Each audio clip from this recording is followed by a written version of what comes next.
Yo, girls and guys, hope you're doing well. I just realized this game has a clock in the corner, and I like that. Not that I like checking the time, though. Sometimes it's just nice not knowing what time it is, or what day it is, or how old you are, or how many months away it is till your next favorite video game is going to come out. But yeah, it's been about a month. Kind of went on a hiatus as far as commentary goes. I've been doing a lot of stuff. Got a lot of new videos coming out on the channel soon. Um, Ain't been too much to talk about besides a lot of Final Fantasy VII Rebirth stuff, which I'm going to do some of in this video. I'll make some more too, kind of giving a review of the game, but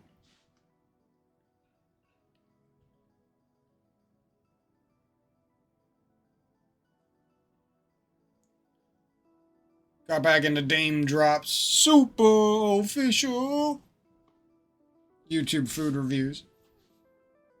That was a good feeling to remember that guy and go watch his stuff. I used to watch him back when I had a life. Stop there. But back a couple years ago, before the world ended or whatever. People are so fucking dramatic. It's funny.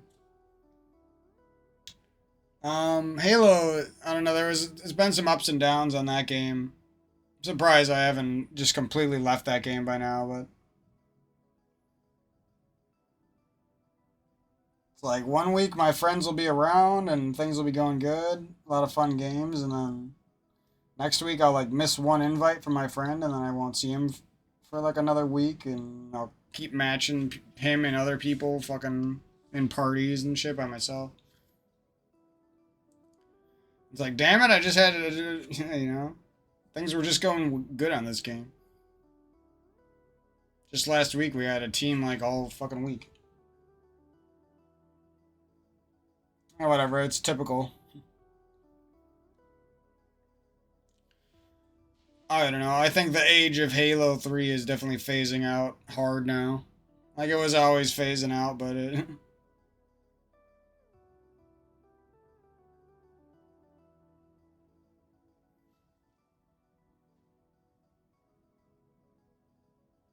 it's just phasing out, man.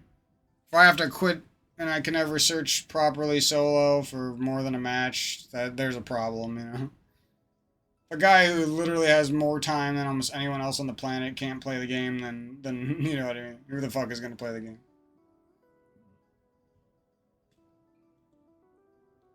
That being said, though, I have made in the last few weeks a bunch of random new friends, people who just are like pop-in players who don't really, they're not committed to Halo 3, but they used to play it and they got some nostalgia for it and stuff like that.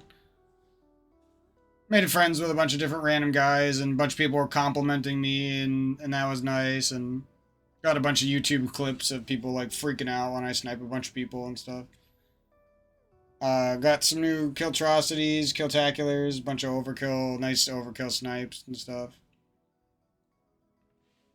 Been pretty good. I wasn't really playing that game anymore for clips. Like I don't really care about that anymore, but it's nice when you come back into something and old work that you put into it starts to pay off again. Sometimes it doesn't even feel like you really deserved it at that point. Um, but yeah, it's a little bit about Halo.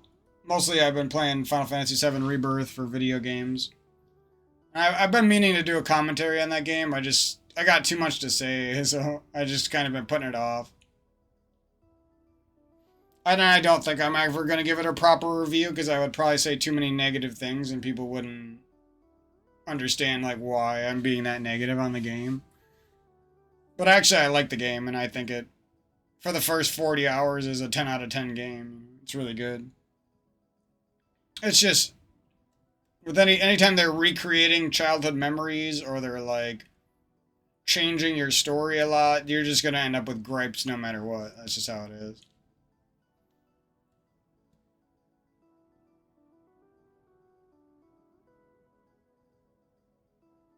Yeah, I wasn't even gonna play Rebirth. It wasn't really on my radar, and then I suppose we can putz around.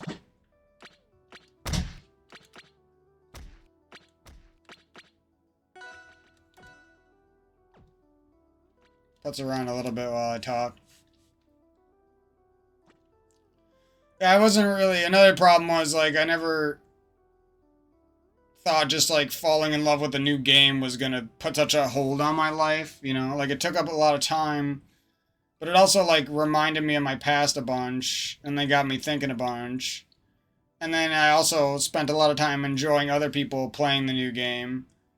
And then I spent a lot of time thinking about like the future of video games and the future of life and the future of Final Fantasy games and Square Enix and the future of what I'm gonna want to do and then I spent a lot of time thinking about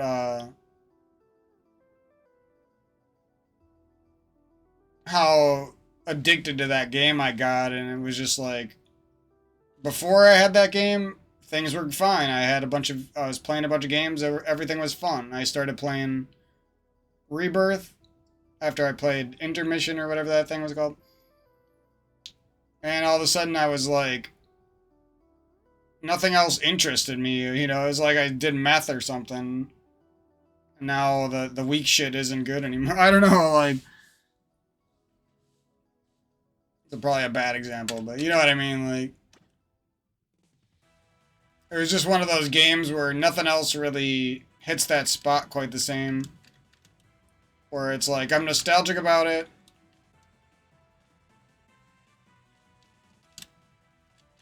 It's like literally my RPG as a kid remade, you know what I mean? There's just like a lot to love about it.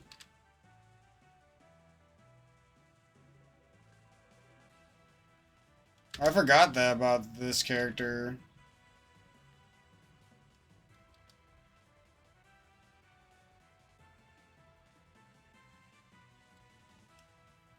Game is kind of whack without those extra characters, honestly.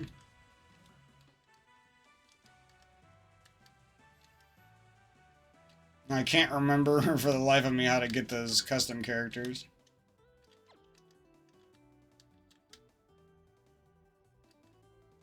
Hodan, he's fun.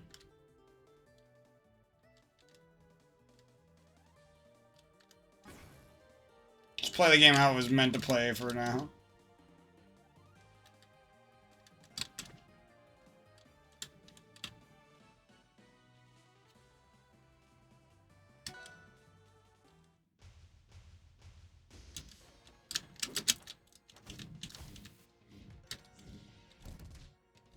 Oh, Jesus. I haven't played a Smash Bros. Game in forever.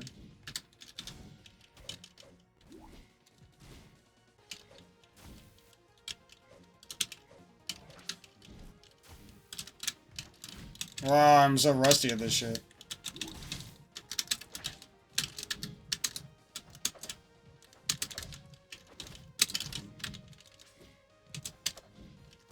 That doesn't work.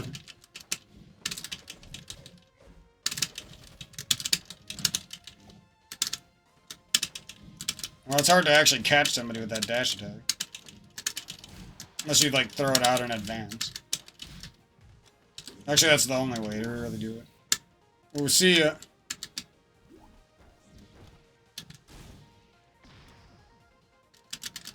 Forgot how good the music is on this game.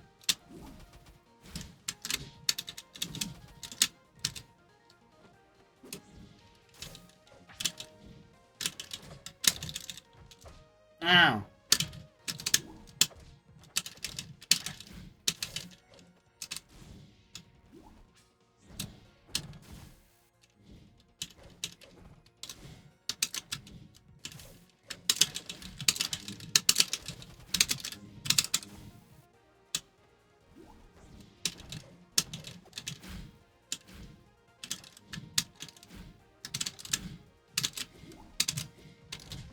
Ah. That's not what I meant to do.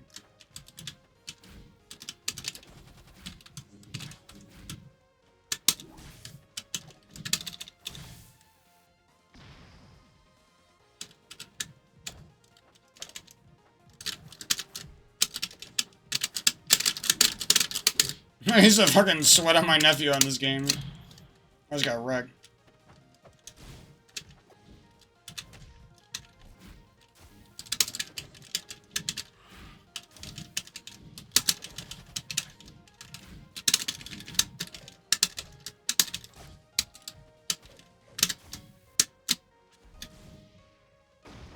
Son?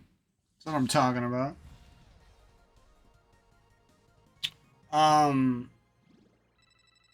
Yeah, so, I don't know. It's kind of like a wake-up call playing Rebirth, in a way, like, weird as that sounds to say. And I also had to, like, because as soon as I fell in love with it in the first, 20 hours, I had to, like, mentally prepare myself, like, this is going to be over at some point. I'm going to have to play other games and do other things. Not every game is going to be this much made for me, you know what I mean?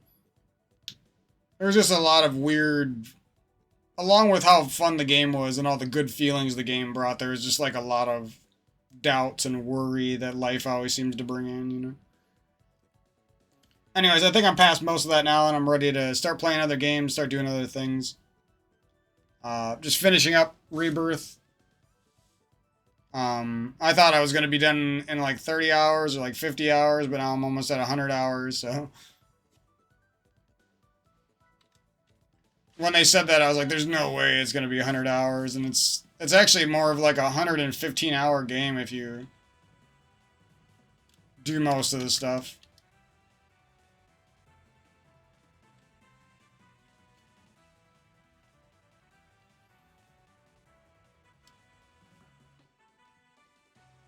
I'm gonna remember how to make these damn characters show up. God damn it.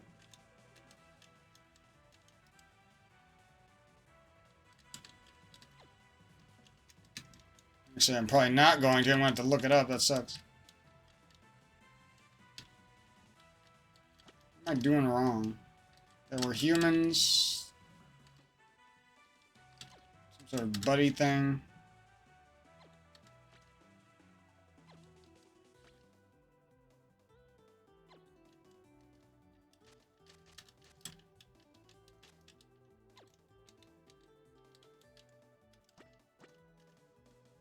Damn it, dude.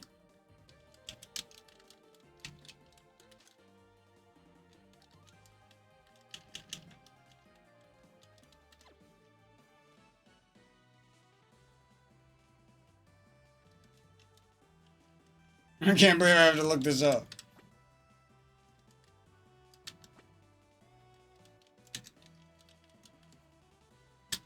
It's my life in a nutshell.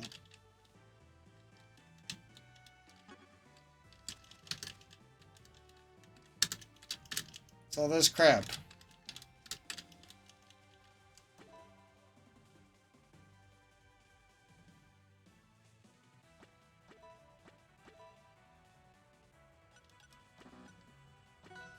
What does that mean? Oh, you pieces of shit. They switched my settings. Knew something weird was going on. Now the problem is I don't remember all the good characters exactly that I was really into. Oh, they got Freya? What the hell? No, I was going to talk about Final Fantasy IX, that's funny. I mean, why wouldn't I have Freya downloaded, though? So I guess it's not that surprising.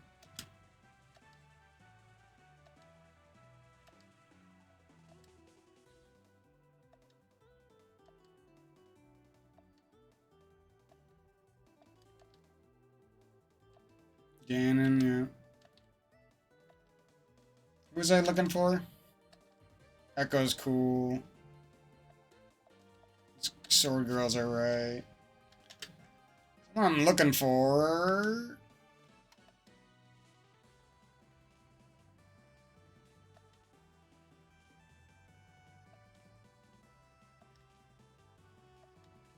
Oh yeah, I used to be that weird sword. Seems like I'm missing some of my characters, and that kind of pisses me off.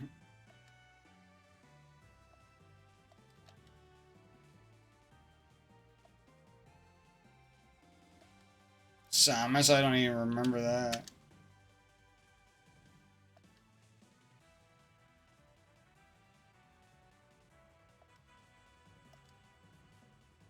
Valley and Death. Wait, who is that fucking horse with the giant sword? Lilac the Destroyer. Oh, Gige, I remember playing that guy with my nephew.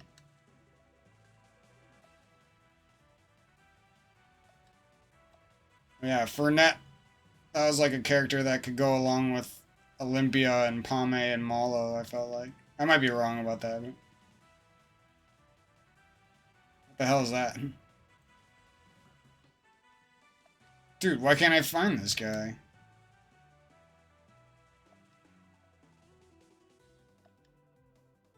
Is it Xander?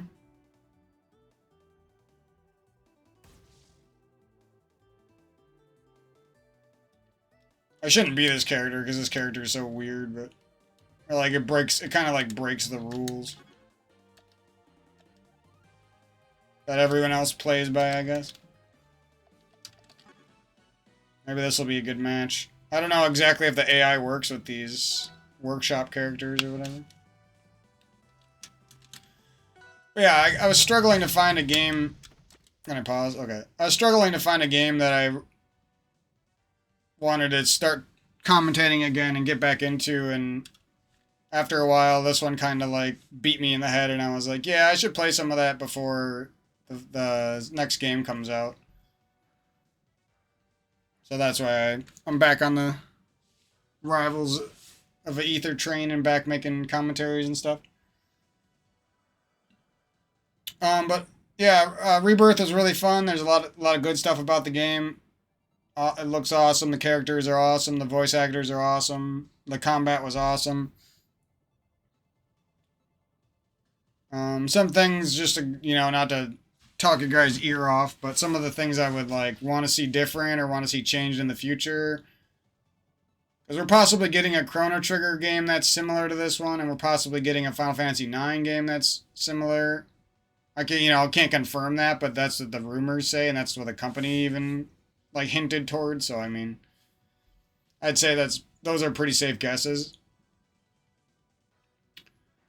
I would be kind of sad if they stopped making these new Final Fantasy VII games. I don't feel like these games really have the true spirit of the original game. They're kind of just like, hey, let's take Final Fantasy VII characters and use our systems we've made in Final Fantasy 15 and 16 and put Final Fantasy VII characters. That's what it feels like.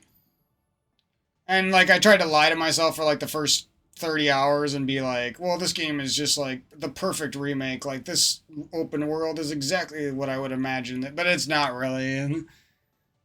And some of the side quests and the characters like seem like they could have been from like Fallout 3, or they could have been from Elder Scrolls, or they could have been from like any generic RPG and stuff.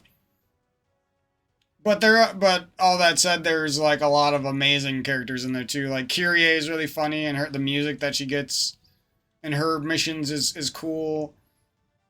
Cisne is a pretty good character. There's a lot of characters. Broden, I think his name is. He was a good character. There's a lot of characters that are really good. But there's also a lot of like stuff that just doesn't feel like it's FF7, if that makes sense.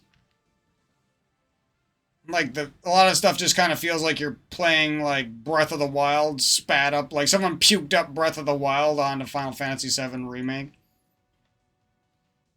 And don't get me wrong, I liked the open world stuff. I just felt like after the first 3 worlds, they should have changed it up, you know what I mean? Because after the first 3 open worlds, then you got into like Gungaga, and it's like, this place is cool, but it doesn't really feel like the FF7 story anymore at all.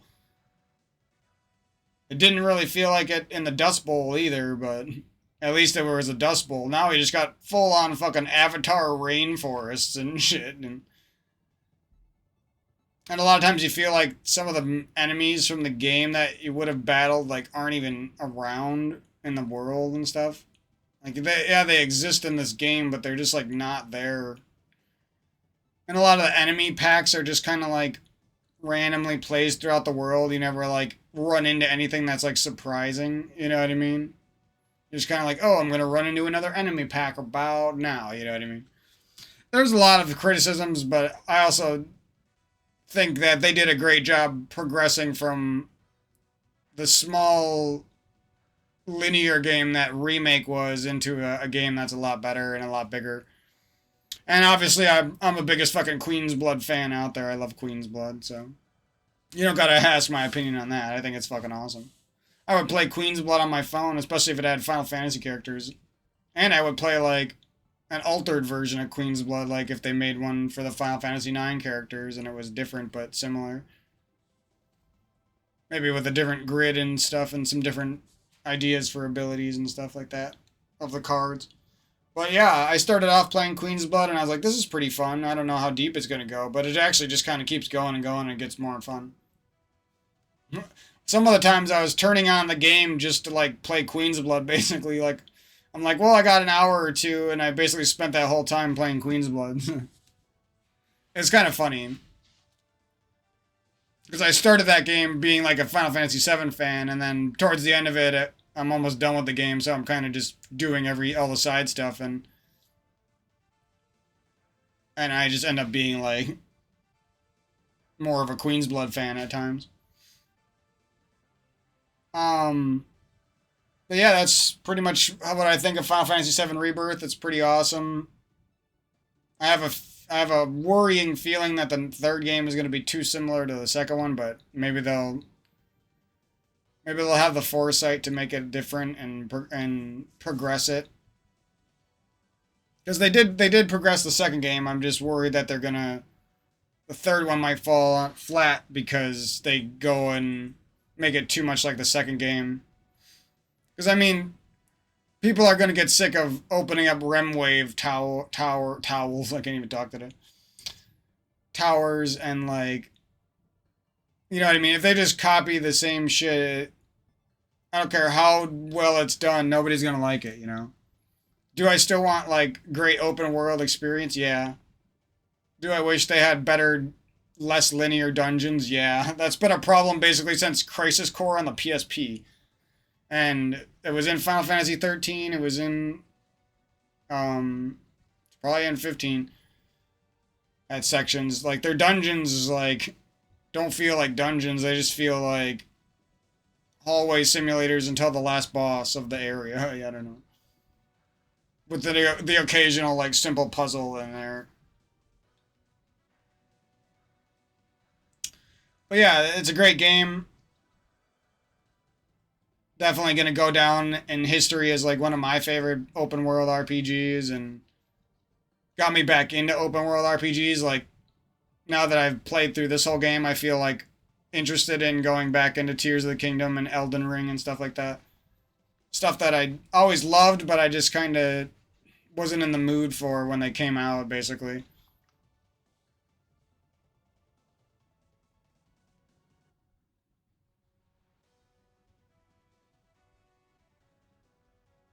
And we just got a juicer, so I'm going to be looking up some juice recipes, and we're going to be doing some good old standard juicing of the normal vegetables and fruits that everyone does.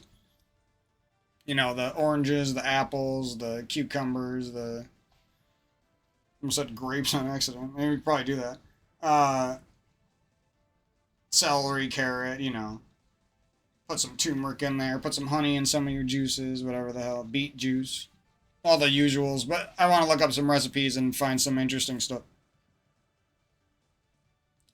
I thought it would be kind of cool to like infuse some like strawberry and stuff. I know it's kind of a waste of strawberries, but I mean, it's not like the whole thing is it's not like the whole thing is going to be strawberry juice, right?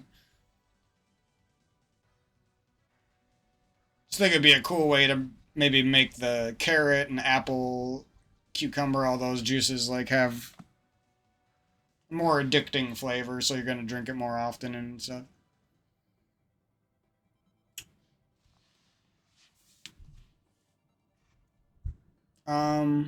Yeah, so some fun stuff going on for me. We'll most likely be moving into those Metroid games I was playing. Final Fantasy 16. Nier Automata, some PS5 stuff after I beat Rebirth.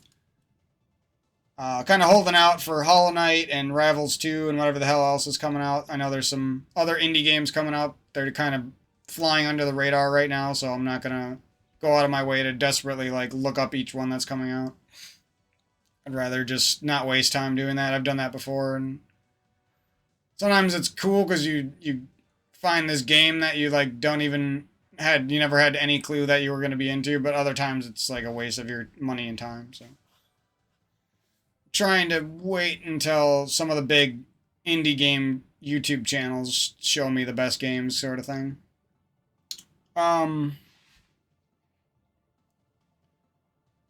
What else? We're not going to be playing much in this video, but I will tack on some other stuff. I don't know exactly what I'll tack on. Maybe some other commentaries I do in the next few days I'll tack on. Kind of want to get back into Final Fantasy IX, too, just because there's rumors of that remake, and if it's better than Rebirth, that would be fucking sick, because Rebirth is already a really fun game. And I feel like Final Fantasy IX might work better, because instead of materia, you're like hunting these monsters for their abilities and shit. It like might actually work better. But if they did split up Final Fantasy IX into like more than 2 parts, I feel like people would, it's like, damn, you're expecting me to live for another like 15 fucking years to finish this series. You know what I mean? But at the same time, if they don't, then the game might not be as big and as great as Final Fantasy IX deserves. So who knows what they're doing with that? It would be nice because apparently they've been working on that in the background for years now. So it's kind of annoying that they haven't shown us anything or giving, because they said that they were doing it in an interview already or something like that, and then they just like never say anything again until 2 years from now or a year from now they in a trailer they're gonna announce it all of a sudden.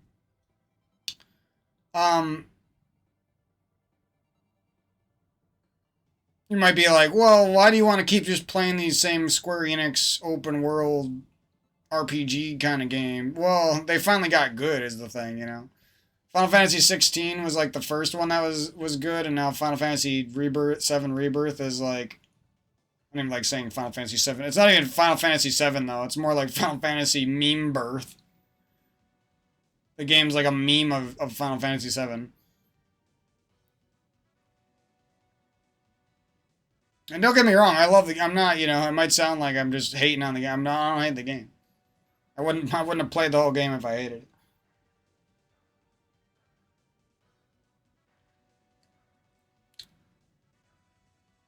I just think, like, if you look at the tone of their original game and this game, they're just, like, wildly different.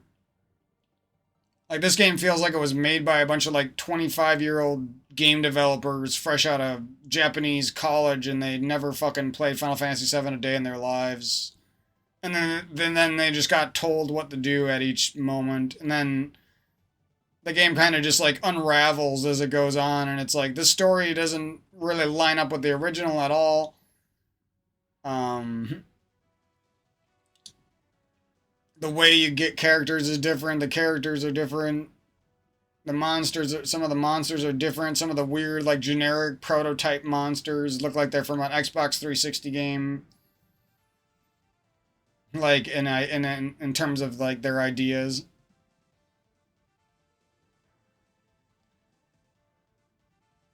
And then other times you, like, really like it because it's like you got all these like robed black men and they're like reunion. I've been doing that in my head all day because it's fun. I want to dress up as one of those fucking guys as my Halloween costume. I feel like it'd be really funny. But yeah, I've been saving that one to bust out during this commentary. But yeah, it's just like seeing those guys that you remembered as a kid, you weren't even sure what they were. There's like black blobs that talked. And now they like fast forward till today and they're just like a bunch of these funny, memey, like poisoned men that are walking around. I don't know. There's just like a humorous aspect to it that's really, it's like a heartwarming, nostalgic, and funny all at the same time. Um, and I just think, yeah, they're just kind of funny. And they did a good job of, like, bringing the spirit of, like, when you were a kid, like, you didn't know what they were. They were just, like, black blobs, you know? They didn't even look like people. And somehow they brought that feeling of, like, what are these goofy things? And they brought them into the modern day. Yeah, all the side story bullshit and, like, the Zack alternate timeline bullshit. There's, like, so much shit that is just unappealing. Don't really, you don't feel like you're in the story of Final Fantasy VII anymore. You feel like you're in a make believe spin off story of Final Fantasy VII that was written by 20-year-olds. I don't know. Like, that's literally what it feels like. It's like a meme version, loosely guided by the original story.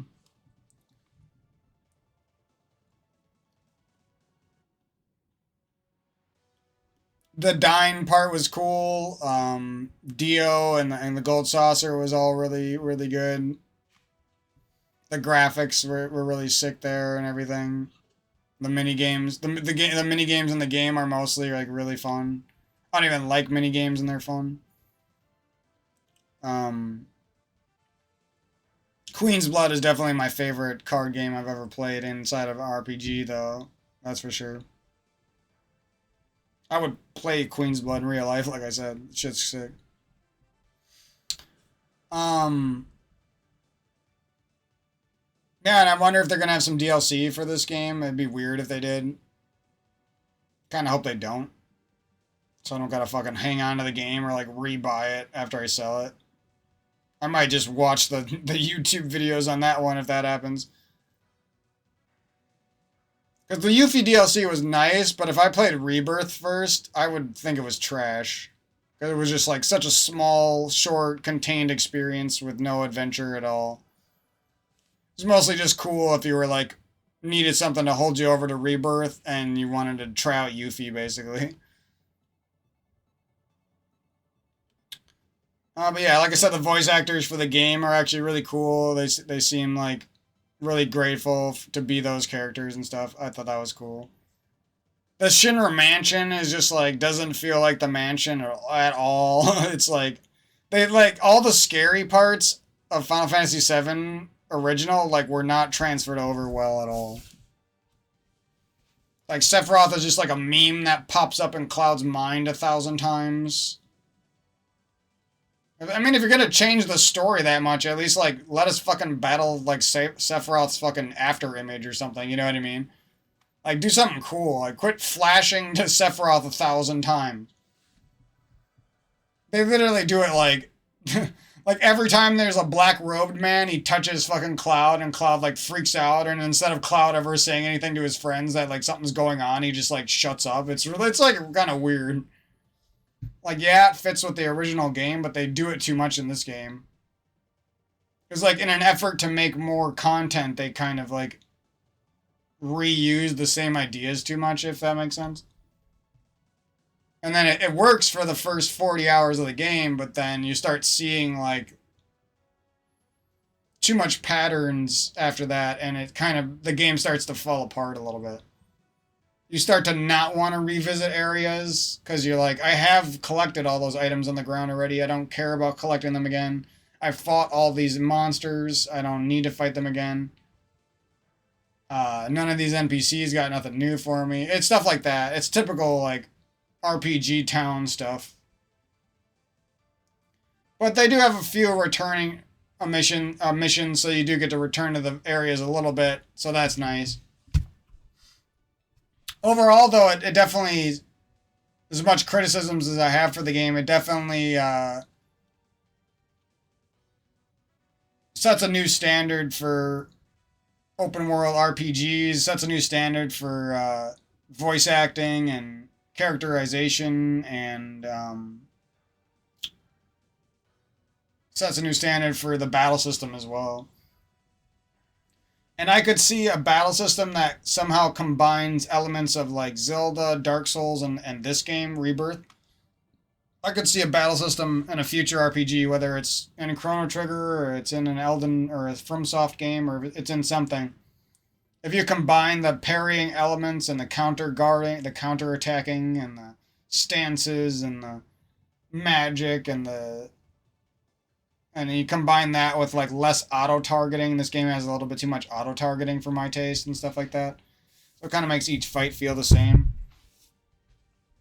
in not so pleasing a way. Eventually, it's like cool right away. It's like I'm a badass, I'm Cloud, but then eventually it's like I'm kind of sick of fucking auto targeting everything, you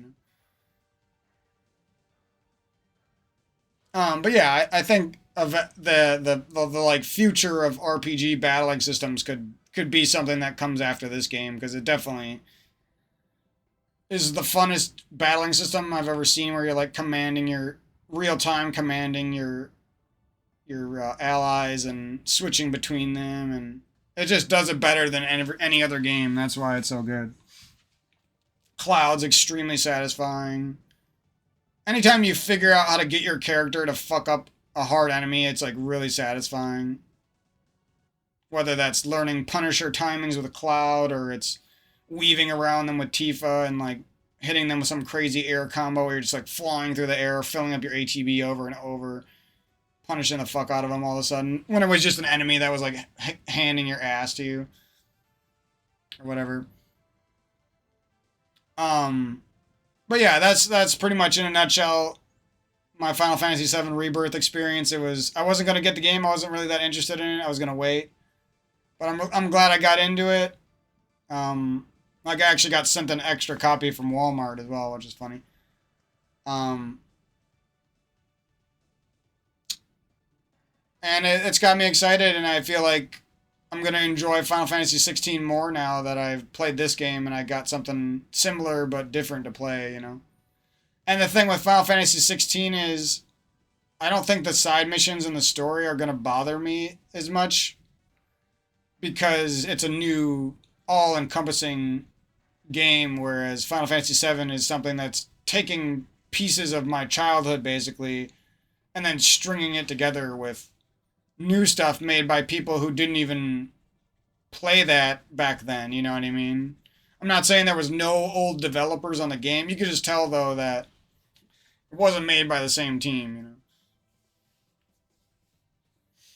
Otherwise, like, who the fuck is Cisne? Why the fuck does she have a crush on Zack? You know, where the fuck are these remnant wave towers have anything to do with not copying Breath of the Wild? You know what I mean? What the fuck? Especially when you consider this game was being made quite a while back, so that kind of pisses you off more because it's like, well, you guys did a pretty great job making an open world game, but you did definitely copied too much cookie cutter stuff from other games, so it kind of leaves a blight, or is that the word? It kind of leaves a stain on the game.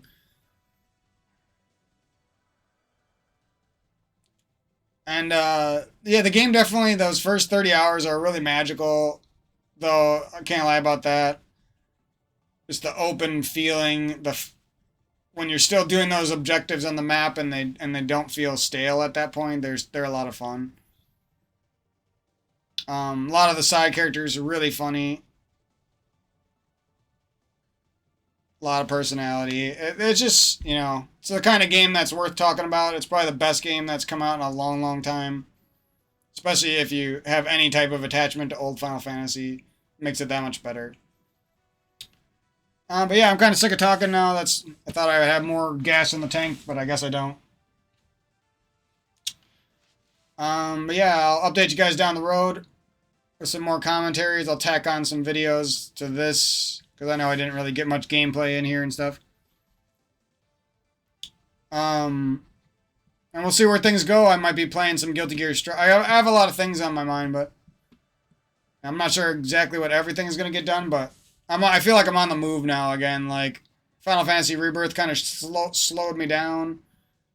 Going through a lot of nostalgia and a lot of old memories kind of slowed me down, but I kind of feel like I'm back in the swing of things again, so that's good. I know this year is kind of flying by, and the Final Fantasy VII Rebirth didn't help anything. Like, my whole I don't even know what fucking day it is. My whole March got fucking melted away because of the game. And so I'm just trying to get back into life more, trying to get back into other things that matter to me. Sprucing up the house, watching after the dogs, taking walks, all that kind of stuff. Having a lot of good meals with my family and stuff like that. It's kind of things that actually make me feel good deep down instead of things that just remind me of my past and make me feel empty inside kind of thing. Because as much fun as video games are and and nostalgic bait is and Final Fantasy VII Rebirth was, it's like can't stay in anything forever, and I've been someone who's definitely gets trapped in the past more than other people, so it's like I can't, let a fun game be something slow me down for that long, you know what I mean? Can't lose fucking months of my life to one thing like that.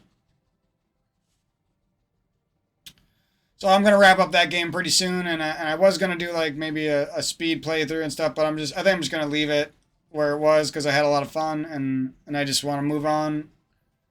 It's really, and I'm just trying to be someone who moves on better in life, I feel like I'm someone who, without knowing it, like gets very attached and nostalgic for things, and that's kind of been something I've been working on the last few years. Just moving on better from things. But yeah, we got some fun things coming up this year. I don't know exactly when they're coming, unfortunately, because these game developers are fucking nut jobs and they just don't tell us anything anymore. But I know something good's gonna come out, and my channel will be taken over by that for a while. At least we got Rivals 2 is pretty much set in stone, and Hollow Knight would be very surprising if it didn't come out this year. A lot of those other Metroidvanias that I'm interested in would be surprising if every single one of them got delayed. So I'm sure we're gonna get some new exciting stuff. Rebirth kind of just like it was basically the Resident Evil 4 of this year. Like Resident Evil 4 for any gamer who's worth their salt took over a couple of months of their life last year, and now Rebirth was the game this year. But yeah, I'll be stepping back into a lot of games. I got a lot of plans. Take you guys along for the ride. We'll be doing Switch games, more PS5 games. I got it down to a science here as far as pumping out videos off of the PS5.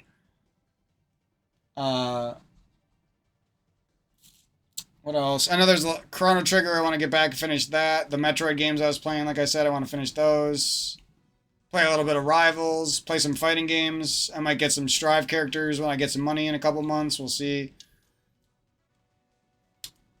Definitely, if the Strive ever gets some really good DLC sales in the next year, I'll definitely try that. The new Guilty Gear Strive character looks fucking awesome. That game continues to impress me every time I look at that game again. Makes me feel bad that I wasn't really a part of the community, and I haven't been, and I don't know if I'll ever be. But I even had like a nice guy on YouTube who wanted to be friends and play some games together. I should have hopped on board back then, but I was kind of busy with other stuff. But yeah, Halo, like I said, it's too hard for me to feel that nostalgic about something, and it's too hard for me to like have this awesome group of friends here one night, and then all of a sudden we're just like not friends for months after that, weeks after that, whatever. And we don't play, we don't hit up each other. It always ends up making me feel like it's fucking high school all over again. So that's kind of been the problem with Halo. I definitely have some big plans for some montages. My buddy Creek put out some montages, and that kind of inspired me to like get some of my clips out there that nobody's ever seen, so people can actually understand how good I am and stuff. I've never put my best stuff out there before. I've always just tucked it away for the last decade, really. I mean, I put a couple of my favorite clips out there, but the vast majority of my best clips nobody's ever seen. So I kind of been feeling like guilty nostalgic about that.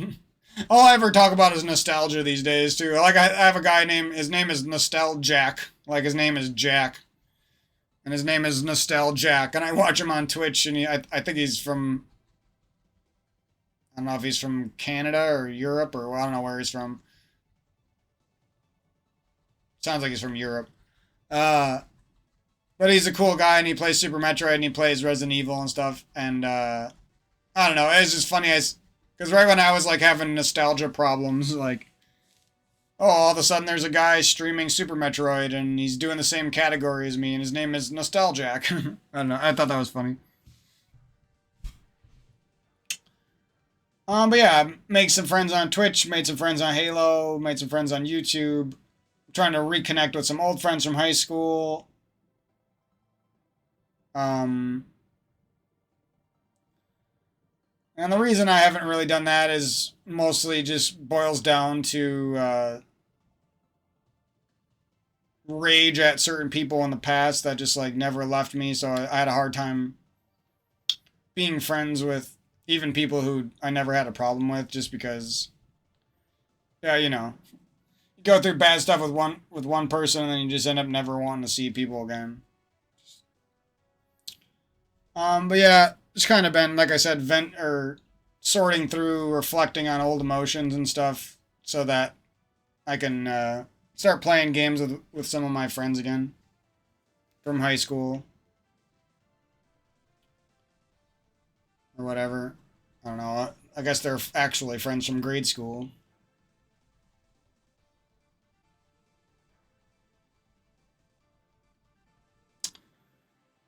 But yeah, that's pretty much it for me. I might buy a couple small indie games. I know I kind of missed out on the spring sale. There hasn't really been any new indie games that have been interesting me that much. So, Momodoro was really fun back in January, and then it's kind of been dead ever since then. There's a couple, like there's a Blaze Blue roguelike game that looks up my alley, and there's some really cool looking stuff, but nothing that's like, I need to buy it like right now, sort of thing. Because it's the perfect game for me. I guess that was Rebirth, and now we're kind of waiting for the next game. That gives me a chance to catch up on some stuff. But yeah, not exactly sure what I'm going to be moving into for work. I might be more in the video editing department. It might be more in the art department. I might be in the music department. I don't know. Been having a lot of desires to like get into one of those three things, though. I'm just not sure which I'm going to pump the most time into. So I'll update you guys down the road. Thanks a bunch for tuning into the channel. I'll putz around and do a couple matches here and then hop off. And that's pretty much it for me. Things have been pretty good. A lot of fucking hamburgers, a lot of veggies, a lot of fun meals. Laughs with the dog.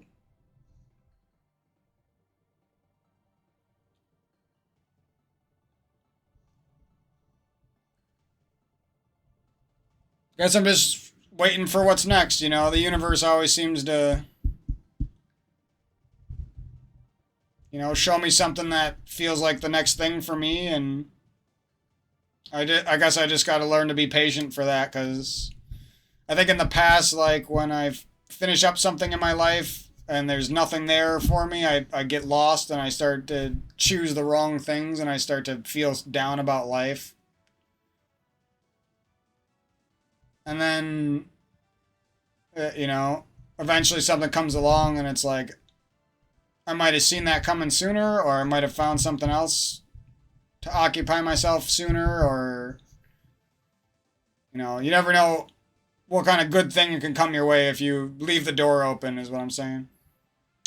And I've been having some interesting dreams and like daydreams, thinking back on my past and making me feel some type of way about life, and you know, so been kind of wanting to bring back the best parts of my life from my 20s, basically.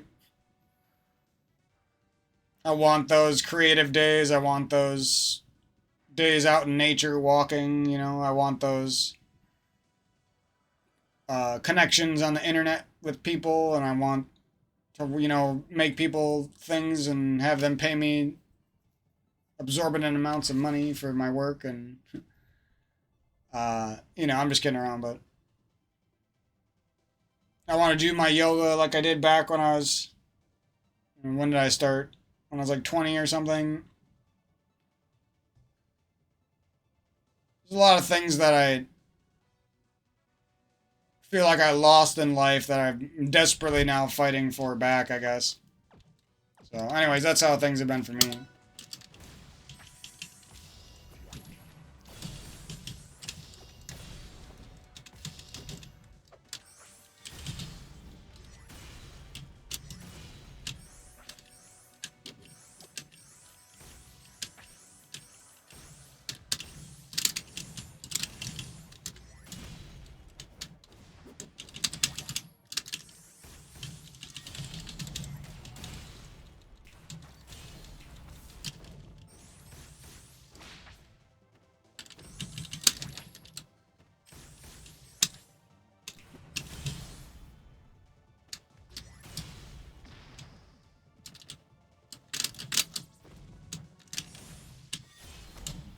Oh, yeah.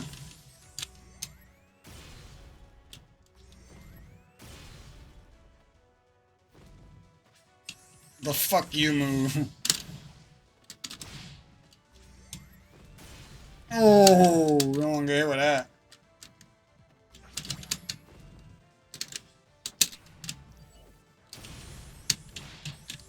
Oh, so that doesn't actually do that much damage.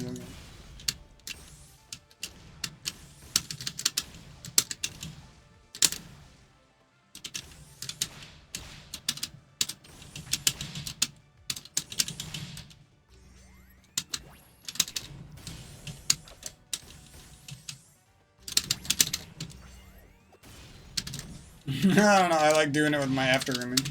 Ah! No, why do I keep doing that? One of those characters that breaks the rules and it... I don't know if, like... It's hard to tell without, like, another good player to play against. Like, whether or not these characters are actually fair at all. Sort of thing. Like, some of them obviously could work. Or they're, like, close. And some of them are obviously bad, but I mean... It's those borderline ones.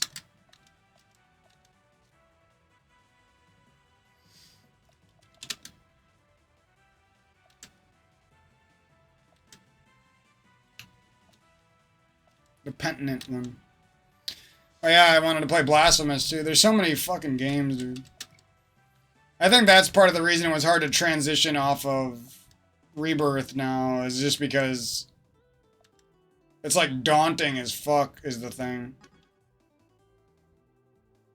Just so many options. It's crazy. Villains of Aether, I like that. It's like, I gotta be ready for freaking a whole new fighting game and a whole new generation of crazy kids who are good at it. Like, there's so many more things that I gotta be worried about.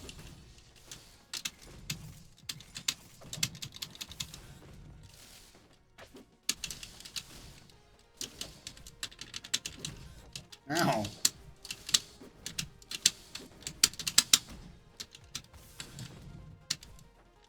Okay, the AI works.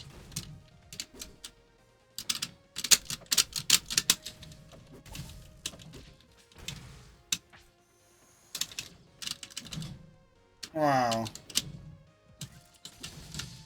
Oh, because I have a weird down smash. That's what I was going.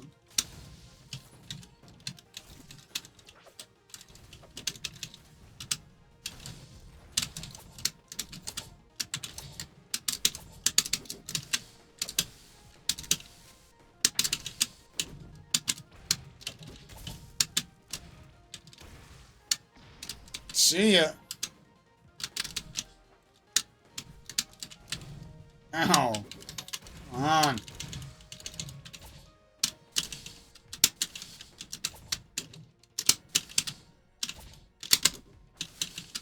Hit him with the nephew up tilts. That's how you beat your nephew who's crazy at the game. Oh, that was sick.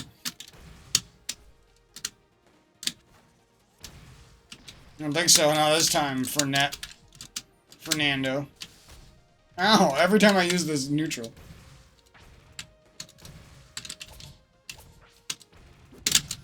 Okay.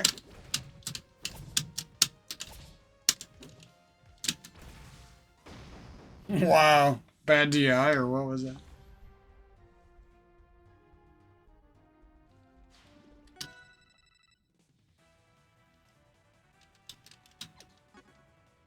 Emmy, what the hell? Now I actually know what an Emmy is. I gotta play that stupid fucking game with its stupid fucking Emmys. I want to love that game, but every time I play it and like all I get to do is go through Emmy rooms, it's so frustrating.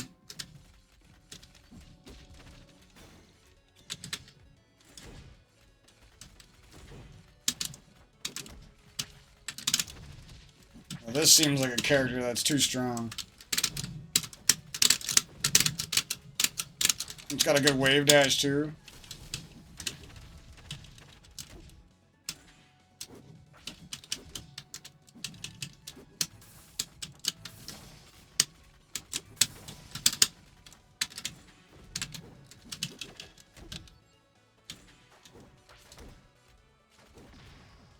Wow, and the up smash turns it around.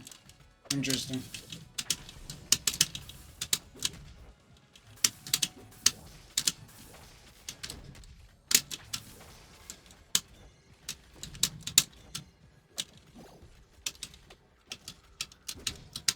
Parried.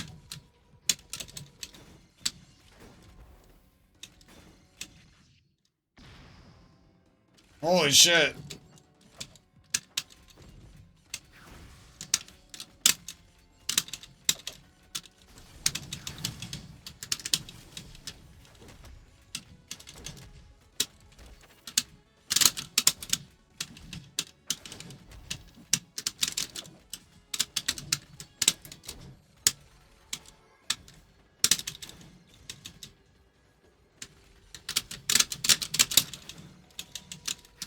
How did that kill one time? With like a crazy animation. That character is actually fucking cracked and cool.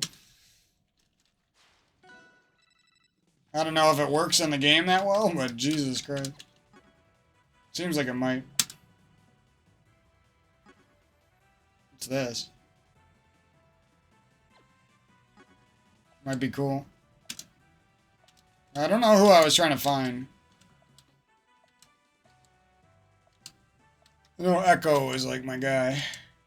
Obviously.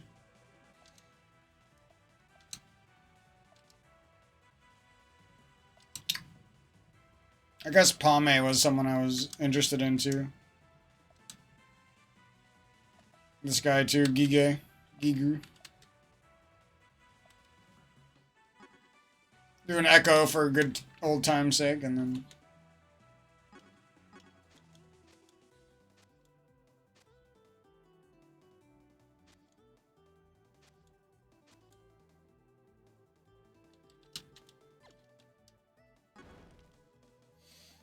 We'll call it quits for this episode, I think.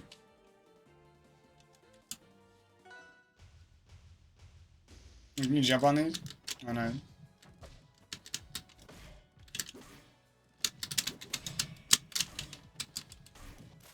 Whoops.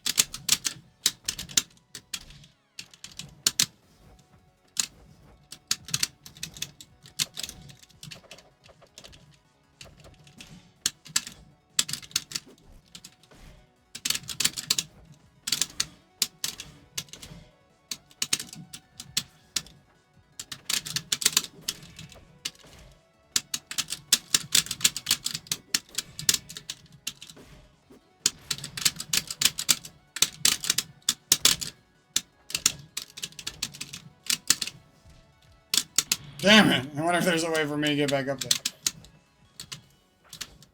I don't remember. But you can, like, upward air dodge and wall jump and get up higher or something.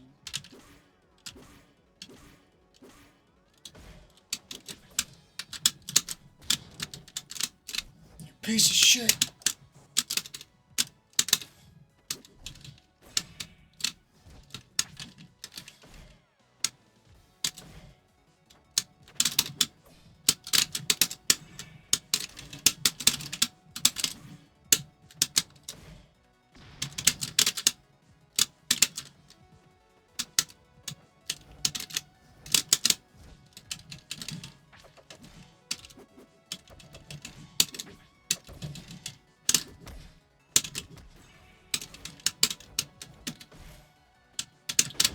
No, imagine hitting your, like, best friend with some shit like that. They didn't get to do nothing. God, fucking ran over. Okay, we'll do one more. He's fun. He's another character, though, that kind of feels like he's cheating.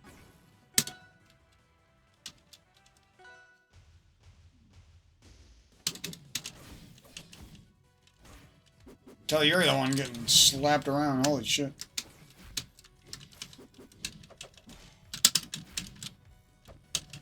Getting spaced by a level 5 computer.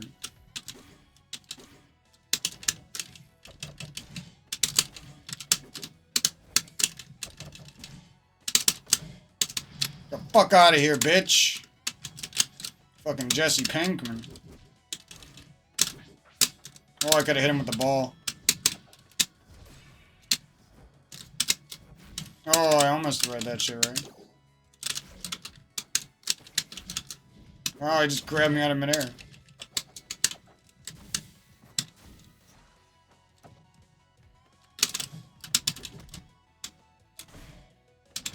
Hit him with a cheap shit if he's gonna be that sweaty.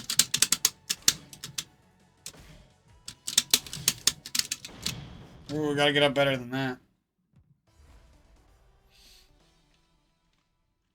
Oh, what that AI? Some of the AI on this game is jank, dude. I don't know if that's part of the difficulty level of them, so that some of them, sometimes they just kill themselves. I don't know what.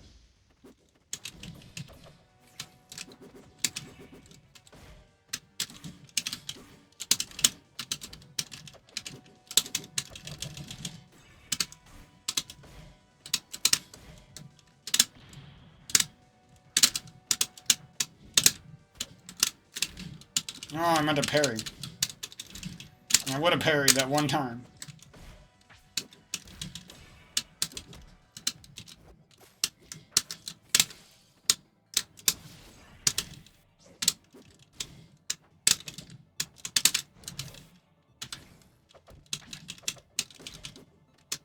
Wonder what this game's gonna feel like with shields.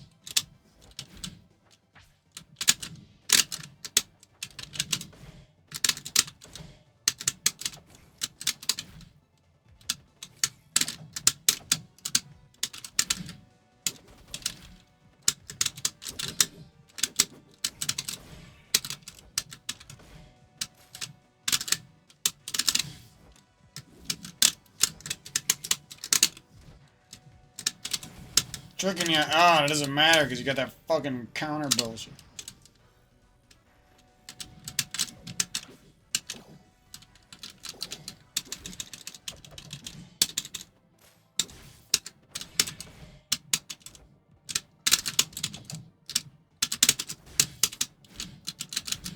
Damn it. Stupid. Wow, that was in the last life? I'm getting wrecked. Yeah, that shit's overpowered.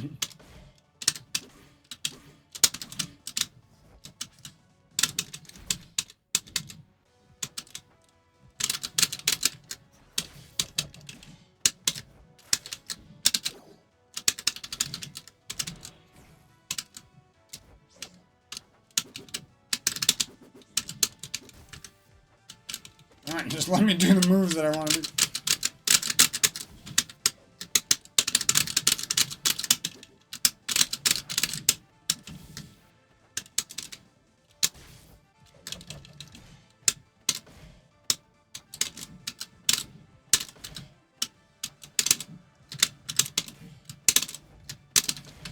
Cloud.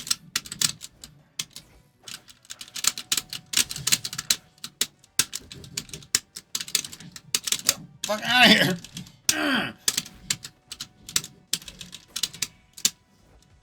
Who do you think you are?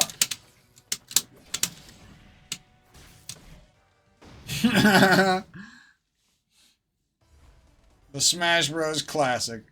Stand to the right or the left a couple inches and then charge a smash. Always works. Cloud, eh?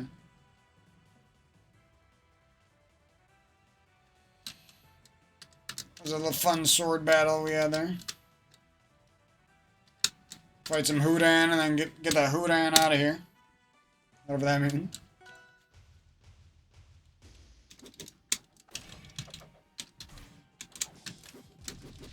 Oh, getting schooled already.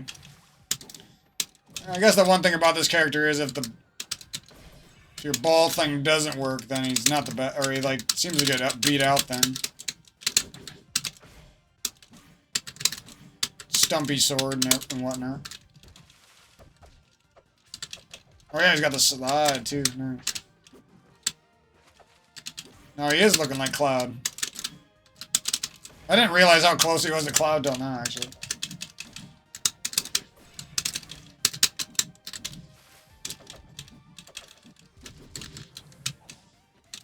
Wow, he hit me once and that shit was like killing me, dude.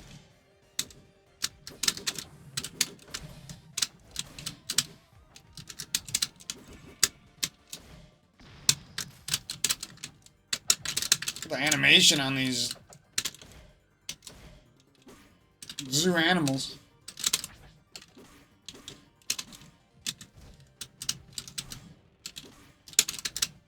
Oh, wrong move.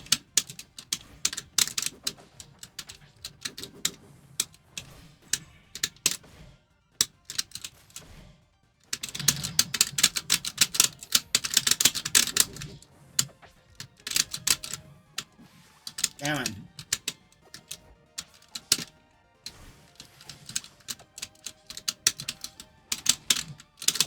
Trying to use my like rebirth skills to parry and it's not working out. I never really learned how to properly use the parry at all though.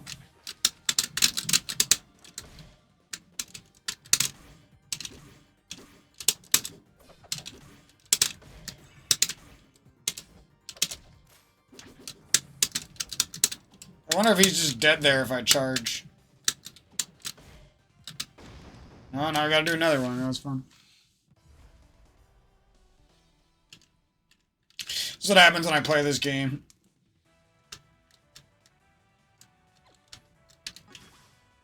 It'd be Houdan versus... I always like doing this battle for some reason. They look like two guys who would go up against each other. Now that I've seen so much, like, Rivals 2 footage for the last year, looking at this, like, I still like it. It's nostalgic to me now a little bit, because it's been a while since I used to play this. But it definitely makes you kind of want the next step up, though. Because it's like, some of the characters are a little blurry, you kind of, you know. And it might not, Rivals 2 might not be, like, the next step up in pixel graphics from this, but it does have some nice 3D graphics, you know. Whether the game's going to be as snappy and as mechanical as this one feels, I don't know. Looks like it has the potential. I just don't know yet. Computer parries everything.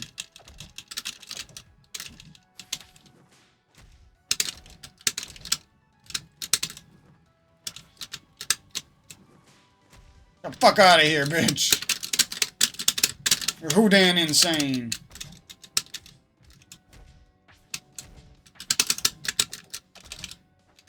Uh-oh.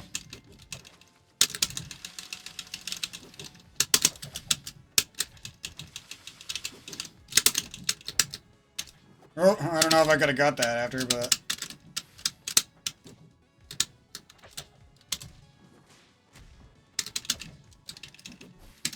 Oh, you're dead. It's a Houdan smash tag. It's like he punches him and then he splashes some water on him. It's fun. Take another hit from my water attack as well, bitch. And once you start ledge camping with forward smashes, it's all over in this game. I think the next one will be funner in that way. Because you can, like, grab the ledge and there's, like, tricks and stuff. It might actually be the best platform fighter of all time. I'm just not going to get my hopes up that much. So anyways, that was a little Return to Rivals. Hope you guys enjoyed. I'll call this video, like, Final Fantasy VII Rebirth review or whatever as well. Because that's what I spent most of the time doing. Definitely going to hop back in with some After Image and some other Metroidvanias real soon. Kind of get some of those, get the juices flowing and get some new vibes and stuff like that. I downloaded Ruby, if you know that game. So that'll be a fun. And I got Islets too, I bought recently, a couple months back. So it should be some fun new positive vibe type games.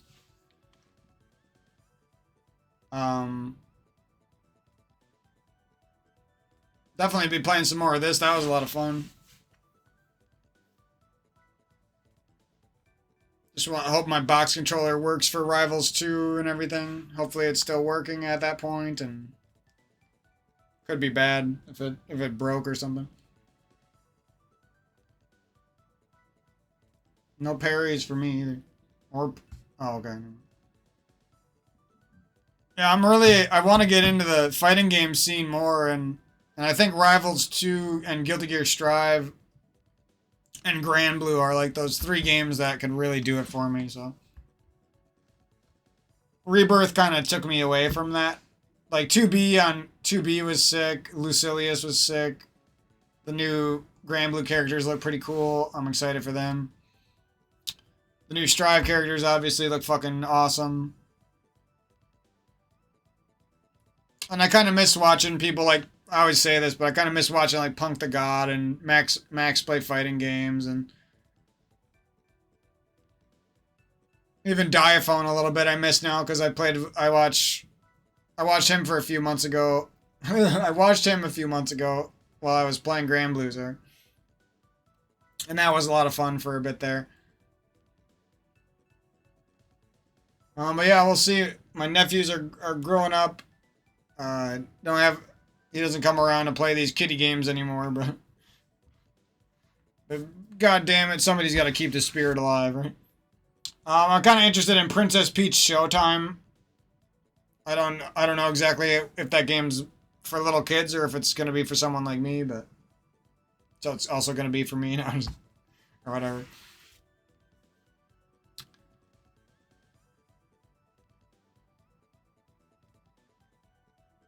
But yeah, it's the hardest. Life has been pretty good, but the only thing that's kind of been weighing on me a lot is like everything. No, is just that weird empty feeling on those days where like your friends aren't around or something. That's just kind of been bothering me lately. Like after I shut off this video, for example. If my friends aren't on Halo and there's nobody that I'd really like to watch stream, it's just going to feel like, why did I stop playing this game? You know, at least I was having fun. Why did I? I don't know. It just, that empty feeling kind of bothers me sometimes. But I got some plans to work on that, and I'll update you guys down the road. And, yeah, that's pretty much it. Yo, girls and guys. Back again. Like we never left. I had to come back and get a little bit more, taste of Rivals, because that was a lot of fun. Forgot how much fun this game was. I was never the biggest fan of the hitboxes.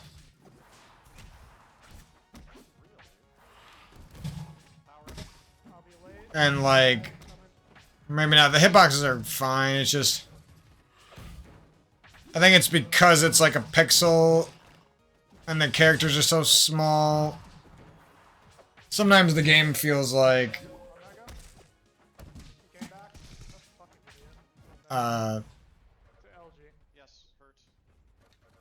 harder to read what's going on, if that makes sense, compared to like a Smash Ultimate or like a Melee. Just because of the what I said. The smaller pixel size, the lack of animation frames, the speed of the game being quite fast to begin with. Just kind of, if anything holds this game back, I feel like it's that. And all that stuff is stuff that has a very good chance of not making it into the next game. We don't got the pixel art graphics, we got more defined animations, we got bigger characters. Possibly better hitboxes and stuff. Hurt boxes or whatever. Hitboxes and hurt boxes. And her boxes.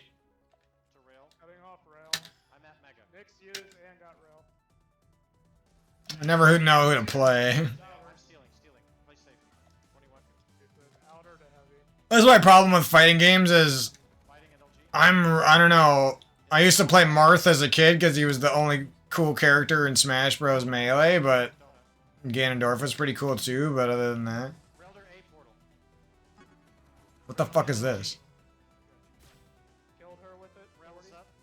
Wait. Oh, I vaguely remember this character. Poggers. Well, that one has changing colors. What?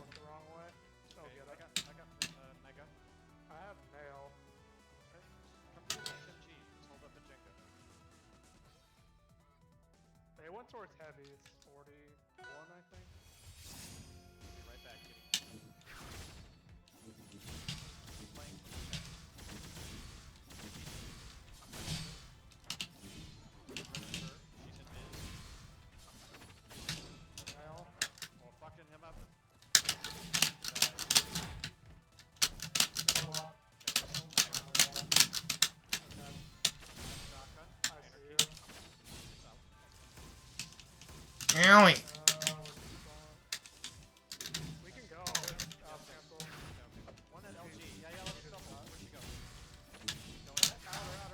Jam this guy will not get hit by my forward smash. Get the fuck out of here.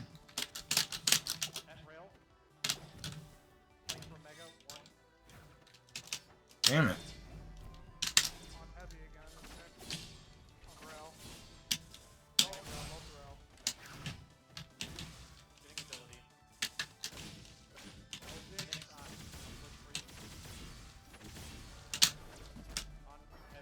Okay.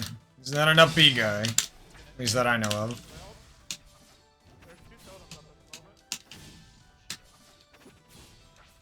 He's not really a forward smash off the edge kind of guy.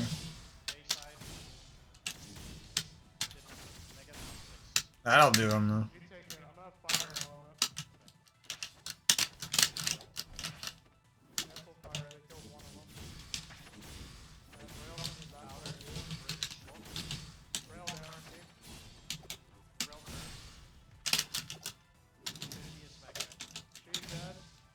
AI is too good at not getting parried, though. A lot of fighting games have that problem. Like, you'd be better off randomly getting a parry against a top-level player because the AI is just too good at not attacking for parries. Oh, that's kind of cool. You can start the jab combo and you can finish it with a down tilt. Seems to launch a little farther or something.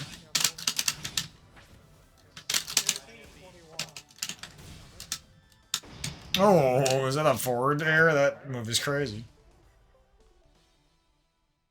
This character's cool. I don't know what it's from, but it'd be kind of fun to talk to somebody who, like, knows a lot more about this game than me and stuff.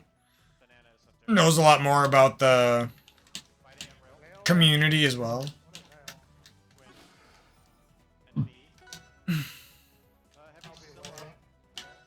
And all of the, where all these characters are coming from the workshop as well.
So like the computer always knows exactly what direction I'm up being, which makes no sense.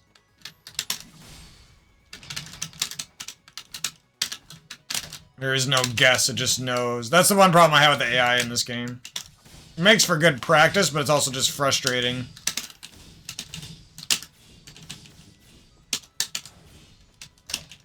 This guy, he got some crazy combos. I don't know exactly what's his best finishing stuff yet, but... And that forward smash, when it does connect, is fucking insane. Yeah, that's why I do like these workshop characters. I just kind of wish the developer would have went through like the 50 best workshop characters and really refined them somewhat so that they fit better in the game. Because I just feel like this game would be so poppin' then.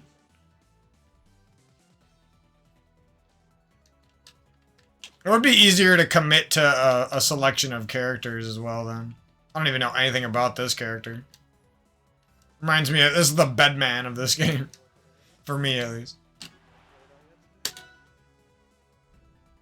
Oh, and I hope there's like a voice announcer and stuff. There's a lot of shit that I'm sure they're going to add that is just going to make this... Even though it's technically a different game, it's just going to make the Rivals experience way better. Oh, there's like alts.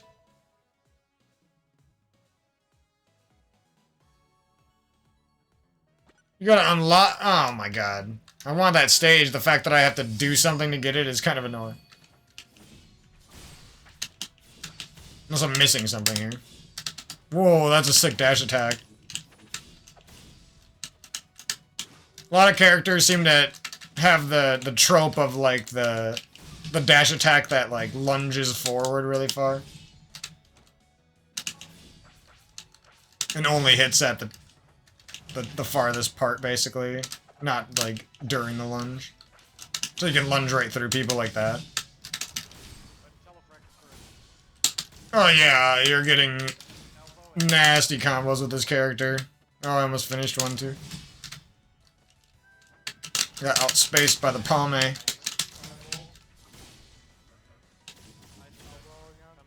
The jab killed before other shit, what the fuck?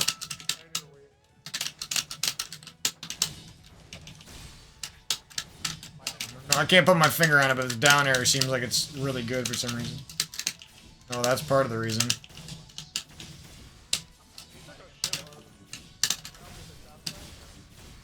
Oh my god, I didn't even get into the fucking B moves.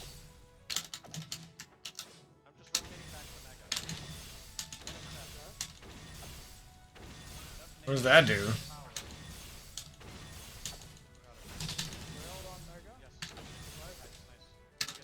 I have no clue what's going on with that. Yeah, the DI needs to work better in this game. That's been one of my problems with this game since I first started. Doesn't do enough, so kind of maybe I don't do it right, but still. Sometimes in this game you just die like that shouldn't have killed that character right there. Forward air at 90 shouldn't really kill you. Not from the middle of the stage, right? I'm hoping stuff like that is really ironed out in the next game. And like, I don't want to say goodbye to this game if the next one's good, but it might kind of be like that. This game will always have the extra characters, though. Like, we might get some workshop characters in the next game, but I don't think it's going to be anything like this one. Where there's just, like, 40 awesome characters. Probably more, even. I shouldn't be dying that much, but whatever. Smell you later.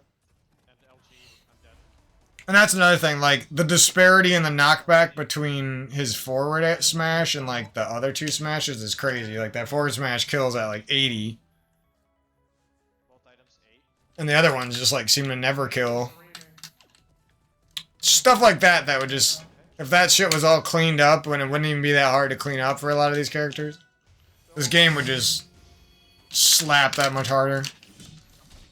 And yeah, I do kind of wish that they would make another pixel art game, or like a companion to the 3D game. There's like an updated version of this with a workshop right away and stuff, but you know, you can't have it all. And if I had to choose between a really well-functioning 3D game and like two mediocre games, I'd probably just go with the 3D game. Maybe.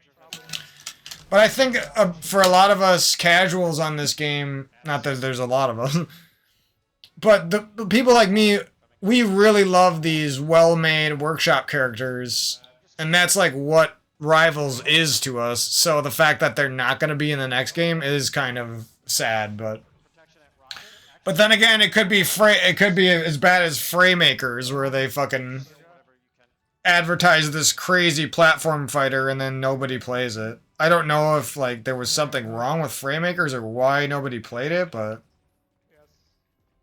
I feel bad for that game because for a lot of reasons. But I wonder if there's. I'm looking it up right now. What if Fraymakers was free? What if Fraymakers was free? Well, it would look something like this, completely unfinished, as a game like Fraymakers wouldn't work as a free-to-play game.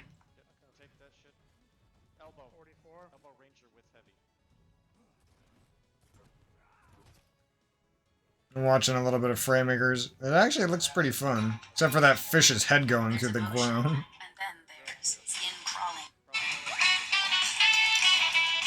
I like Fraymakers, the looks of it, but it's just frustrating that it's supposed to be like... It has 124,000 followers on the YouTube channel, but it has not even one person streaming it on Twitch.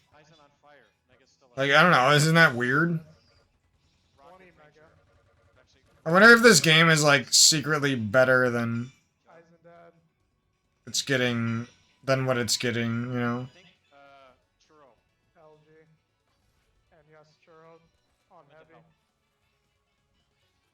I wonder.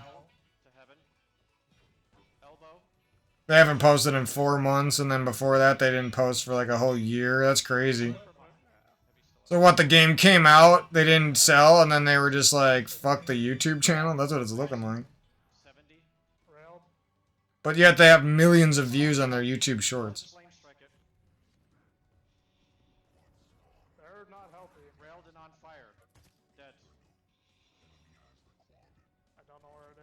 This fish has a really... Like, the animations in this game look so good, it makes you want to play it instead of Rivals, but...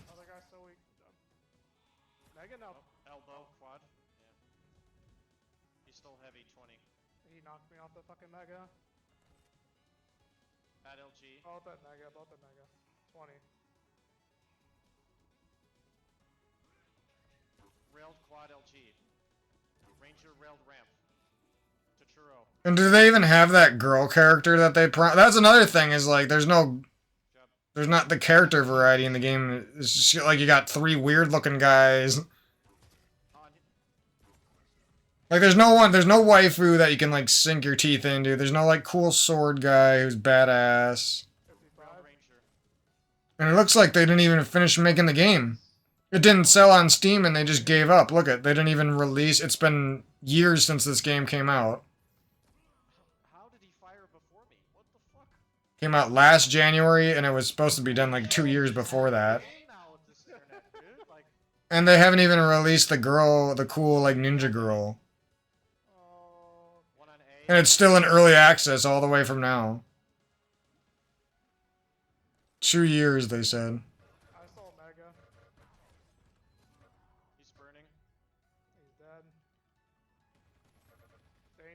I definitely don't want to write this game off forever, but... I might not ever get it until, like, they really... Until something changes.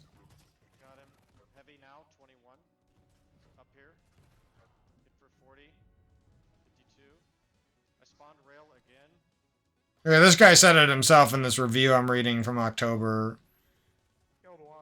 Back the game on Kickstarter in November 2020. Since then, not much happened. The trailer and the Kickstarter campaign showed 6 characters, and almost 3 years later, we find ourselves with 4 characters that aren't even completely sprited. The game itself doesn't run smooth. Yeah, you see what I mean? It's just like... And they got funded a lot of money too, apparently.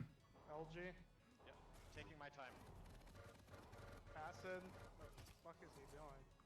Railed him. The other rail to churro. Although I've had no luck getting any games online, and that's like recent.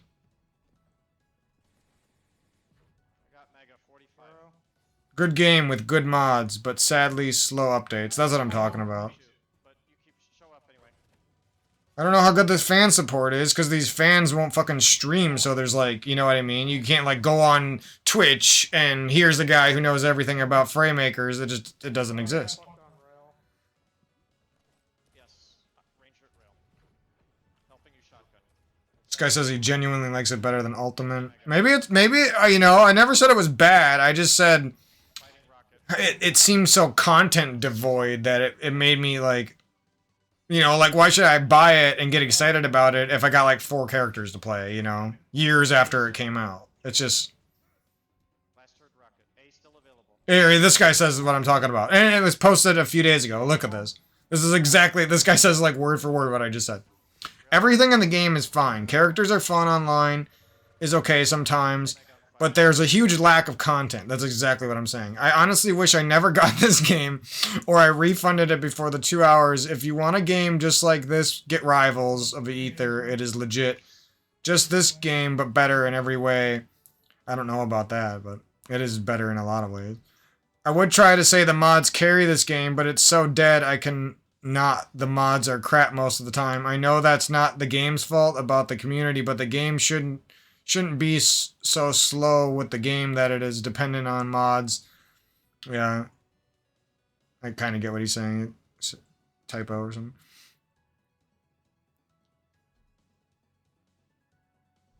Nothing else is really worth 20 bucks. People also back on the mod thing. People work harder on mods than the devs work on the actual game. Like I get it's a small team, but some games made by one dude get more attention than this. I'd rate this game a 4.5 out of 10.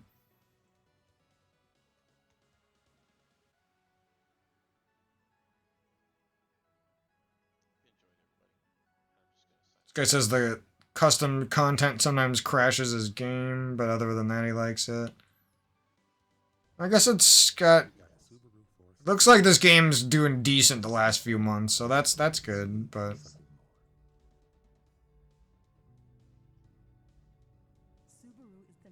There's still a lot of people who are frustrated with that. That's the reason I didn't get it. Was when they cut the roster down from 6 characters to 4, and then they stopped posting shit. Even though I was so excited for this game for years, I talked about it so many times. Once they did that, it was just like instant. I was just like, no. That's just too frustrating. I don't know what to say about that.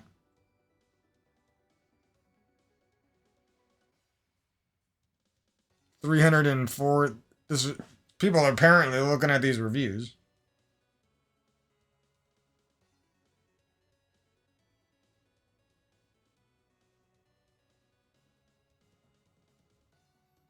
A lot of people looking at these reviews.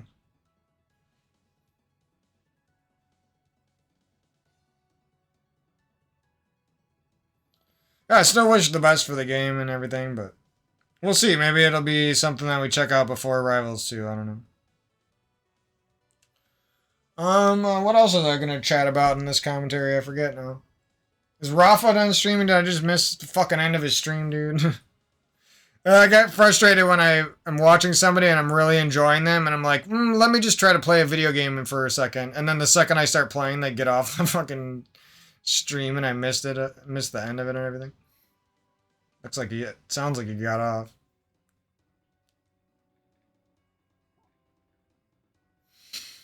Yeah, Rafa's been one of those people that's, yeah, he did just finish, fuck. Well, that makes me wish I watched his last match, but whatever.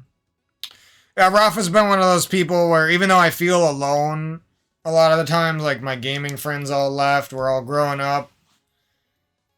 People are married, people are jobless, people are moving in, have been moved out with their buddies for 12 years already since they lived at their mom's place. Like, all this shit happened, right? But sometimes there's certain people online that I can... like Maximilian, for example, right when I finish this video, I'm going to turn on Maximilian and I'm going to instantly feel warm and cozy, you know what I mean? I'm instantly going to feel like I'm at my buddy's house and I'm on his couch and he's playing a game and I'm commentating on his, you know what I mean? And that's like something that's been really important to me. Like, I used to just be like a guy who was a young kid who thought he was the best at Halo and beat most of the people who said they were the best and everything. Like, that was what I did, right? And the more I grew up, the more I'm just like, I don't give a fuck about anything else. And I'm like literally just here for the community and here for the experience and here for like new games and, you know what I mean? Whether I experience them by watching somebody's channel, like I'm about to watch Dragon's Dogma 2 with Max. Maybe I'll like that game. I don't know. It doesn't seem like my kind of RPG, but who knows? They might surprise me and it might be better than something like Neo 2. It might be better than something like the first Dragon's Dogma, I don't know how to say that. Or what's that other game called?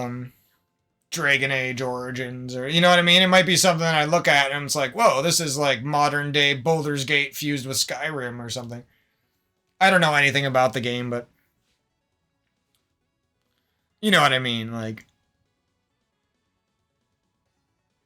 Whereas before, I would always put these barriers up. It was like, well, I can't watch any Rebirth streams because it's going to ruin my experience of the game. And yeah, maybe that's true for Rebirth, but that shouldn't be true for every video game ever, right? Like, you shouldn't be afraid to look at stuff that you might not even ever look at again. You know what I mean? Like, because what that does is it stops you from trying new things, and it stops you from even looking at new things, you know what I mean? And I've done that too much in my life, like whether it was losing girlfriends or it was losing friends or it was too stuck up on an old video game so I couldn't try the new one. Like if things played out different, I would have liked to play some Halo 5, you know?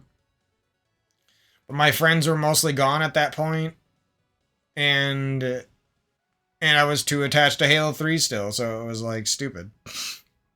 I didn't even get to enjoy that game even a little bit, you know?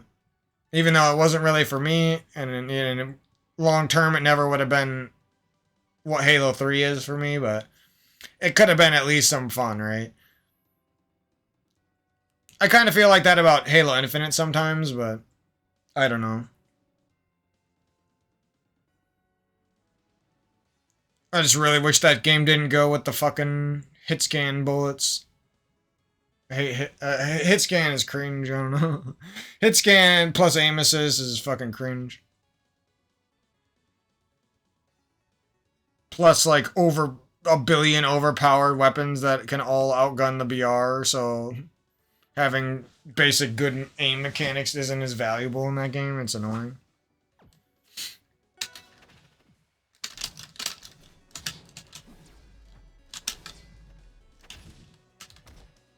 Okay. The computer's so good at not getting parried that you can just parry and then it'll attack the air and shit to not instead. We'll get ran, kid. Okay, this guy's awesome, but his forward air is way too good.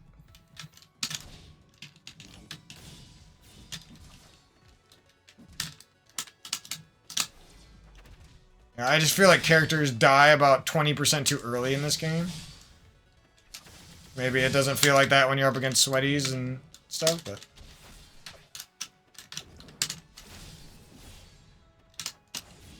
What does that do? Wait, why did that hit now? Every other time I use that, it didn't work.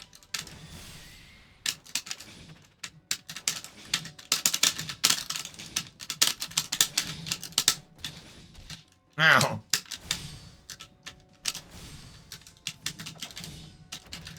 Oh, I probably could have got a second one.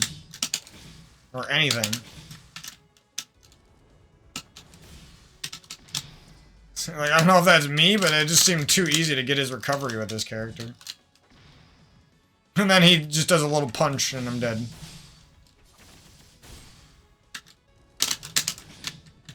Yeah. This game definitely needed some adjustment on the some of the knockbacks and stuff. Infinite looping down airs. If down airs weren't already good enough. Yeah, this character is really sick. I just feel like it's another one of those that seems overpowered.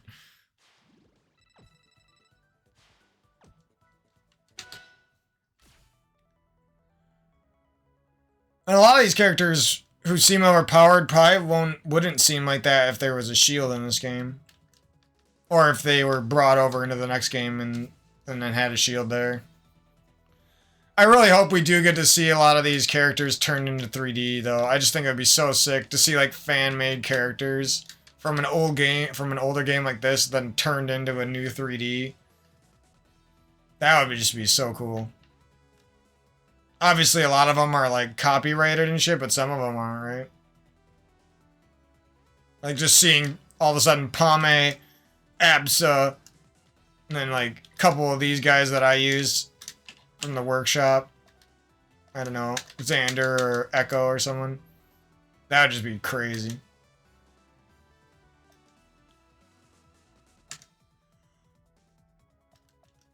And I haven't even used a lot of these.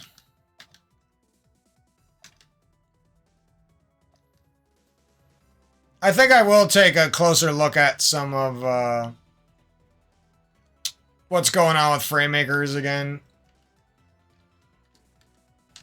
I'm assuming nobody streams it and there's like no tournament still, but there might be some other reason to look at it. Maybe there's an announcement that I don't know about that girl character that I thought looked cool.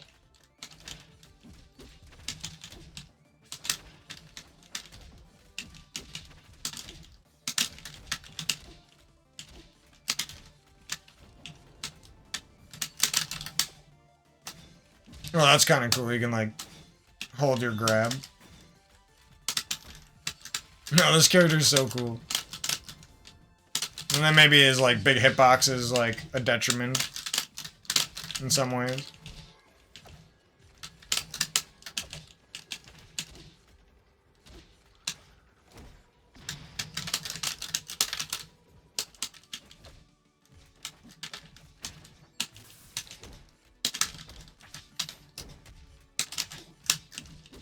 I probably could have got that guy. Or continued.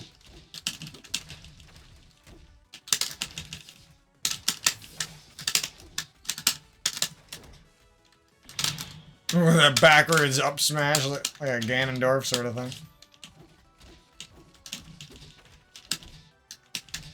Trying to see what it... When they're inside of you, there's got to be like a move. Whoa, that's crazy. Well, now I wonder if an Emmy does that.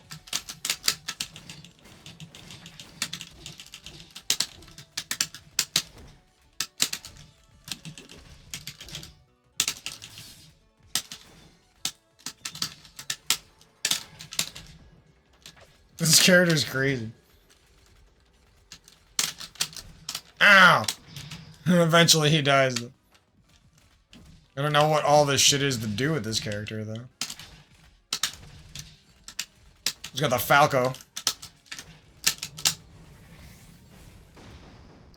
Yeah, that's like stuff like that. Like, I don't know if that even fits in with the parameters of, like, can any other character use their up B to fucking kill you off stage like that? I don't think so. It just seems overpowered.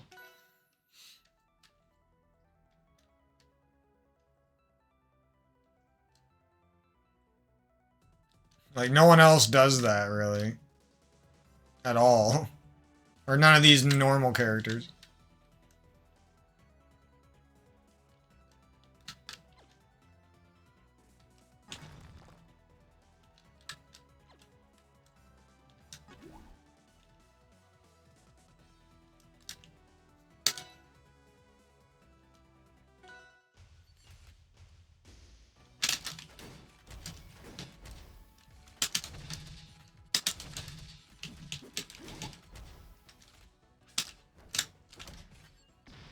Shit like that. Like, I don't know if that was a tipper back air that killed, or it's because I was close to the edge, or like, why the hell did that kill so early?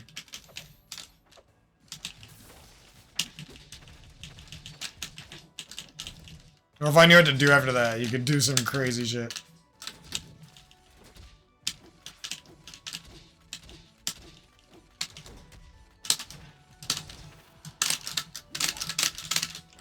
Did I lose my armor? What's going on?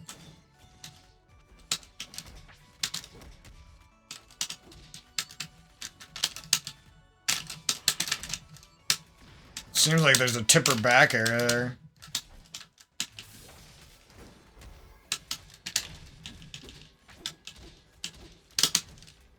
Yeah, there's gotta be.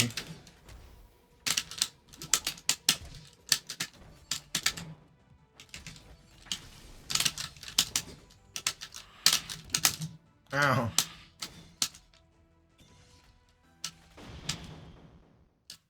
That'd be such a annoying move to like kill your friend, your friend with who's sweaty. Some of the grab moves in this game seem kind of cheap because like only certain characters have them, and there's like not like a sidestep. I don't know if parry or whatever beats grab at some time. That might be good, but I just don't know enough. Now it's like kind of late in this game, and I don't know if I like how did I grab him right there? You know what I mean?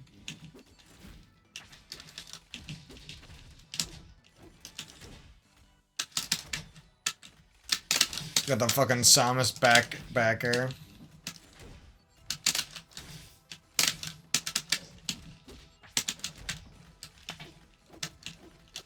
You gotta be careful with that up tilt. That's really good, but it only goes in front of him.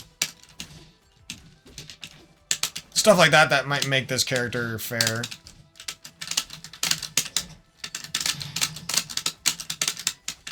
Because then the person could try to get inside of you. That sounds messed up, but you know what I mean. That's another thing. A lot of characters seem to have like really good down smashes as well.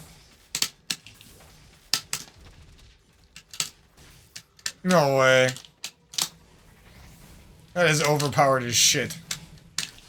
Every move this character has is overpowered. It's like a boss character, but it actually would be really fun if it was toned perfectly for to fit with the other characters.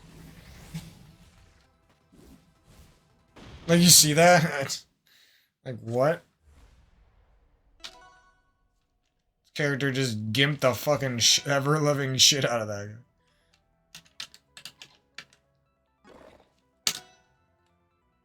I don't know if this character is going to be in the next game. Seems kind of generic. I mean, I think he's cool, but... It's like a veggie dog. The good kind of veggie dog. I love that down tilt. I don't know what to do after it, though. Or something like that.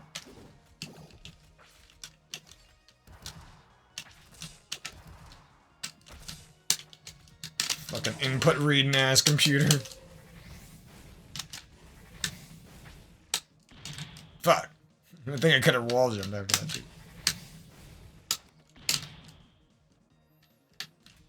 Whatever, you need the help, noob.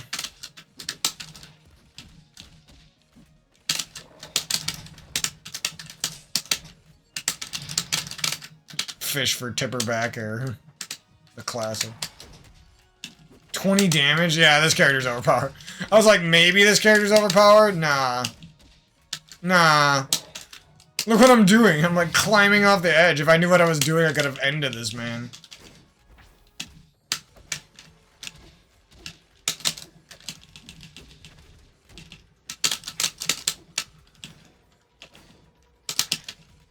Ugh.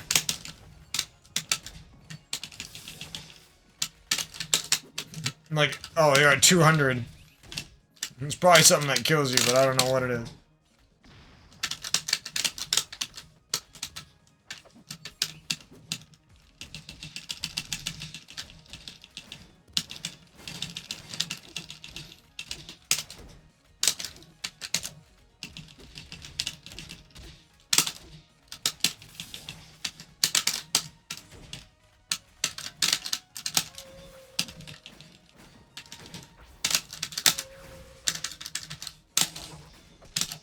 Ah.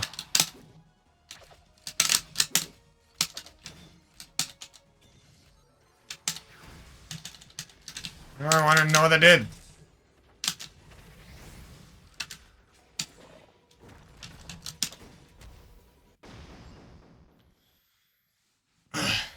So it's like, this character is really cool, but there's no tutorial mode that they can, like, so the workshop people can't just make, like, a quick tutorial for you. That's, like, built into the game for your character. And you download it along, you know what I mean? So it's like, I'm sure somewhere out there in some forum or on some fucking YouTube video, there might be an explanation of this character, but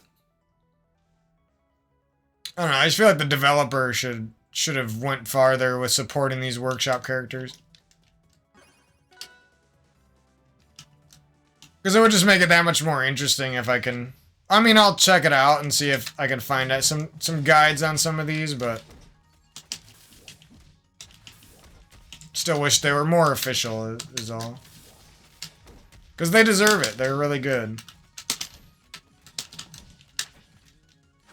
You know, and I say these characters are overpowered, but they might not be that overpowered.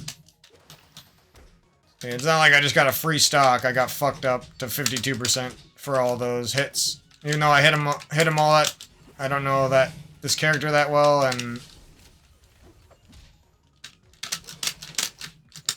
It's clear that it's not so overpowered that it's beyond saving, you know. If it is overpowered. Oh, fuck you, get red. So obvious. Like, stuff like that shouldn't hurt that much damage, though. Because that's way more... It's got... Yeah, never mind, this character's overpowered.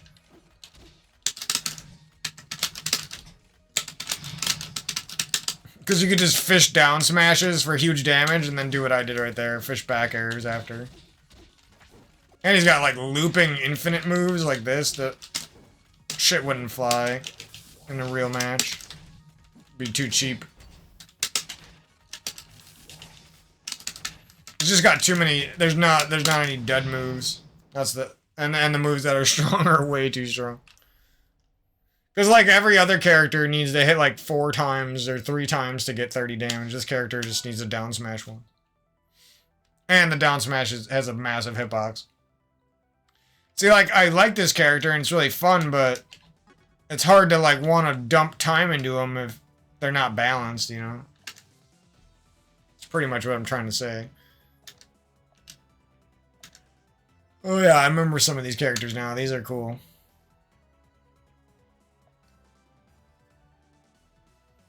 So I'm probably going to watch some Max and chill out, and then I'll be back with a lot of games soon. We'll check out Ganon for old time's sake. Yeah, that's kind of cool how many color variations were on these characters as well. Got the fucking Futurama Ganondorf here.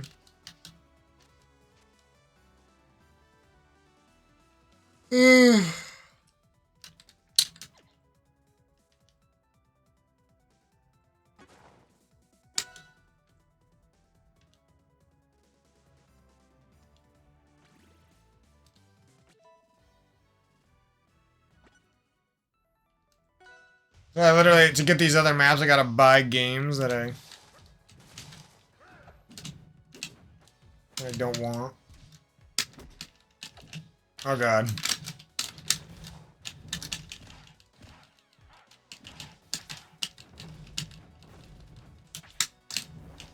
Oh, that was good.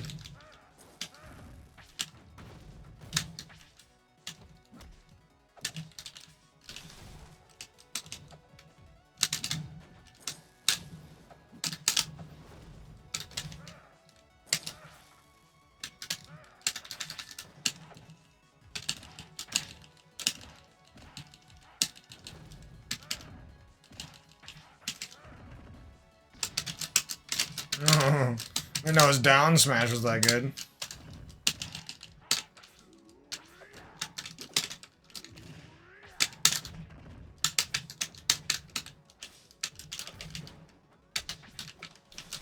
See, like, they have this perfect input timing so that you can never parry them.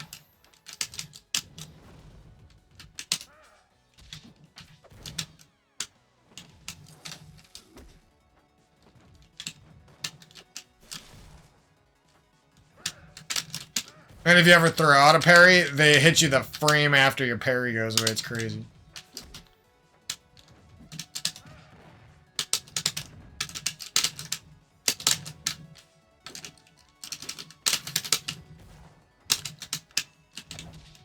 Ow, like what? How do you know I'm coming down there?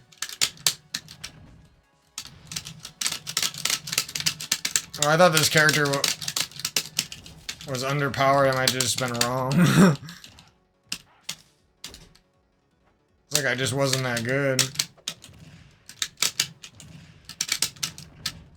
Because he's got a float.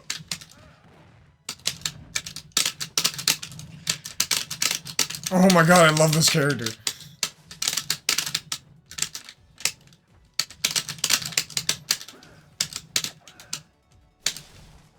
Damn it.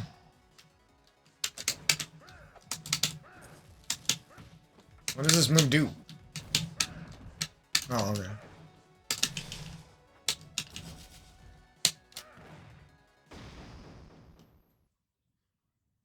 We ain't going out like that, though. I'm almost done, but we ain't going out like that.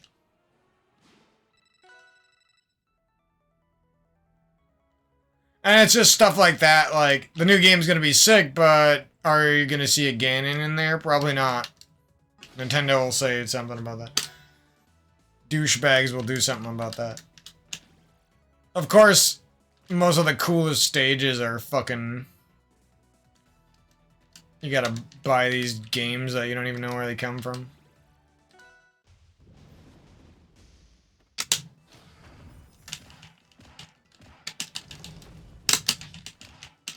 Damn it, how does that not connect? What? I'm restarting that. That's embarrassing.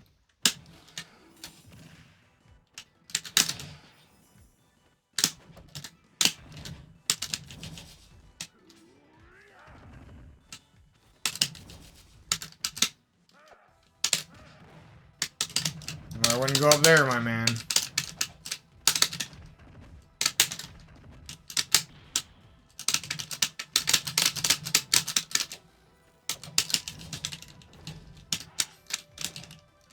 Shit.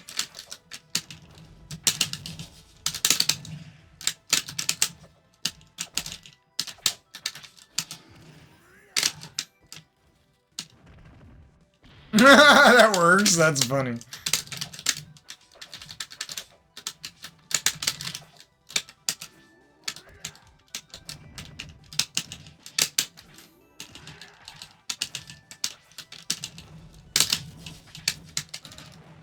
Ooh, that cancel though. Ooh. Ooh! They even had a flashy, weird, like, angled up B I did at the end. I don't even know how that worked. That was actually kind of a nice little round to end on, honestly, but... We'll fight Houdan a little bit, though. Where... Isn't there, like, custom stages I got somewhere? Yeah. Oh, I knew I like some of these, but I forgot. Oh, and this is Under Night, so I actually know what this is from now. I think this is Under Night. Actually, now I don't remember, fuck. I think I'm wrong about that. I feel like I should know where this stage is from, though.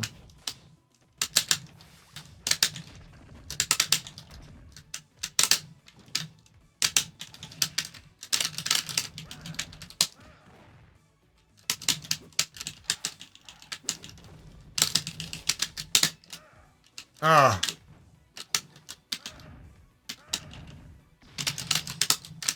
When in doubt, rope him into the down smash double. Ow! Oh yeah, he has a sword too, I forgot about that.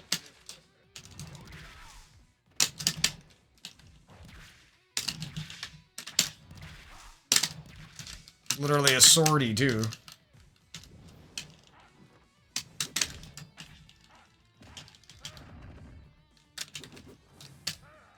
Ah, always uses up smash wrong.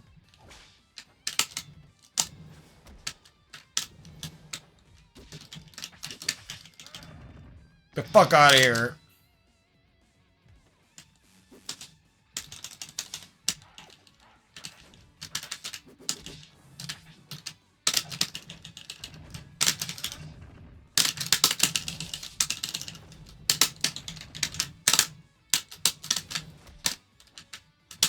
You got me, bro.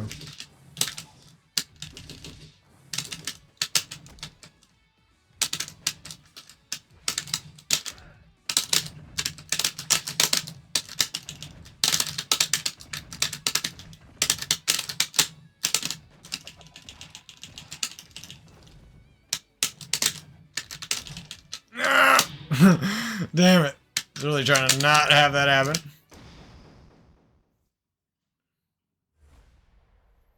I gotta get this motherfucker.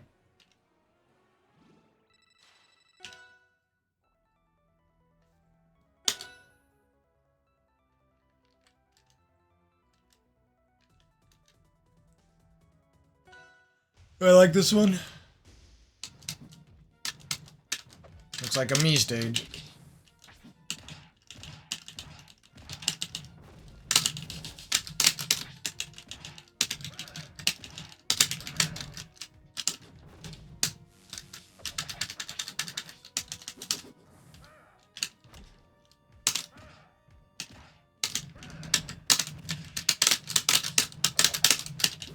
Damn it.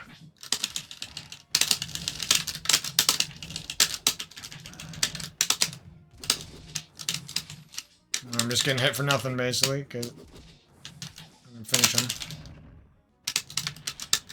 You gonna do that to me? That's how we're gonna finish you, bro. Oh, yeah, read the parry. Read the parry, do 1 billion damage afterwards.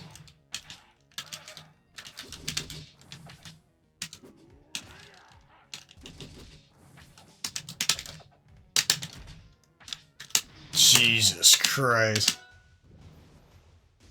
So easy to get pissed on in this game when you don't got a shield.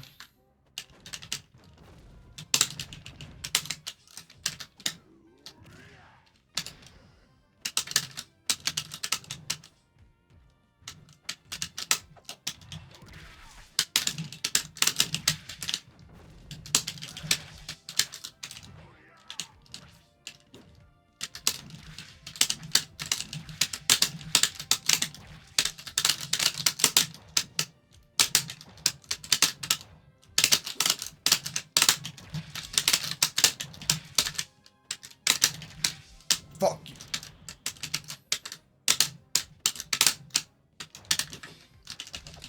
Oh, this AI though is crazy. Like trying to use meta strats on him, he's like, fuck you, I know exactly what you're doing.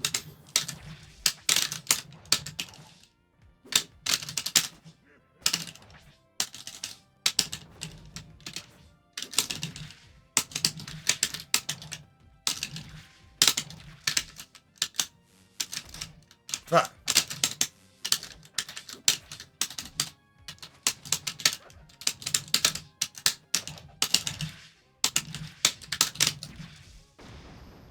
Jeez.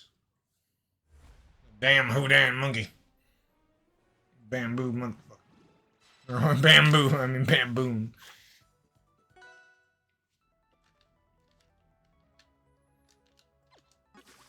You want to do some more Ganon. Maybe I'll see if the computer uses Ganon right.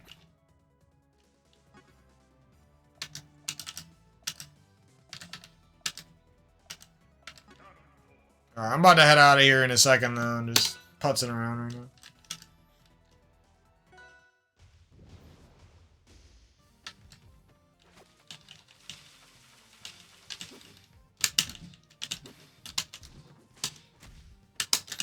Another thing about this game, seems like a lot of characters get a ridiculous amount off of their jabs sometimes.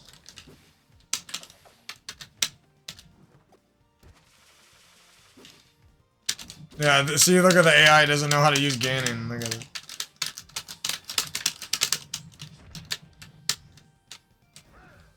Oh, hey, I said, no, I know what I'm doing. I'm just fucking with you. Ah, wrong. When I get used to Ganon's up smash now.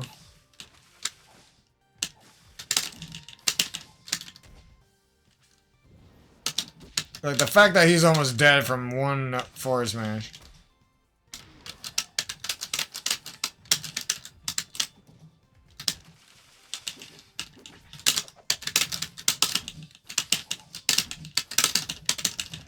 Oh, how did I not get an attack out there?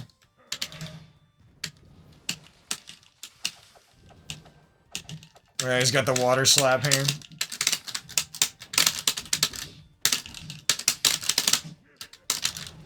Ow, oh, he knows what he's doing.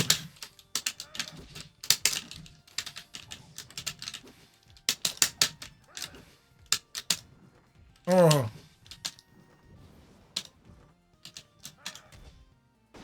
Now I want to get one of those fucking scarf throwdown thing. What kind of magical scarf does he have?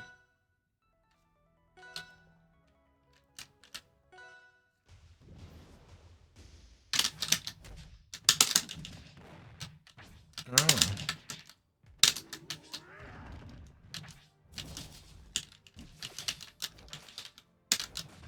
Unparryable fucking AI, dude. Oh, now he's stunting. He's chilling.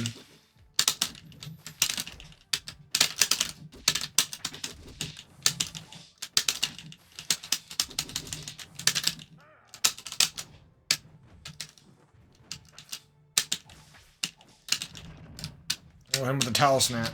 Ah, he went right through it, dude. Yeah, right.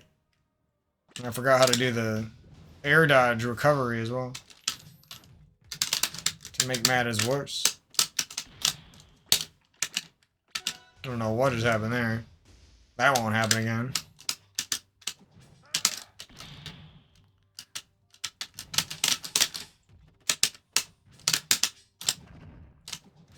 Fuck you, dude. What the hell? How's he doing that?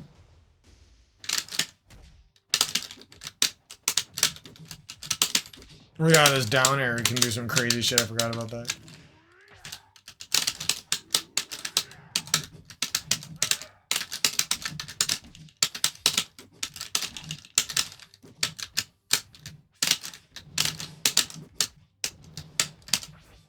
Wow, he got right through me. And then he dies to like nothing.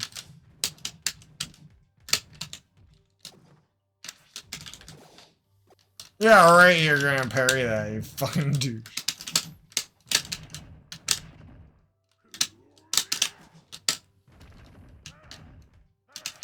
Reading me.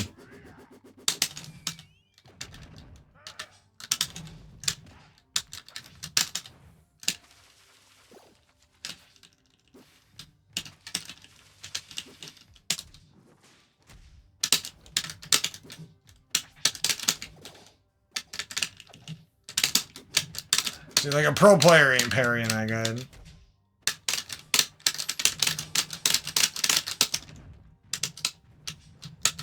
Nor is a pro player coming up on a person who's perfectly wave dashing like that and just perfectly getting it. Some frame perfect bullshit.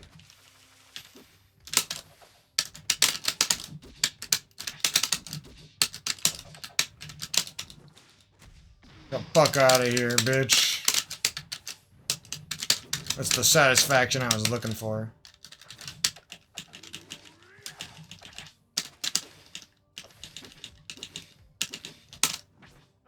Damn it, I didn't even do that though. I jumped and it just eats your jump input sometimes.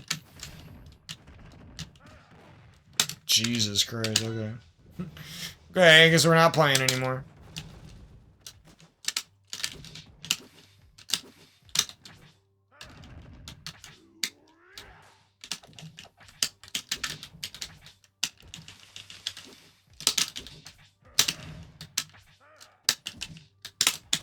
Yeah, right, you're attacking with the perfect move out of that. Like you just knew you were good. See, this is a... My character has one aerial that kills, and it doesn't even kill till 150. All the fucking workshop characters kill at like 70% with all of their aerials.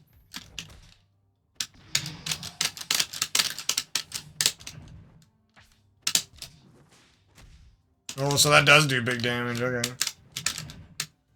Absolutely want to open with that if you can.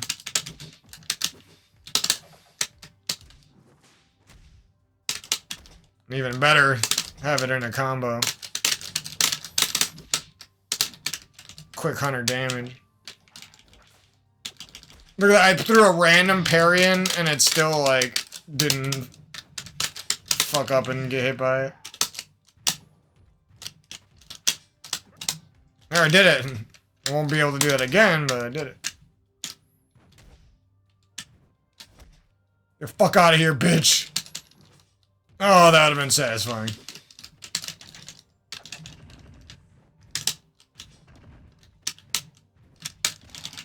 How you know? You input reader. There ain't no way. I didn't run up and down smash once the entire fight. Whatever. I'm taking that win. I'm out of here. Where this AI tilts me. Yeah, so I hope you guys are doing good. There'll be some more Rivals videos soon. Lots of other stuff. Hopefully some fighting game videos as well.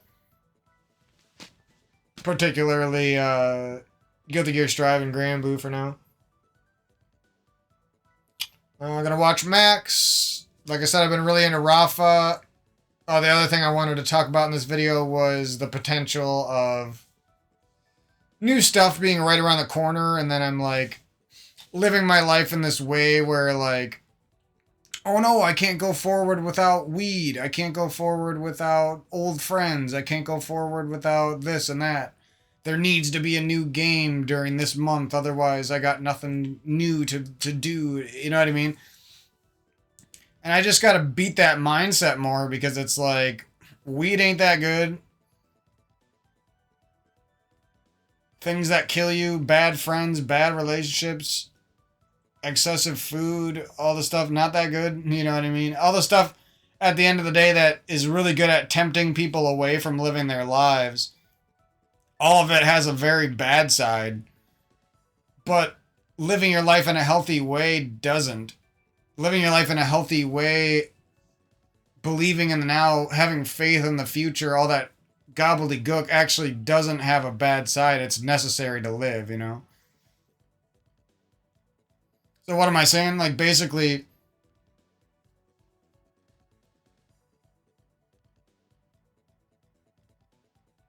I should be living my life in a way where it's like, I know I'm about to get Hollow Knight Silksong, you know? I know there's about to be Rivals 2.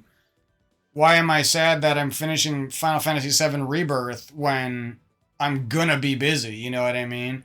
Instead, I'm living in this way where it's like, oh, when Final Fantasy VII Rebirth is almost done, that means I'm sad. That means this time in my life is over. When, like, that's how I get. I'm not, like, trying to be mean to people who get sad. Like, I get it.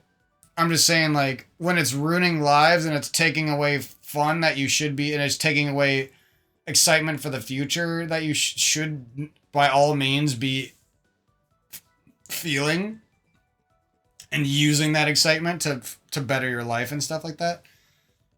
Oh, but you don't get to, because you've been tricked into the human temptation, nostalgic, always living in the past. The past is where your life happened, sort of brain space, you know.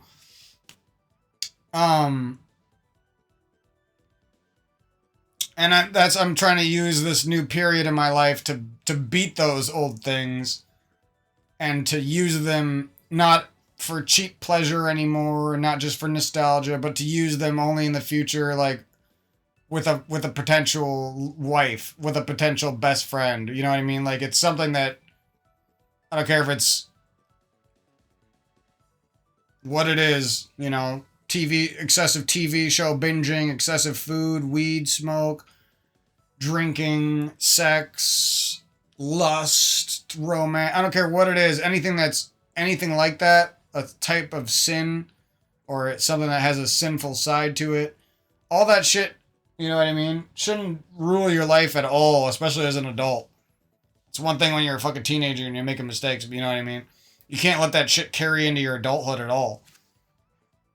And actually, that shit, if it does exist in your adult life, should be like a very sparingly used thing that is mostly just used to celebrate a couple times a year tops with somebody you love. You know what I mean? It's just a way different when something is like that and something is completely controlling your life and you have to use it every day, or you need it every day, or not happy, or blah blah blah. You know, Final Fantasy VII Rebirth is gone, so I'm sad. Like, that's garbage, you know what I mean? Yeah, you can love a game. Yeah, you can feel a little bit sad when it's done, but it can't stop you from living. You know what I mean? Shouldn't even be close to stopping you from living. It shouldn't. It should motivate you, if anything. You know what I mean? And that's kind of what I've been fighting. And if you wonder, like, why my channel hasn't been quite the same some of these months, the past 6 months ish, I'd say that's one of the biggest things right there. But yeah, I'm gonna go get a little snack and watch Maximilian, and I'll be back with some more videos soon, finishing up Final Fantasy VII Rebirth, etc., all this stuff.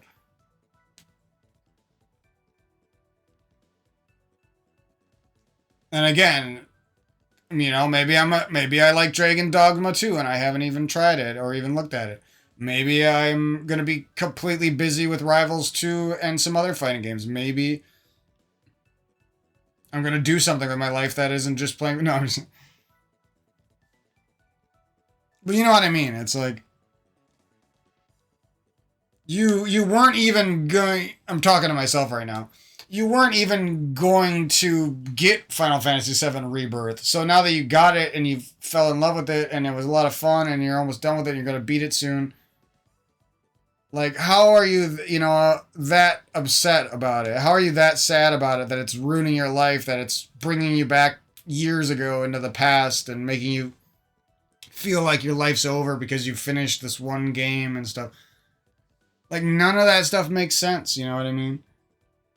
It's literally just a way for the mind, and I swear I was thinking about this earlier today. I might not word it quite as good as what I thought, but it seems like the mind will find anything to get sad about that it possibly can. It'll find anything, any reason to stop love, it'll find, you know, any reason to cheat on your partner, it'll find. Any reason to lose faith in your love, it'll find. Any reason to worry, it'll find. Things to get sad about, it'll get sad about shit that it didn't even want to do before you started it. So you forced your mind into doing something and falling into love with something. You might not even have had to force it. But you pushed it there and it did it. And now your mind's like, oh, I don't want to leave. I'm going to ruin your life over it. It's fucking annoying. And that's kind of what I've been working on anyways, but...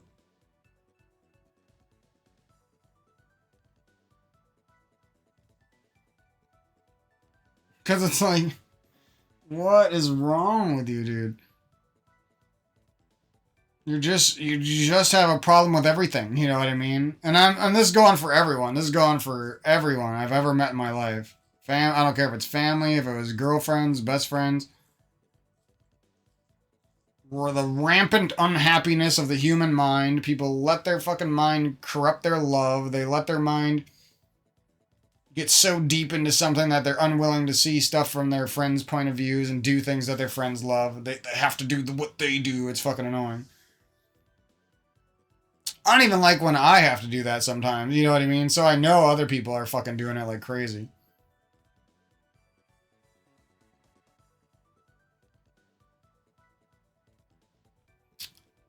Anyways, that's pretty much everything I wanted to talk about. I'm glad I remembered that crap. Because it was bothering me, like... From the second I started Rebirth and started to like it, I knew that there was going to be some trouble for me. I was even considering making a video talking about it like 20 hours in, like, how am I going to unaddict myself from this game? How am I going to play anything after Final Fantasy VII Rebirth? And then you get 90 hours in the game and it's like, I don't even want to play this game anymore. Like, what are you talking about, dude? Like, I've seen everything. I've been to damn near every inch of the world. The world doesn't feel alive in there anymore to me because I've done everything. You know, it's like I want to be able to move on from things and not fucking ruin my life over it. So that's the number one way I can boil it down. Like 100%, there should be a me that was like, damn, this game is fun. I'm excited for the future of video games, you know what I mean? I'm excited to do what I can do.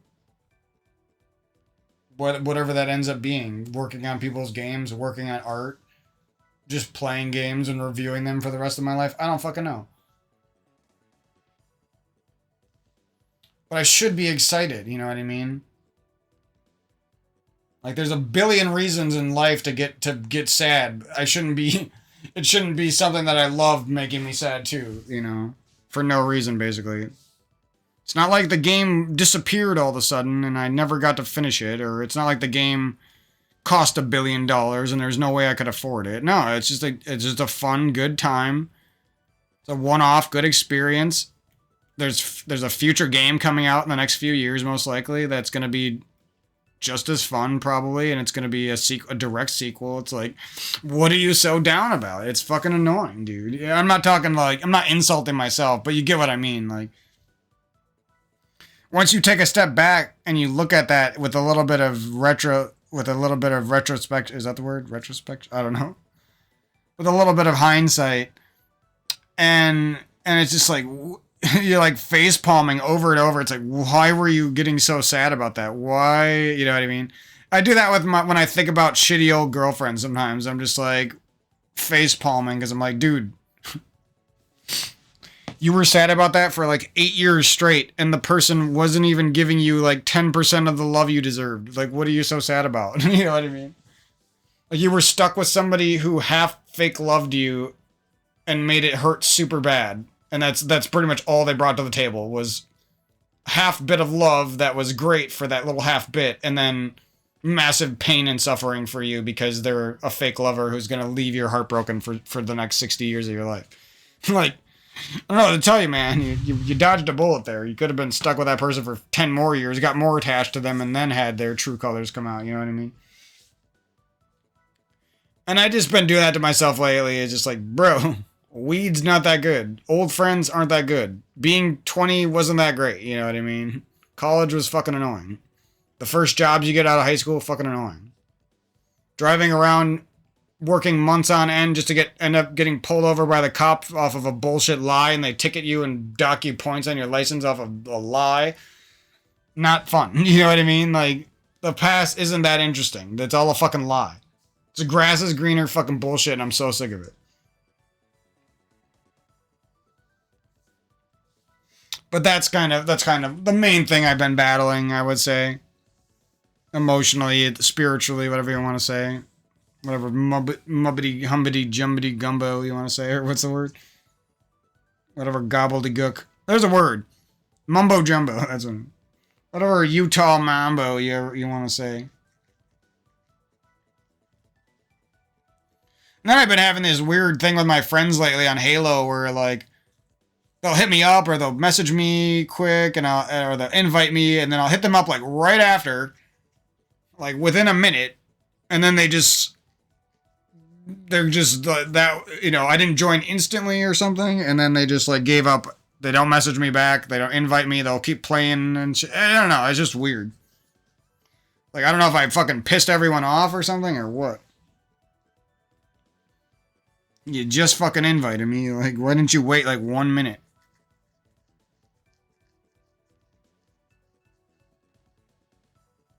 So that's kind of been another reason where, like, technically I should be having, like, a renaissance with Halo, like, having a lot of fun, because, I don't know, I'm the best I've ever fucking been at the game, and whenever people who don't know me meet me, they think I'm a fucking god, and they say all this nice shit about me.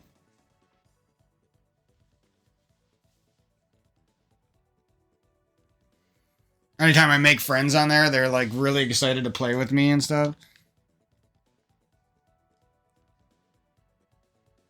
Just a couple things detracting from that is enough, I guess.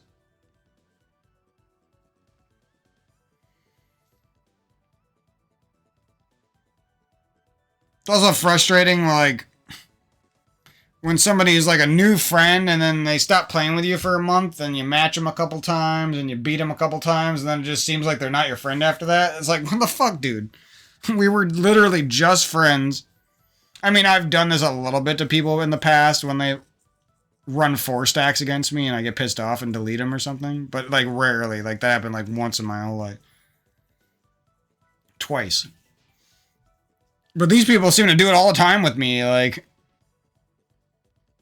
we were just best buddies. You guys had nothing but nice things to say about me. And then we don't play for a little bit. And then I'd see you on a month later, and all of a sudden, like, we're not friends. You know what I mean?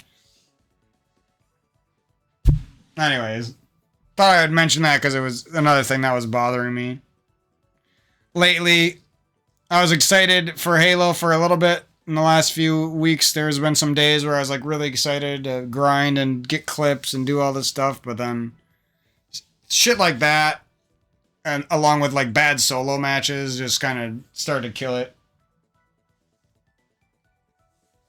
But it's all good. I'm not that attached to Halo anymore, so I'm actually more into this other shit, you know, fighting games, adventure games, RPGs, Souls-like games, Steam games, retro games even. The future of Quake, which is another thing I wanted to talk about, because I was talking about Rafa before, but see, I'm like such a Rafa fan now. I just like wait for his streams every day. It's just like crazy. But yeah, there was more rumors about the future of Quake. There was already some a few years ago, and then there was some more recently. So it really seems like we're gonna get something soon. So that's another thing. It's like, am I gonna sit there and be sad about Rebirth and like waste a bunch of my 2024, or am I going to play a lot of games and do a lot of things and get healthier in mind and body and spirit and emotionally as well? Am I going to do all that stuff that helps me live my life and lets me enjoy more games in the future? Or am I going to sit there and just be sad about Final Fantasy VII Rebirth being over, buy a bunch of bags of weed, smoke them all up, sit there and eat a bunch of food and get the munchies and sit there and be sad about my past and sad about relationships failing and stuff? And you know what I mean? There's like two ways I could live this year, and it's like I do not want to live that second way I described. Not even a fucking little bit. I've done that so much in my life, whether it was because of nostalgia or things coming to an end, like school. Not that I didn't want school to end, it was just that it was a big change. All the people I ever knew and cared about, like, pretty much instantly went our separate ways. And, like, I had that fear before school ended that, like, I would lose a lot of friends and stuff, but I didn't think it was going to be, like, that crazy. So that kind of threw me off, too. It was just, like, I didn't know I was going to go from, like, seeing people every day, hanging out with people damn near every day, and then all of a sudden, like, nothing, pretty much. Everyone's gone. And I think that was a big thing that fucked me up from the age of like 18 until 21. I feel like those years should have been really good for me, and because I wasn't prepared for that initial transition into adulthood and that initial transition away from the safety cozy community of friends you might have and from middle school and high school and stuff like that. I don't know. I wasn't ready for all that change hitting me and how it felt and stuff, and it just kind of made me live my life and not the way I wanted. But not to say those years were completely bad. Like, there was obviously a lot of good stuff too, but I could see that was looking back, that was where the start of some of my problems in my 20s happened, though. I don't really like talking about my 20s like they're over, but I guess they're over.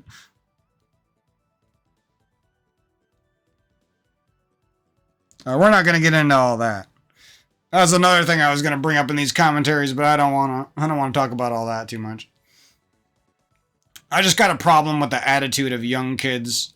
There's like this overwhelming attitude from anyone from the age of like 8 to 20, where they all like act like they're gonna fucking live forever, and they act like they're the future of mankind, and they act like, but in reality, that person is gonna be 60 years old when I'm 70 years old. You know what I mean? And it's like, you're not that different, bro. You're literally gonna go through the same shit slightly after us. Like, shut the fuck up. I don't know. There's something like I didn't understand like age discrimination when I was younger, but now I absolutely fucking hate it more than anything. Like when you got these young cocky fucking douchebags making everyone who's a boomer feel bad. I don't know what about it. It fucking pisses me off. Cause if you take their attitude even somewhat personally and it bothers you, they're just like injecting rage into you. And the thing is, they're gonna be the same fucking person in a few years, and that's not that long, you know. They're gonna be the same age as you, probably feeling the same type of way about getting older. You know what I mean? And then yet they just a few years before that they were going around making people feel like shit. And the thing is, I never did that. I'm not saying I was the perfect kid, but I never went around and like made people feel bad about being older. And I actually always, when I was younger, I often looked up to people who were older than me. So the fact that that attitude is like so fucking pronounced now is so, like I see it everywhere on YouTube comment sections, on videos, all the fucking time, Twitch chats. Anywhere I can, there's some fucking kid out there acting like they're the internet aged little god boy, god girl of the fucking universe. And it's so, I don't know, man. Don't get me started on that. I don't want to talk too much about that, but that's just something I thought I'd mention because every time I notice that that's going on, I get really frustrated. And it, you know, and even though that sucks, it does make me feel a sense of pride in a good way about the people around my age, or the people a little bit younger than me, or the people a little bit older than me, who all do have good attitudes, and they do clearly care about other human beings having to go through life and death and having to age and having to do all this shit that's not easy. You know what I mean? And Mikey just got serious for a second. But yeah, that's what I'm saying, is just like, I really respect that now, and I really am grateful for that, at least. When you got people who care about other human beings, and it doesn't matter if you're 45, and it doesn't matter if you're 55, and it doesn't matter if you're 35, and it doesn't matter if you're 25. We all treat each other great. You know what I mean? Like nice little grade school friends who just made their first group of friends. You know what I mean? We treat each other kind of like that sort of thing. So anyways, I'm going to peace out, guys. I got some Maximilian to watch. I want to check out this Dragon's Dogma. This Dragon's Dog Water. And we'll be back soon with a lot of Rivals, a lot of other stuff. You know, I never know when I'm going to leave some of these games, but you know, we've had some ups and downs on the YouTube channel too. It's a lot of people leaving, some people coming. So I want to get things re-fired up on here.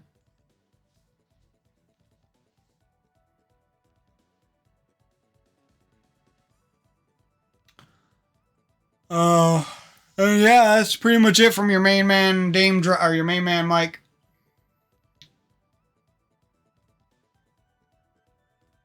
And I'll update you guys on some family stuff and the juicer and dogs and some of the games I'm looking at. Oh yeah, one more thing I wanted to say before I head out was the game Phantom Fury comes out next month. It looks pretty cool. I might just splurge and buy that right away if there's nothing else announced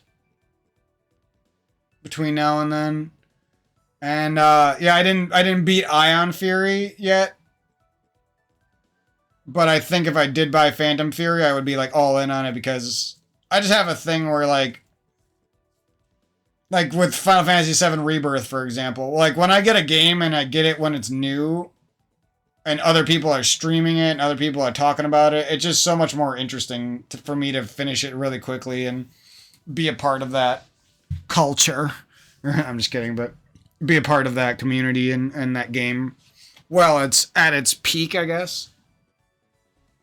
Because sometimes going back to a game can feel a little depressing. Even if it's a great game, it's just, you kind of feel like you're there alone, I guess. Kind of like right now, I feel like I'm here alone with Rivals, right? Or if I was playing Framemakers, I might feel like, okay, I'm kind of playing this by myself and there's not really an alive community, you know what I mean? And what else was I going to say that about? Framemakers, Rivals. I don't. There was something else I was gonna mention too. But...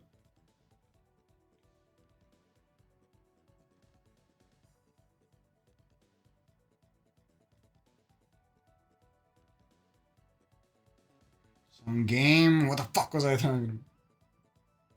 Not Final Fantasy 16. It wasn't Rivals. It was something. Some good game from the past few years that I didn't play.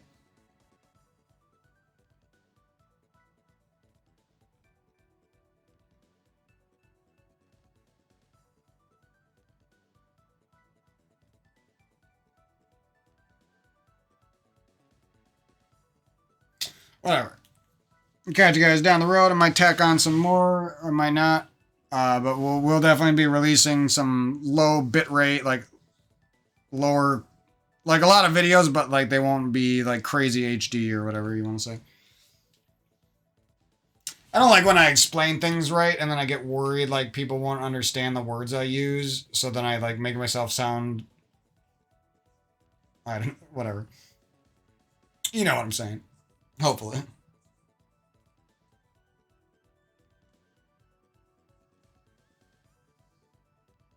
But yeah. We'll be pumping out some because I did play a lot of HD Rebirth, and that takes a lot of upload for my internet and everything, so it would be nice to play some more of these games that don't require crazy file sizes and stuff. So I could just chill out and not have to worry about filling up my damn hard drive in one day. I probably would have beat Rebirth like way sooner if I... Well, actually I would have if I didn't have to record and upload everything. Or if I just, you know, if things were easier for me to do that. Yeah, other thing... I don't know why I'm carrying this on anymore, but... because I'm sad Rafa's gone. It's like whenever it's another thing in life. It's like whenever there's something, like the moment I get into it, is the moment it's gone. You know what I mean? Oh, I just started enjoying Rafa's stream. Gone. Oh, I just started enjoying watching Maximilian play Dragon's Dogma. Well, I got to record this video here. You know, it's stuff like that.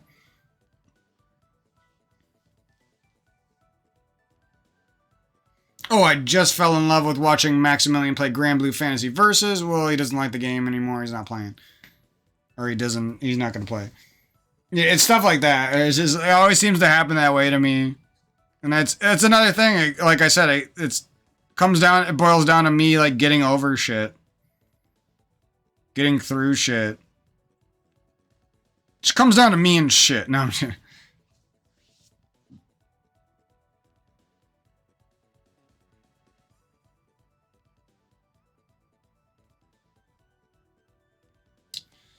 But yeah, I'll be checking out Framemakers. Checking out what's on the PS5. Checking out what's coming out. Like I said, Phantom Fury's coming out. I'm interested in that. I kind of want to hop into a new boomer shooter that like everyone else is talking about. That'd be fun. That might rekindle my spirit to play some more of the other boomer shooters. I haven't completely given up on Quake Champions. I don't really want to play it unless I know there's like a future for the game, for the series, you know what I mean? I know that's probably like a dumb reason, and it might like make me miss out on a game that I would otherwise have loved. But still. Damn, these enemies in Final Fantasy 16 look sick. That's another reason I want to get back into that game, is just like... something about it feels newer than Rebirth. I don't know. I might be wrong about that, but that's just how it feels.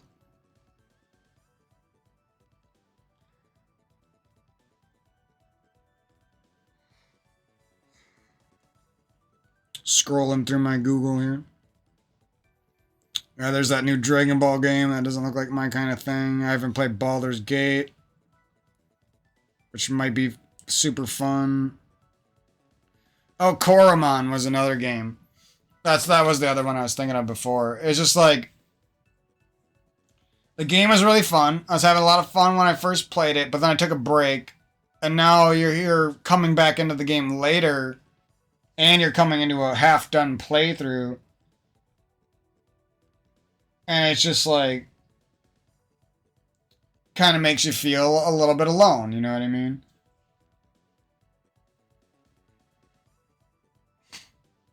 But yeah, I'm gonna stop this video in a sec and check out Twitch, check out FrameMaker, see what's going on with that. There's a lot of stuff I just wanna see, like, because there's just not that many games with release dates in the next few months. Like I said, Phantom Fury is the only one that I can really think of. And this is coming from a guy who's got a Steam wish list of 1,000 games and like lists and lists of games and Google Doc and documents that are all supposed to be coming out soon, and I don't even know about anything really that's coming out soon. Like with a verifiable date and everything.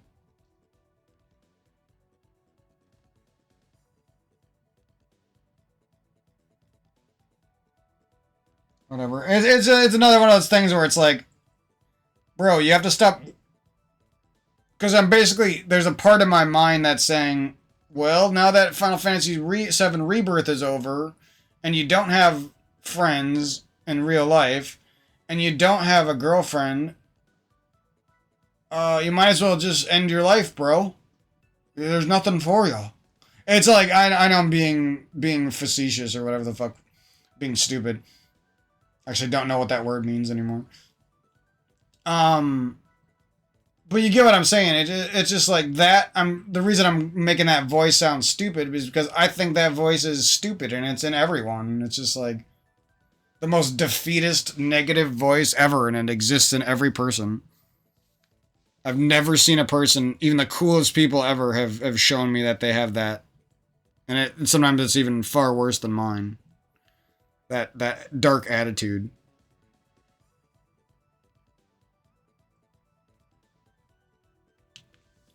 Anyways, that's like the main thing about this commentary that I'm trying to beat and everything, trying to help people through and beat myself. Because I'll talk about that shit for the rest of my life. I fucking hate that shit. That is so annoying.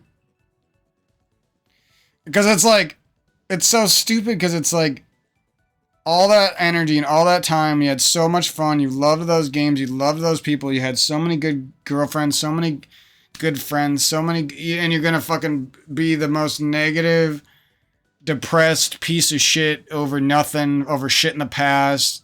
There's so much potential and you're just saying no to all of it. There's so many more good times for you and you just said it's all over because something happened. Blah, blah, blah.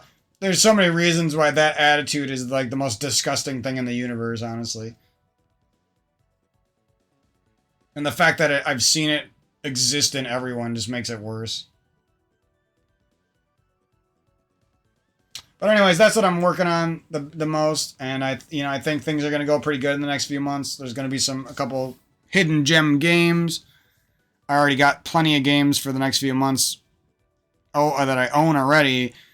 I'm sure we're going to get something, whether it's Hollow Knight news or news on some Metroidvanias or whatever. We're probably going to get some sort of news very soon. So that'll be exciting. Shouldn't even say probably. Like, why? See, that's another thing. Like, instead of, like, actually having faith and actually believing that these good things that are on their way, and we know they're on their way, and they're going to be fun, and they're not going to cost that much money, and it's going to be great. Even though I know all that's true, there's still a me that's saying, well, maybe there's going to be something good. No, there is.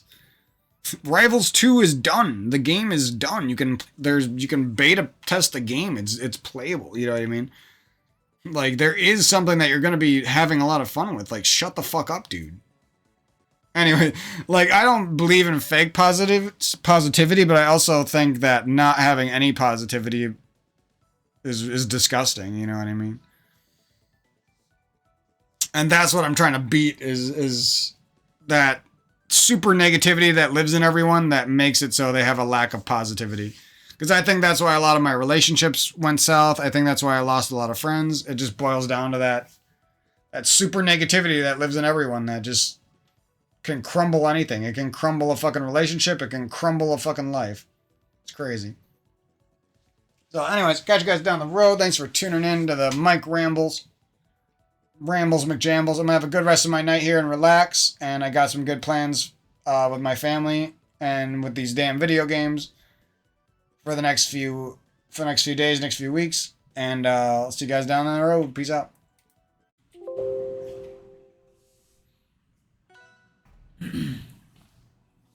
Hello, girls and guys. Hope you're doing well.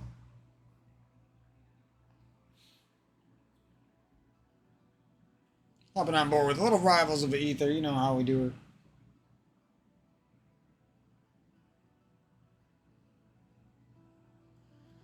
Had a good time on Halo with some dudes after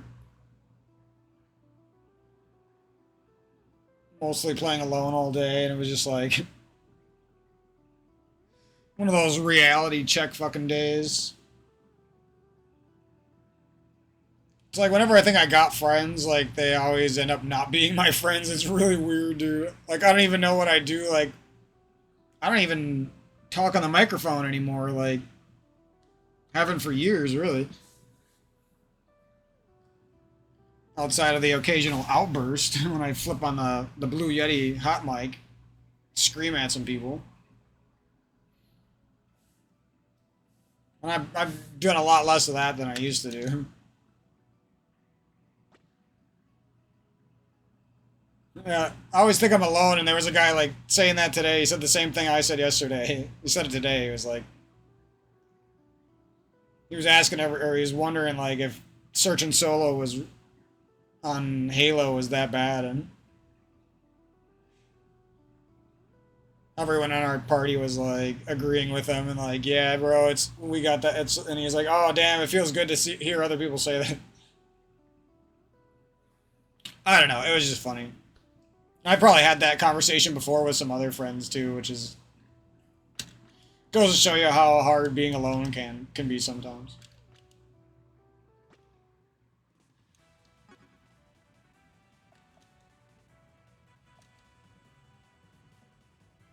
It feels like you don't learn nothing about life until you're actually alone and you actually gotta live it yourself. Then you actually start to learn. Like, everything before that is just kid shit that they make you putz around with, you know? It's not the real shit that you have to deal with as a human.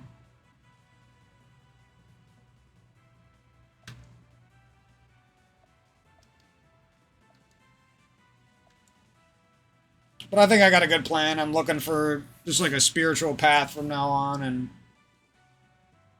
just focus on my yoga and meditation and trying to share good stuff with people in the world, and that's about it. I probably eat a little bit too much, and I gotta work on that, but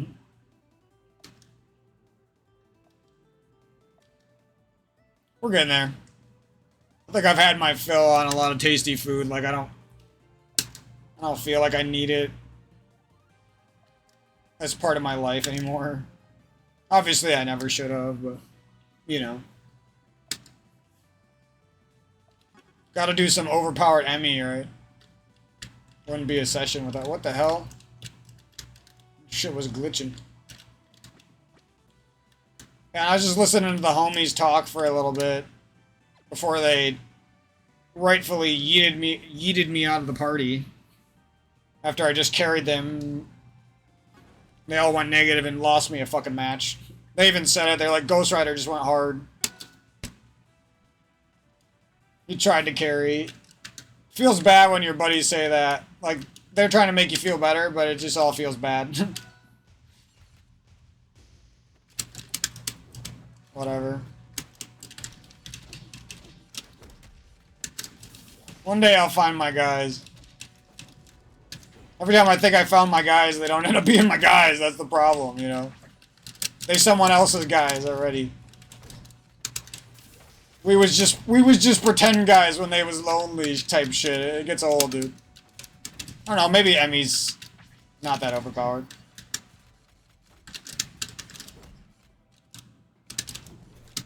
You wanna hit him with the Ganondorf? Ooh! Why are you hunting me down? I'm the hunter.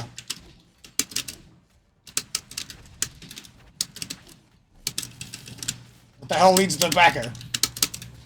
Nothing. Nothing leads to the backer.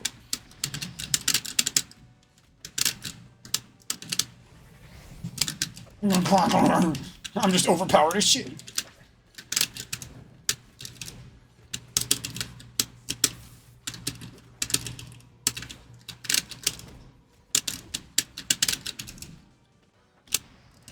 Gotta play this character against like your little brother, your like best friend, or somebody you want to piss off.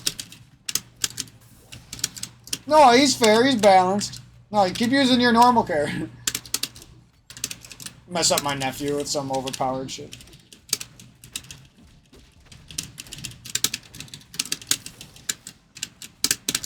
Ooh! I want to get hit with that.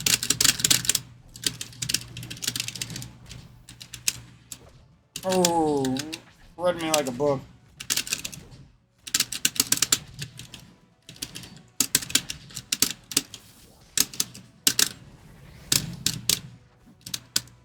I don't know what I'm doing. Fuck, it was almost cool.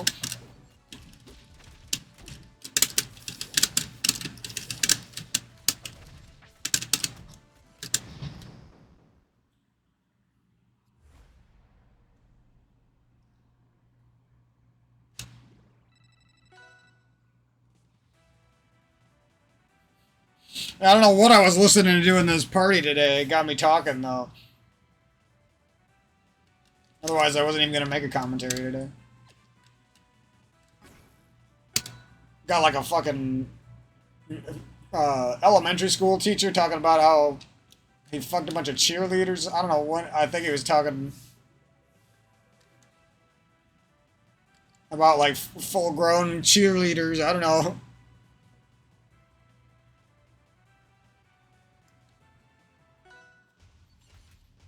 Like, not the 16-year-olds. Like, they was 16 and he was their teacher and then they got a crush on him or something. I think that's, I don't know, that's always been a weird world to me, man. I'm out there for that spiritual, super deep, lifelong, awesome connection kind of love. I'm not really looking for the weak sauce shit most people settle with for sex and money and posterity and bullshit. But that's just me, man. You do you. I got friends who seem like dumbasses, but hey, they're pretty cool guys too. And they work hard at their jobs, so I ain't gonna judge them. I'm glad that they're having fun.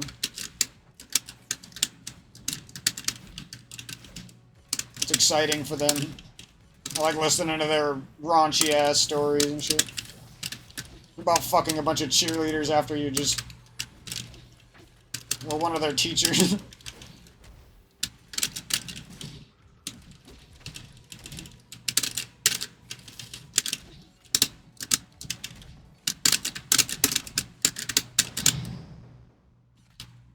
$68. Ah, damn. Sad.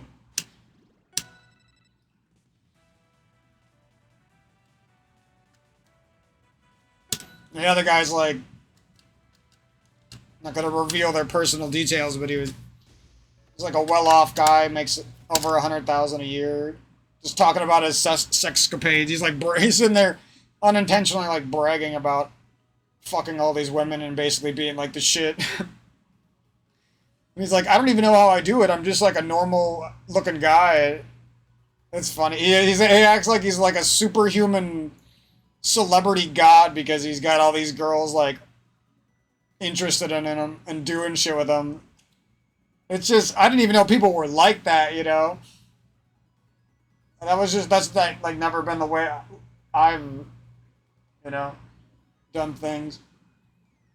It just made me feel like,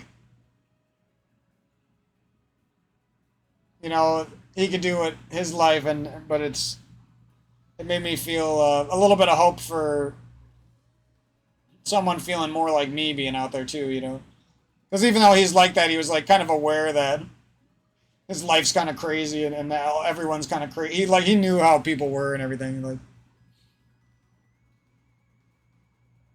Seemed like he was grateful for all the things he got to do. He's a nice guy, you know what I mean? Wasn't just someone who goes and thinks they like dominate the universe and they own a bunch of women and all this crap. Nothing like that. He even said he cheated on like his girlfriend, and the girlfriend had a tattoo of him and shit. He like said all this shit. I was like, oh my god, dude. Maybe I don't belong in this party. I can't take all this adult shit, you know what I mean? These guys are all like actual people with jobs and quote unquote lives, and I'm just like, I'm here trying to vibe and be one with my spirit for the rest of my life. I don't know what these people are doing, you know what I mean? Everyone's different, but hope that, you know, things go good for all of them. It was fun listening to their stories, and it made me feel better that I'm like holding out for the one, and I got other things in my mind. I'm not saying that's better or makes you a better person. I don't think it does. You know, if anything, it could make you a worse person because instead of enjoying your life, you're just sitting there sometimes like with a bad attitude, wishing something would come for you or thinking that you deserve more and stuff like that. I understand all that, you know what I mean?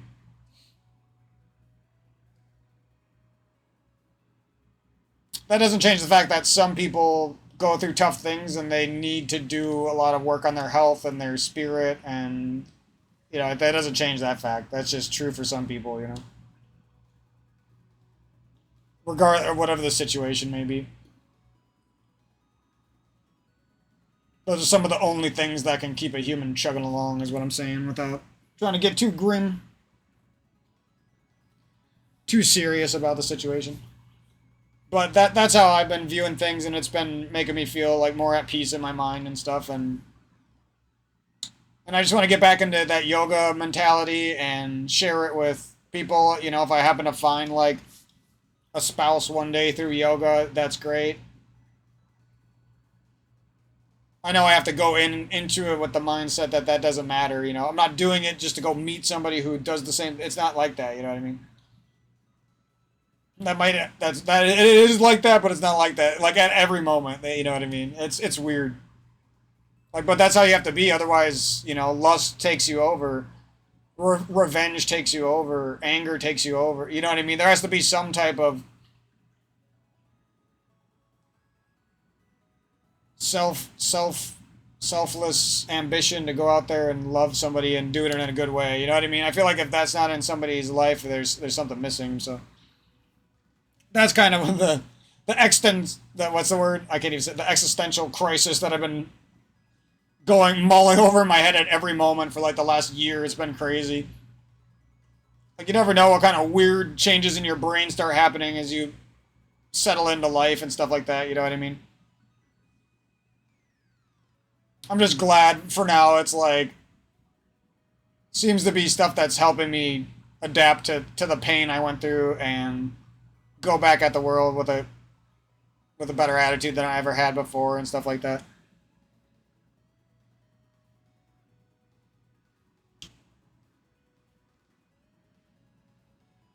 But yeah, I was one of those people who thought I would be like dumped into hate forever by certain friends and certain lovers and stuff like that. Certain situations in life, not even always people. And I'm not saying I'm completely free of it. I'm just saying that there was times that I thought like I was done for, basically, but I stuck with it, and I decided to go deeper into the darkness, if that makes sense, and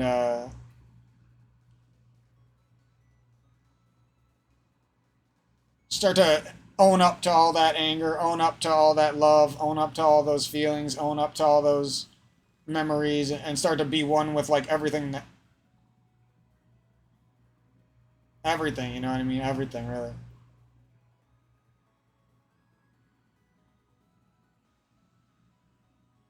But the more you do that, I think the better your life will end up in general. That's just kind of been.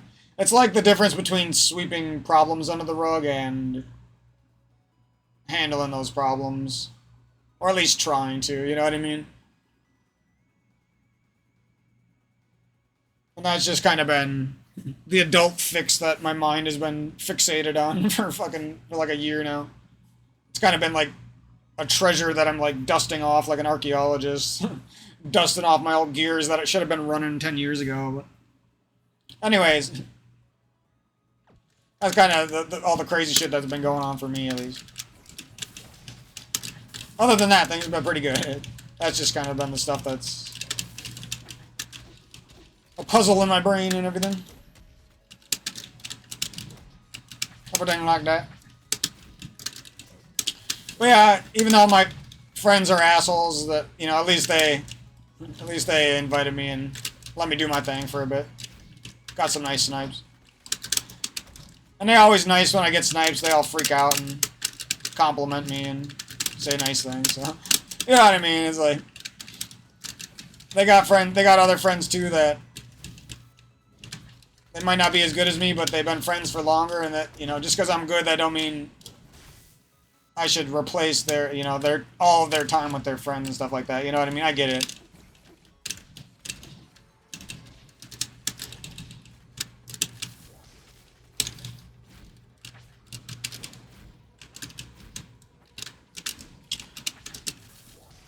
But yeah, I had a pretty good time with my buddies today, or some other buddies, not the usual guys I play with.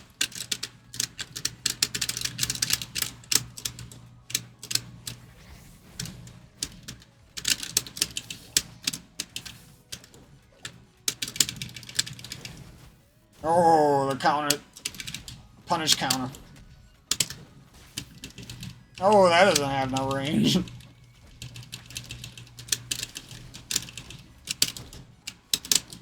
Oh, that doesn't... What?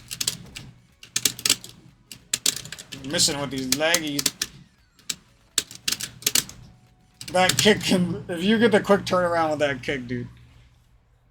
Shit's over. Yes, I just said that because it was on the screen. But it worked. God damn it, it worked.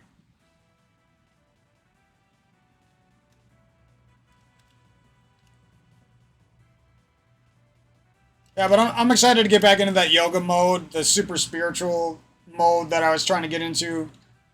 I think I got a deeper meaning behind it this time when I was younger and tried to do that for myself. I don't think I was ready, and I don't think I was doing it for all the best reasons and everything like that.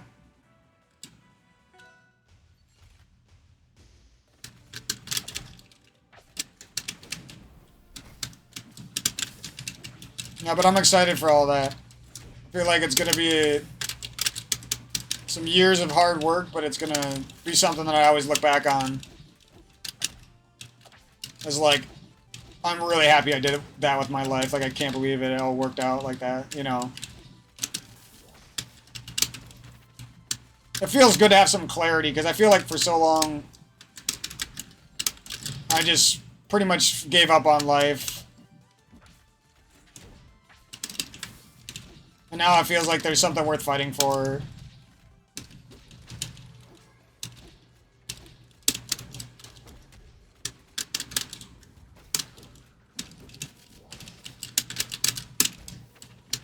Oh, that move can kill somehow.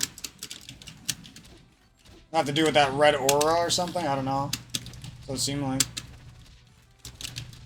Yeah, it's gotta be. That's really cool. I like this character more and more. That I can't believe how good he is. I can never parry. It's like a bot.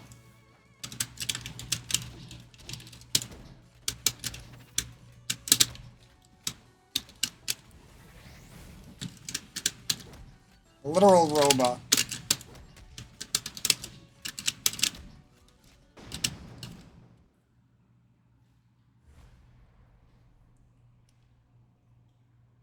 Seems like a fun matchup.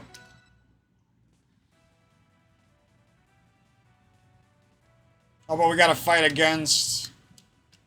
Let's try the reverse and see if it's still fun.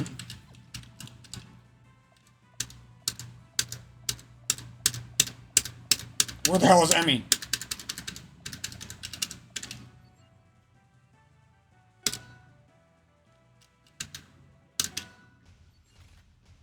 I don't even know if I'm recording this.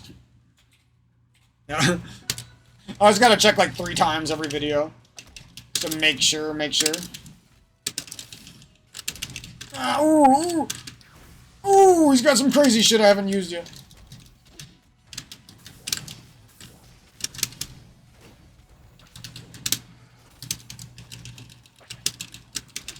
Ow.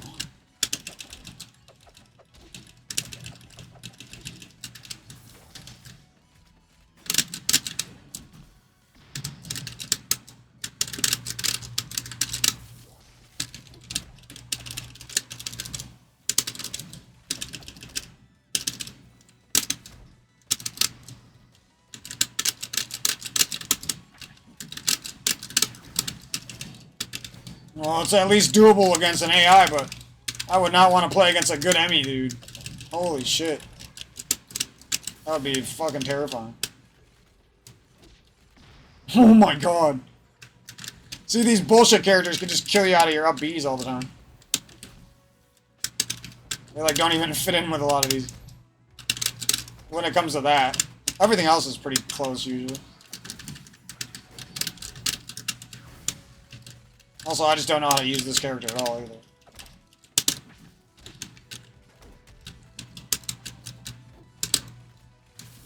Ah, it doesn't get through that.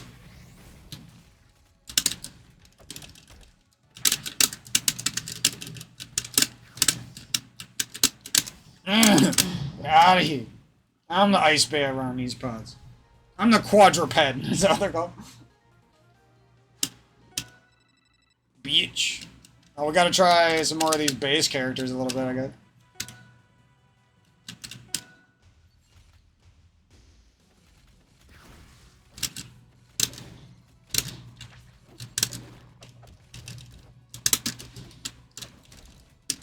Ow, ow, ow, ow, ow.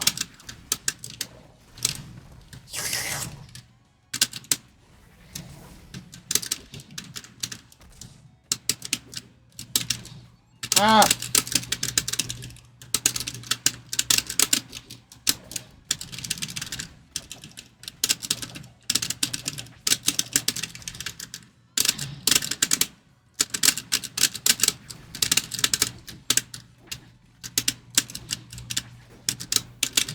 Ow!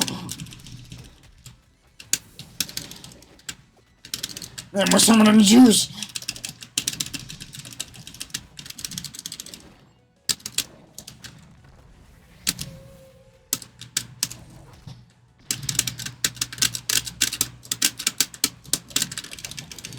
Ow!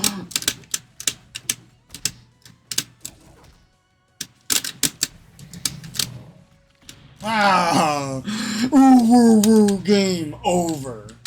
What the fuck did I just do? This character seems really sick. I'd be kind of sad if it's not on the next one. Ow, ow, this thing is monster stomping me. And it's just dead just like that. Like that.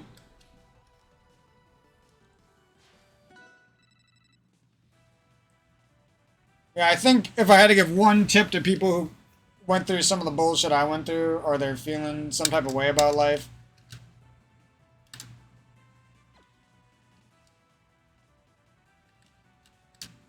I feel like if you can train yourself to just focus on one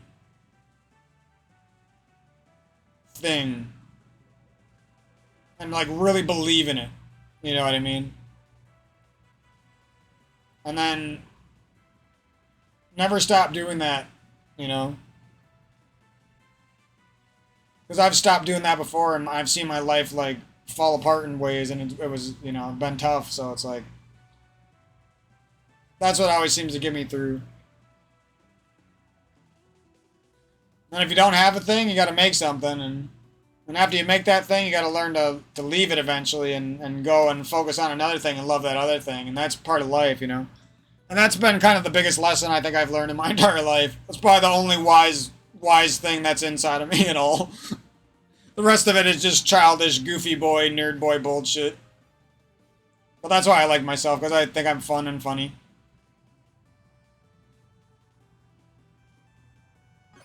But that's my life, if you wanted to know what's going on with me.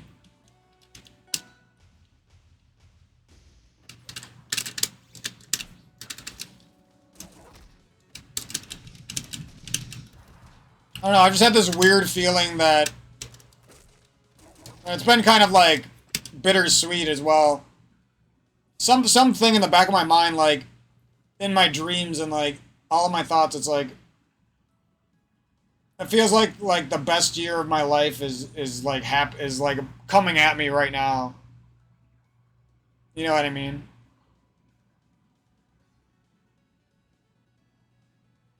It's weird to say that, but and it's not always like the best news. It's like great, but it's like shit. That's the best one. You know what I mean? Like, but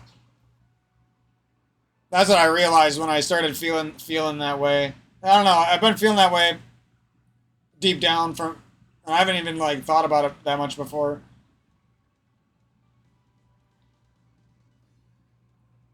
But I don't know.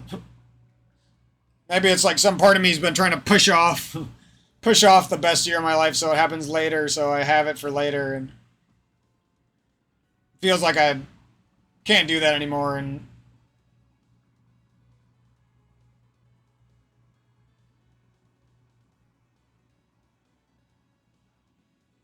now it's a now or never kind of thing now. You know what I mean?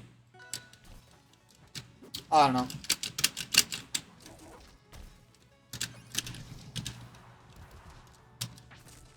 Oh shit. No up tilt into up smash. I'll never remember that, but... Oh, this down smash, though. Especially with how fast this guy is. Ooh, right... He just counter-punched right through me like I was nothing. Like he's everything, and she's everything, and I'm nothing. Oh my god, he's got parry? What was that? I'm trying to run up and grab. Doesn't do anything in this game.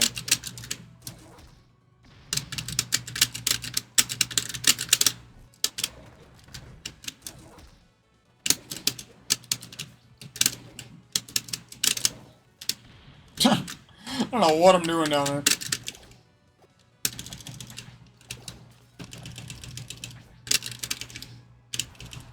Wow, that down smash comes out so fast, it's crazy.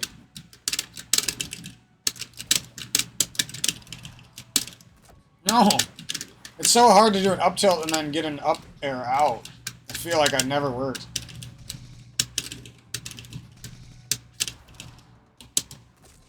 No, I did it again, dude. Oh, that's really sick, though.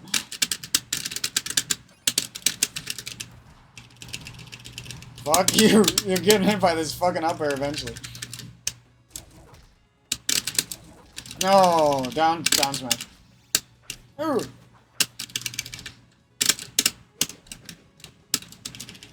Ah, ooh. I actually hit a parry for one. No, it's wrong move. Ah, the up tilt's so good. I just gotta remember to use the fucking up tilt. Look, it's like the best up air tag, up angle the tag you ever needed. So. Ooh.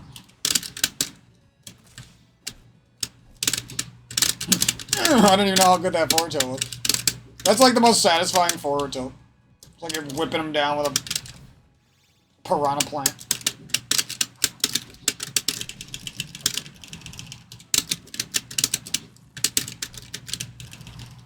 No. Get out of here. Let's go. On my face. Yo, I like this character though. That's what I love about this game. It's one of those games where it's like, at the surface level, you might be like, well, all these characters just look like dumb animals or something, you know. But then you actually play them, and it's like every single one of them is just so fun. It's crazy. Like you don't think you want to be this guy. It's like that's not my kind of guy, and then you play it, and it's like, oh my god, this guy's so fun. What the fuck? Like Absa. This fucking frog I want to play as. I like this dolphin. I like this polar bear. I like everyone, bro.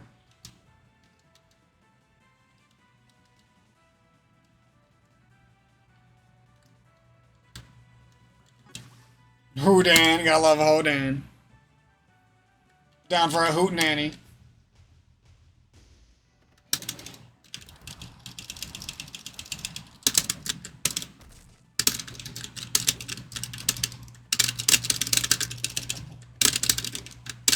Ah!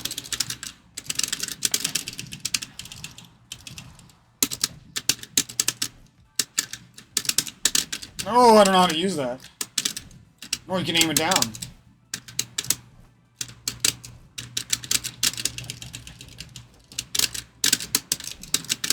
Oh my god. Oh, now I'm going to be getting rocked like that. I would just rage quit. Even if I was a 10-year-old. No self-respect.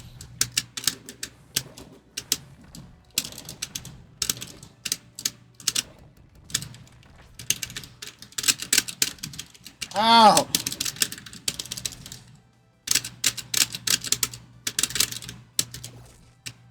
Parried! You suck! You suck! Ooh! So all the good players just snipe your recovery on the middle in the stage and shit.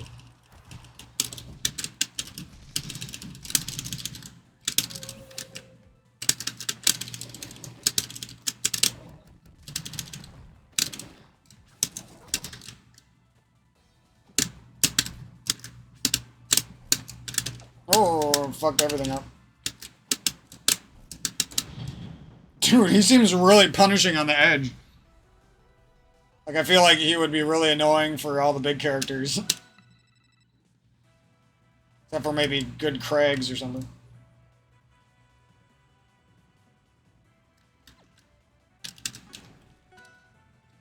What's his name? Sylvados? Oh, Sylvanos. I was gonna say Sylvados.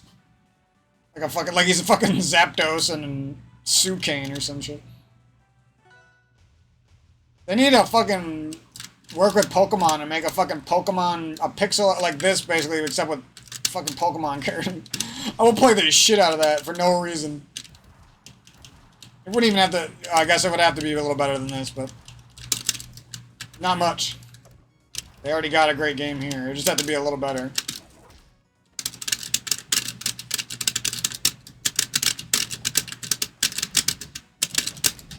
Ow, he's getting tumbled me. He's tumbling me. What do I do to him? I got sneeze. Sorry. Or not sorry, fuck you. Fuck you for not donating to the great Mike. Totally worthy of donations, I swear. Ooh! He skirted that pixel over the top and got mollywop for it. Ow! Well, I don't know what that does.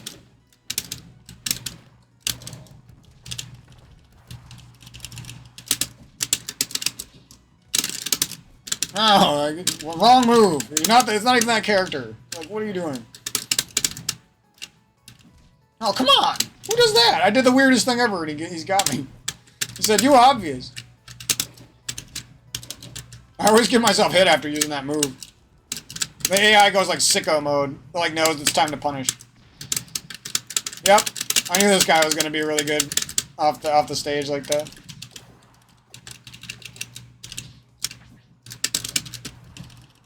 Like tooting my own horn about nothing.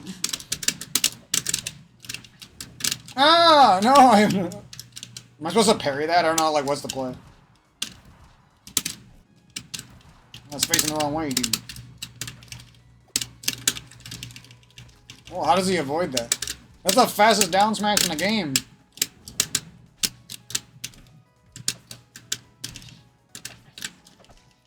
Ooh, I didn't even use that move.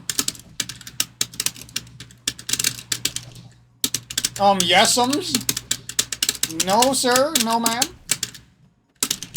I will not be having sex with your child tonight. Even though I find her very, very attractive.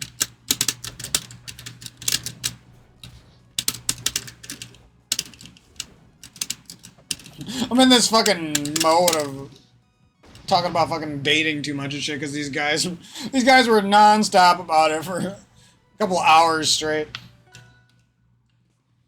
Talk about all this nasty shit. I ain't even gonna say it.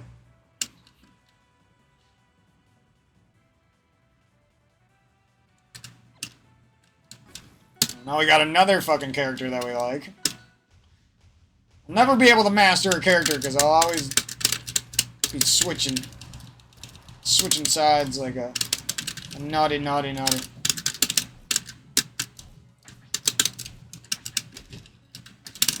don't know if that move has a tipper or what's going on there. That forward smash is crazy.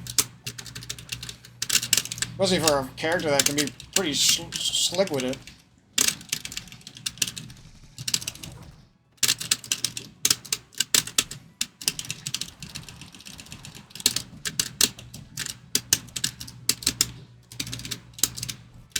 Oh, wrong move, brother, man. I don't know how to use this down air because I've been trying to learn how to use these other ones. Ow. Get away! This is fucking annoying. Holy shit. Make a mistake. You're a level 5 CPU.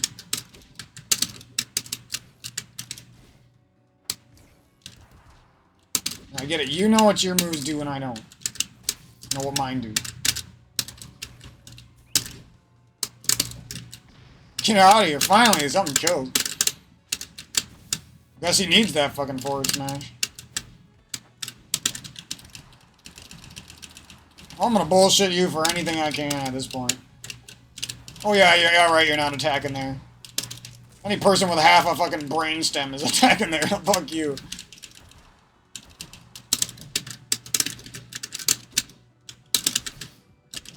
I don't know how to finish after that forward, that's a problem. Ooh, maybe a down air is one thing that could work. Oh, see ya.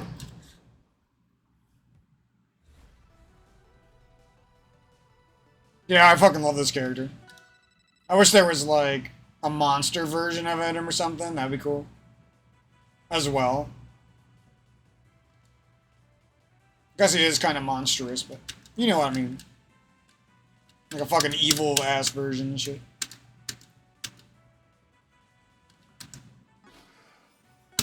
Actually, you can do that with any character. But him especially. It won't be like a plant, he'll be like a crimson blood energy instead of the plant and goo. He was born in the magma. No, I didn't do that. I didn't do that, man. No, what? It was me, and then it was you, and then it was me, and then it was you. How was it you again? It was me. It was me. I was the man all along. And you're just a stupid poopy brain.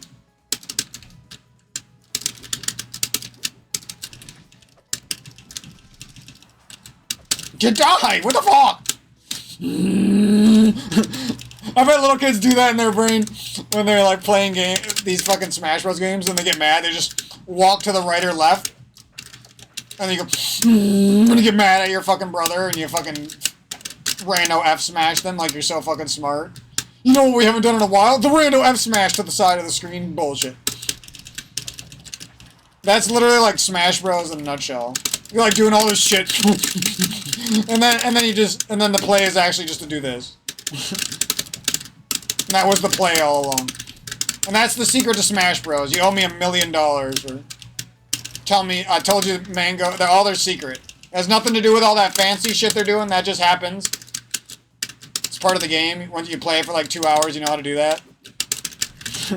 All it comes down to is the sidestep forward smash.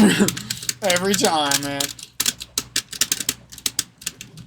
I ended some kid's career back in the day on netplay on Anthem's Ladder. He was so pissed. It was like the first time I ever played Melee against anyone but my little brother. We hadn't even played that much at that point.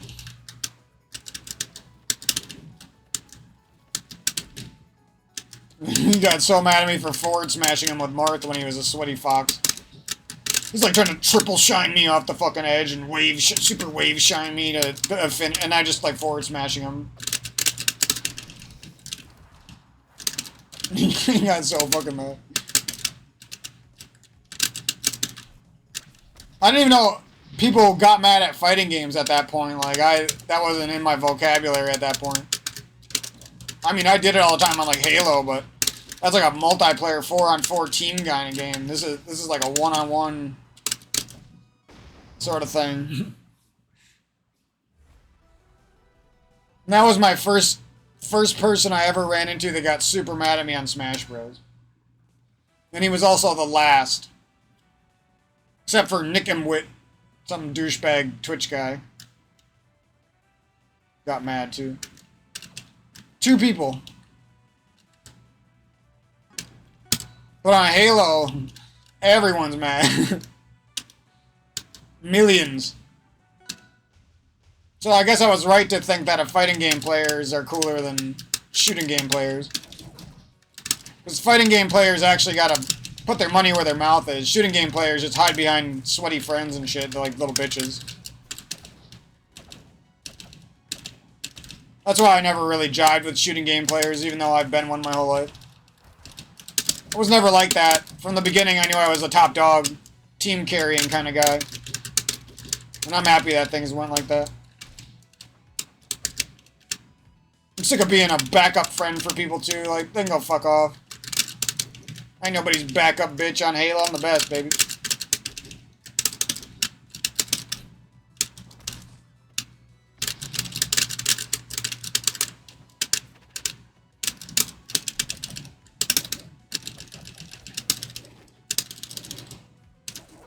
No, wrong move choice. Poor move choice.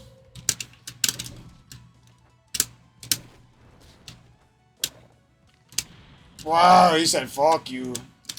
And this recovery sucks on the stage. It's very bad. And his neutral air has like no hitbox compared to other people. So. Or you could do some crazy shit though. God damn it. Quit edge guarding so hard, you fucking weird, sweaty ass AI. Look at this sweat. Every edge guard, he always hits me. It's like programmed auto robot of destruction. One thing I didn't like about this game as much as Melee is like... Sometimes edge guarding, it just felt so fucking hopeless in this game, where in Melee, it's like, it didn't ever feel like that. You always had some way to get on.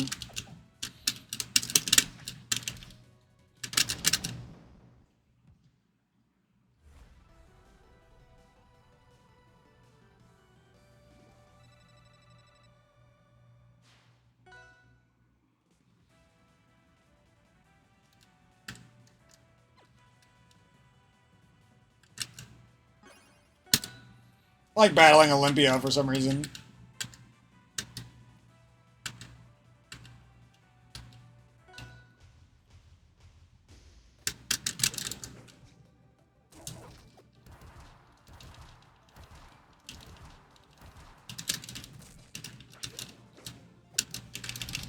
Oh, come on, you want to attack, you know. You know you do. Wait. Oh, you can attack up. Ow. It's hard for my pinky to do all this bullshit.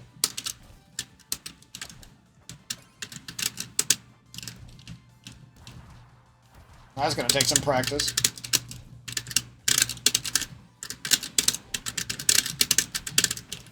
Oh, but if that move misses, you're like stuck looking like a... I don't know. Some canned food. Some canned turtle meat. Not fit for human consumption. Hey! Sweaty. Can we not? Oh, didn't want to get stuck in that, did you?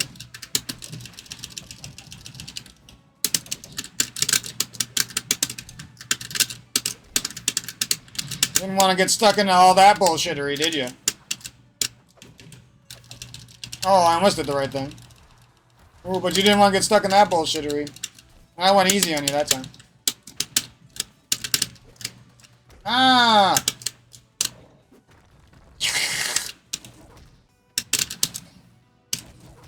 What, you just throw a crystal so I don't get to do my move? What is that bullshit? So I can just throw crystals that block forward smashes? Ah!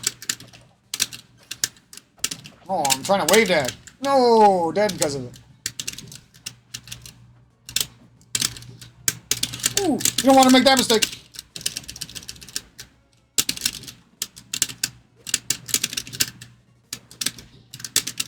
No, I messed up. Get out of here.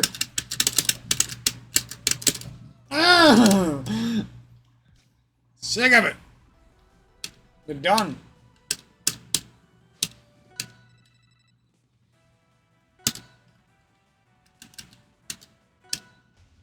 That's how I feel about it, man.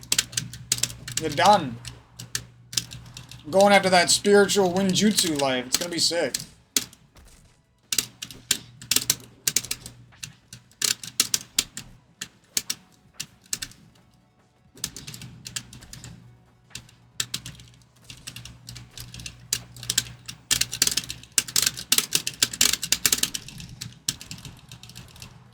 I carry noobs. Other people destroy noobs by partying up with Sweaty. I'll be spreading the good vibes and taking care of myself. These other bitches will be out there 14 boyfriends later, still being bitches.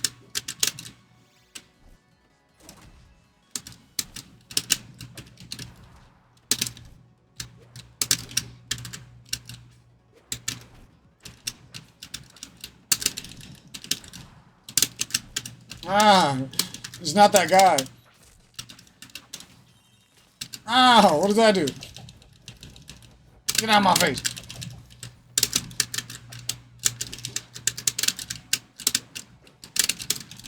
Oh, how does that just go right through you?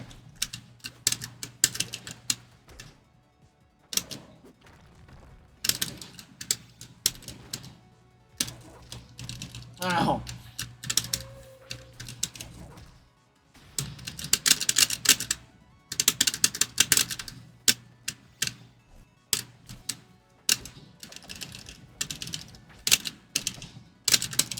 No!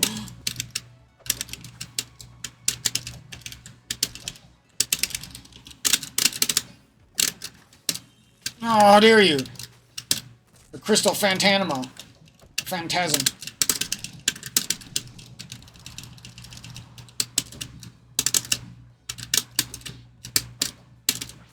Oh, wrong move choice. Ooh! Styled on.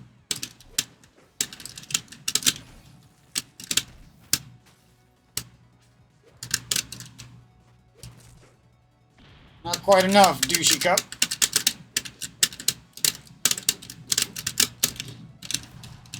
Oh, didn't want to get hit by that.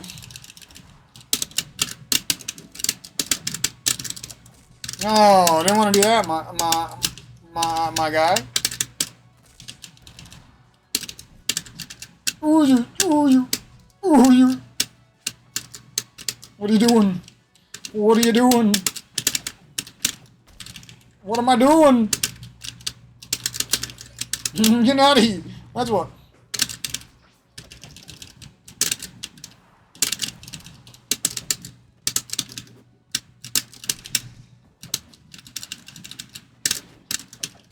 Oh, what are you now?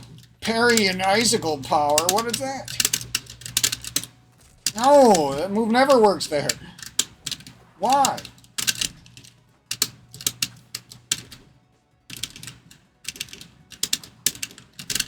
Ooh. God damn it. Now you're just gonna go down like a buster, aren't you? Yep. All that just to... Why you gotta do me like that? Oh, why? That's what I say to my little dog. Oh, why?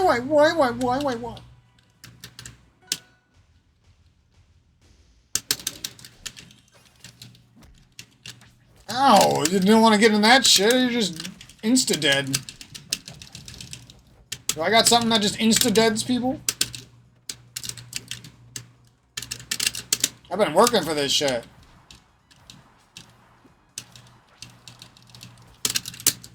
Okay, AI. Taking over the fucking universe. Shit. Ah! Ah! Oh, it's me, okay. It's me who won that. You just get so used to losing everything, don't you? Don't you, Mike? That is your name.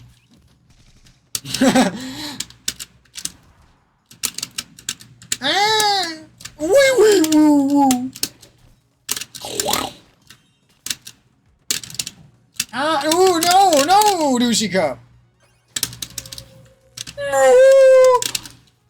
Sounds like a fucking Castlevania character right there. I am the werewolf. Smell you later, Nelson. Nelson fucking punched me off the stage. Ow, dude. I've just been combo videoed for like the last minute of the game. What just happened to me? I didn't get to do anything.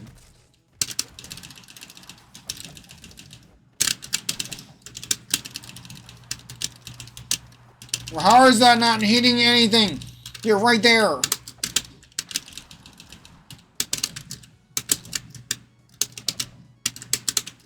You're right fucking there. Pixeling around it with your AI bullshit.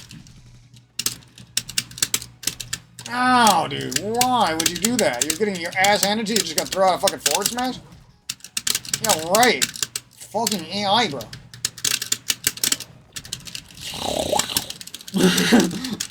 Ah!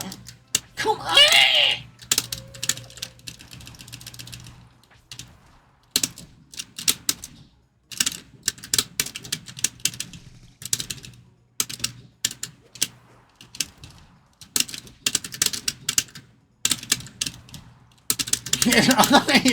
This character is the worst at finishing these fucking AIs as well. Let's just start spamming the back air and praying.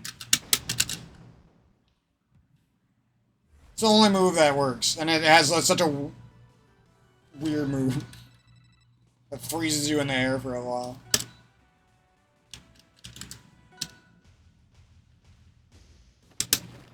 Every other move don't kill, or it ain't gonna land.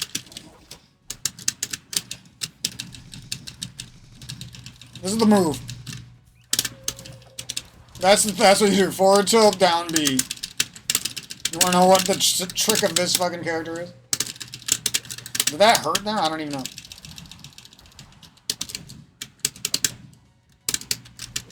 That back air is...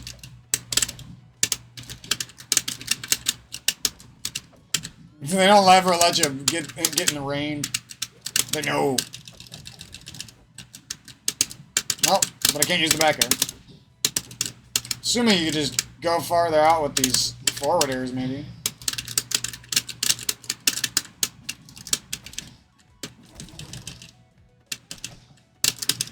No, I missed it!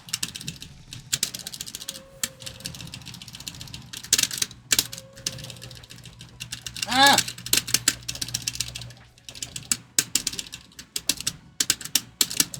Oh! Yeah, douchey cup, yeah! Fuck the back air.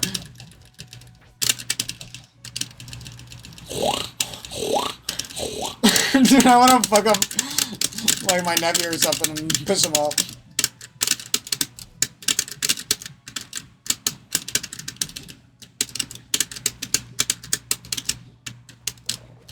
You know, I give him a couple. He's good though. Sometimes he fucks me up.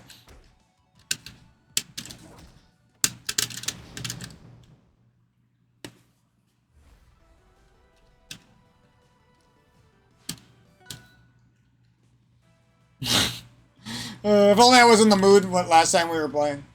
Just to like be a douche. I was the nice guy uncle back then. Probably still am. Softy. Mike the Softy, they call me. Some guys are big ego heads. Mike's just a softy. He like it the ladies. I like it the ladies. The ladies looking fine.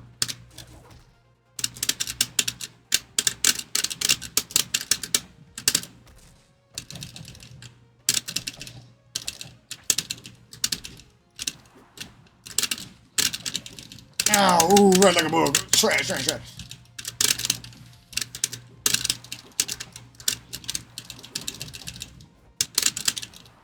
Oops.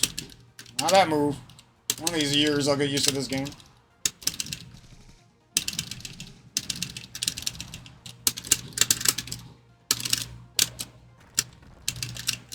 You're whole damn insane. See you later, alligator.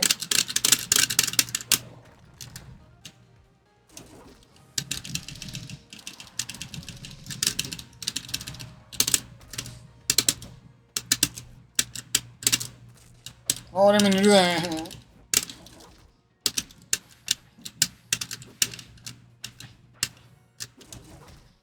What are you doing? I'm right here. I'm right here. What you doing?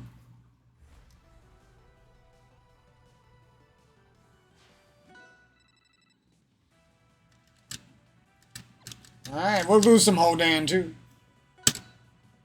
Whole damn hands, baby. Ooh.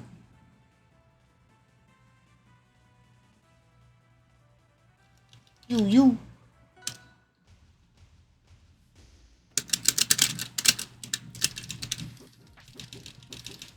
Ooh. Blubber. Chubber. Smubber. Ah, ooh.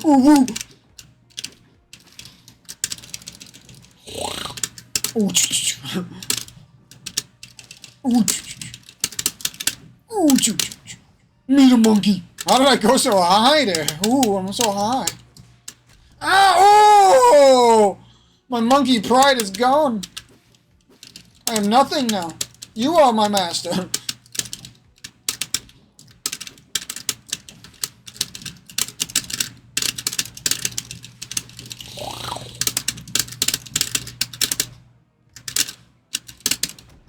Ooh, good one, student. Ooh. Monkey see? Monkey fucking do. Oh. Mountain Dew. Ooh, I'm gonna have a sandwich after this. Let's go, baby. For the sandwich boys.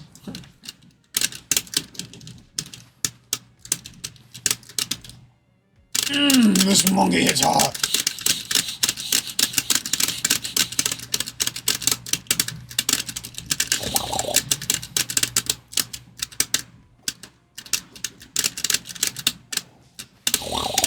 Oh, I'm getting it. That's the mic that comes out when I fucking get this shit, dog. You see what I'm talking about?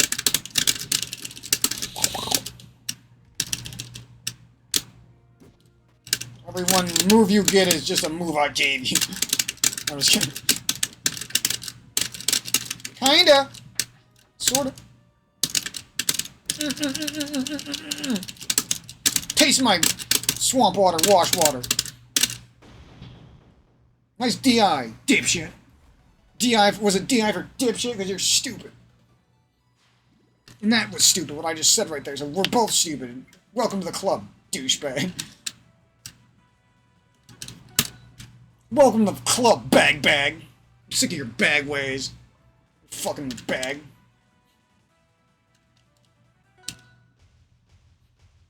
Do I seem like a cool uncle, guys? It's like some fucking weirdo.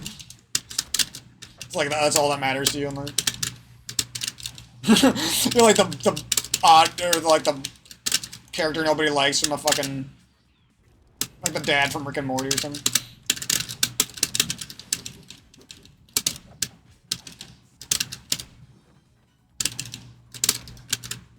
Oh, big punch.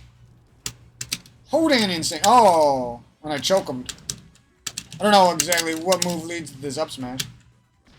But I know that up smash is crazy when it lands. It's like the most rewarding move of all time.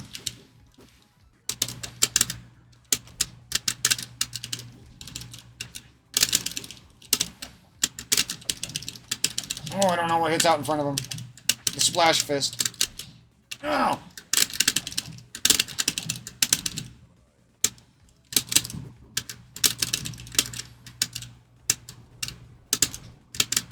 Smell you later, douche fist. Bro fist magoo sack. Ow! Magoogly whack. Oh, and I probably could have made it back, but I don't know what to do. I just don't know. Oh, punch! Punch! I'm the nephew! Punch! Nephew! Punch! Is that fun? All that work? Or I could just forward smash. The Smash Bros. Classic. Do all this excessive shit. Or I could just forward smash.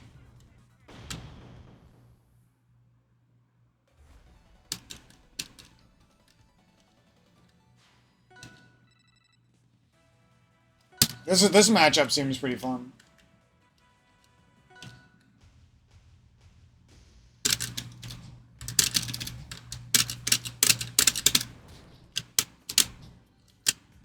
It's gonna be kind of crazy to play like a modern game with wave dashing and possibly low input lag as well.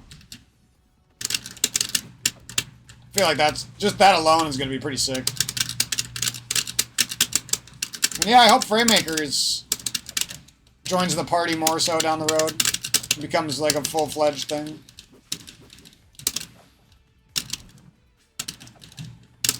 Because I'd like to add this game a little bit and Framemakers into the rotation if I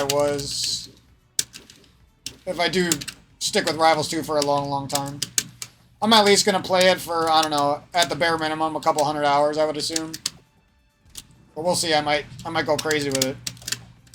It might be the game that the first time I really go crazy with a platform fighter. I don't know. That's how I'm feeling about it, at least for now. Not gonna get too attached until I see how everything plays out. But yeah, I'm about to get a sandwich. Good old sandwich.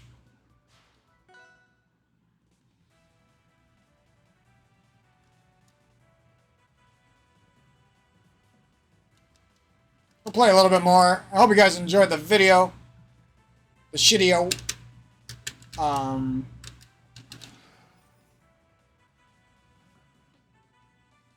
And I'll be back down the road. I don't know when, probably a couple weeks, and I'll update you guys on how things are going.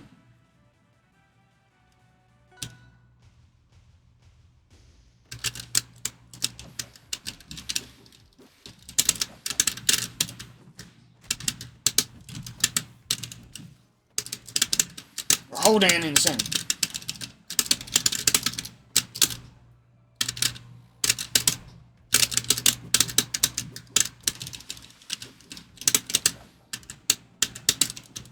Ooh, choke'ems. And a big combo. Big damage.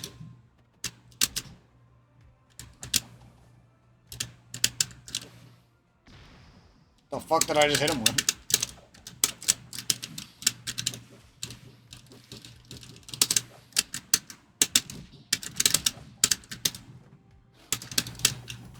Oh. Damn it, I keep trying to shield.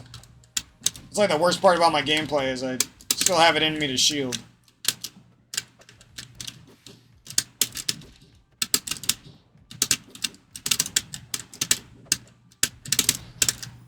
Oh, you just got big punched.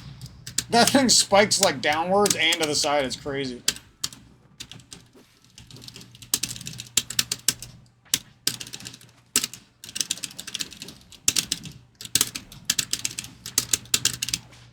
Just hit him with a little water slap.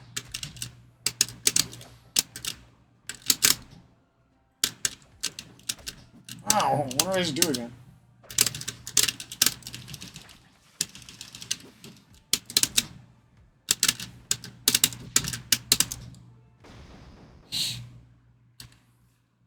Alright, I got a couple more in me.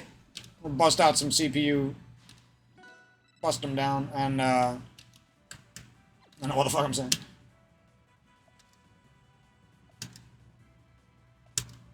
I'll be back playing this game. I'm probably not going to commentate it very much from now on, but it's fun. Fun to return for a little bit. Oh, it says Ganondorf. That's sick.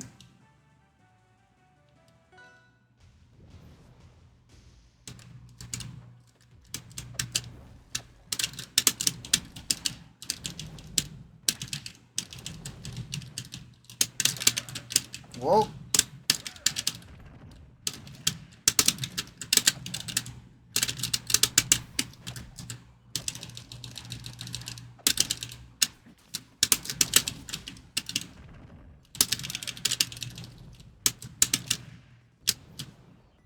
Wow. I gotta redeem myself.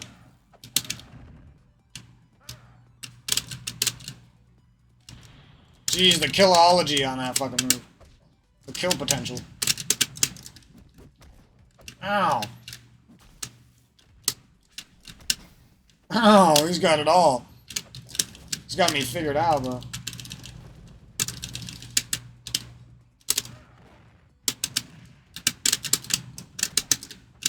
Whoops. Forgot, you can't do anything but the quick float fucking forward air. It's the only thing that works for the game.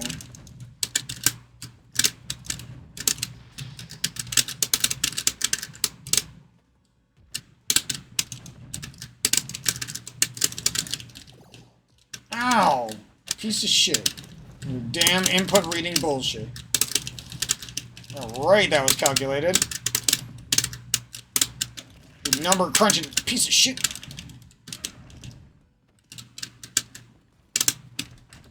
See it. Ooh, never mind. The more I play Ganon, the more he's super fun. He seems like another character that if you got really good with him, you could be a menace off stage.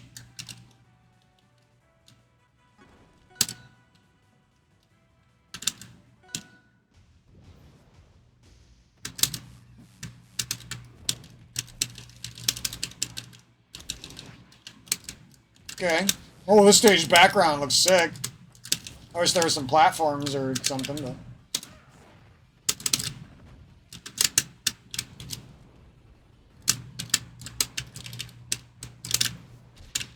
Yeah, right.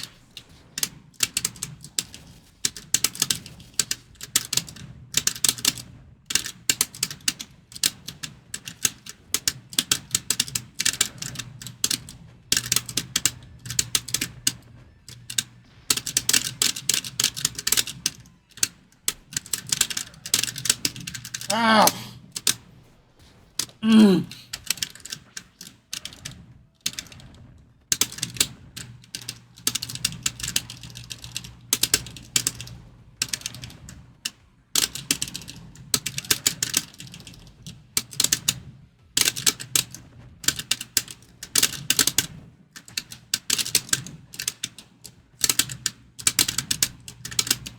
Oh, I fucked up.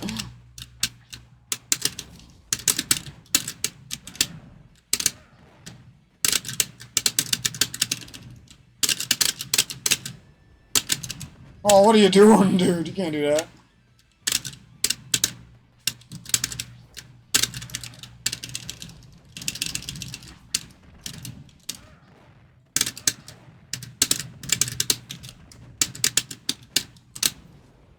Ow!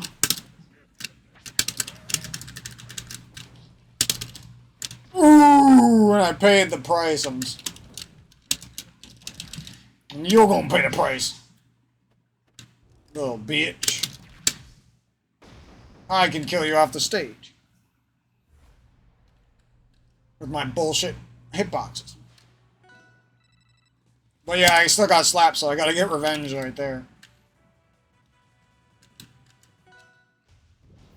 Can't be going down like that. Ow, I'm getting wrecked.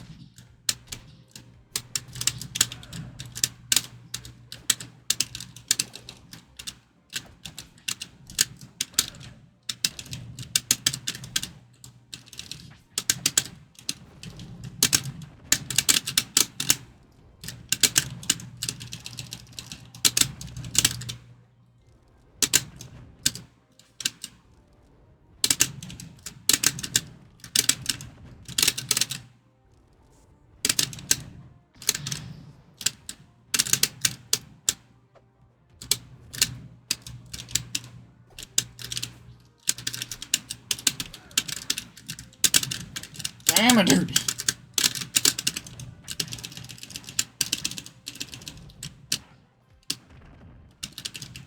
Oh, I'm doing it wrong.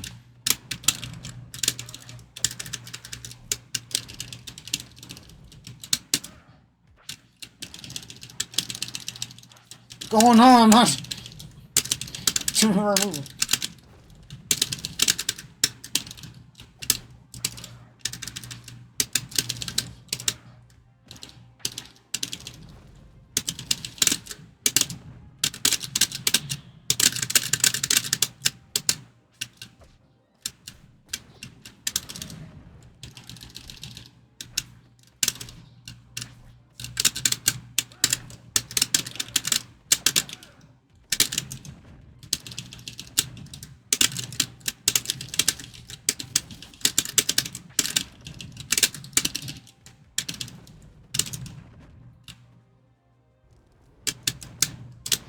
Yes!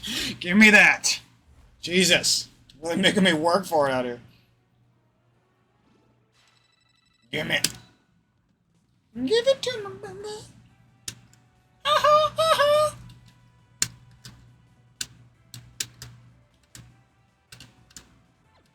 Alright, one more character, then we're out of this joint. Got some other games to play, some other things to do, some doggies to pet.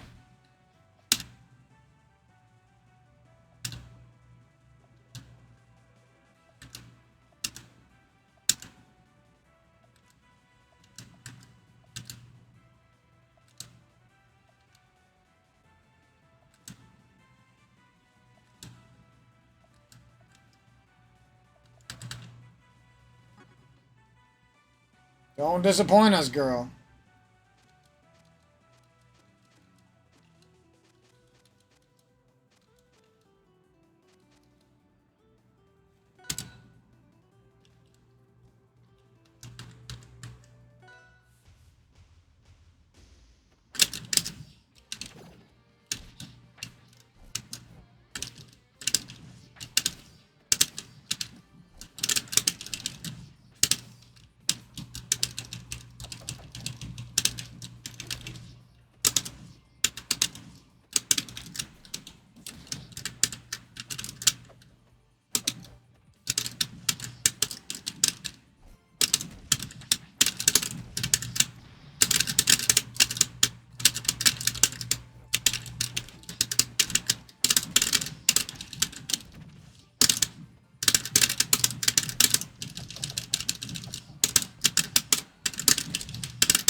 What's that?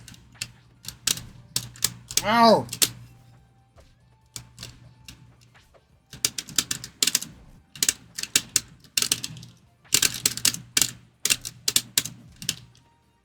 Damn, I ain't surviving that now.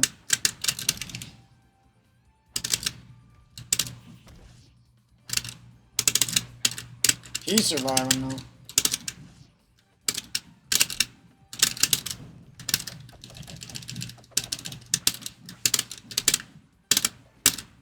Ah.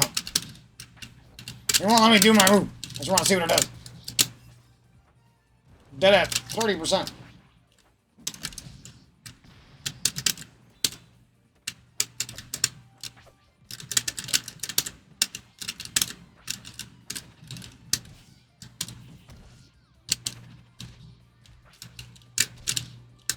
What the fuck?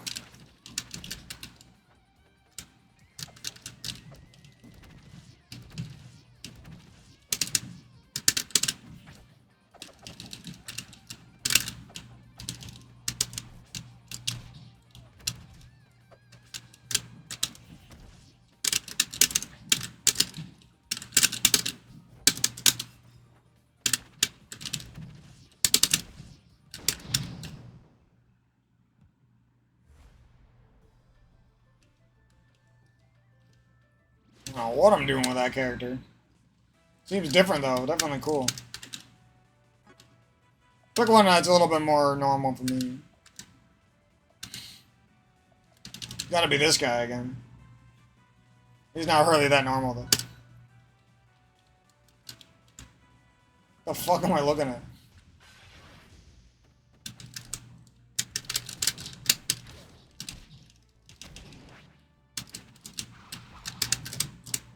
Oh yeah, this guy's got like big ass moves and shit. I forgot about that.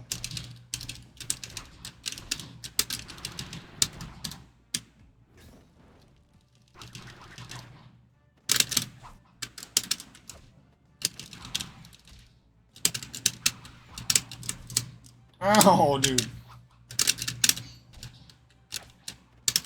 What's that do? Oh, okay.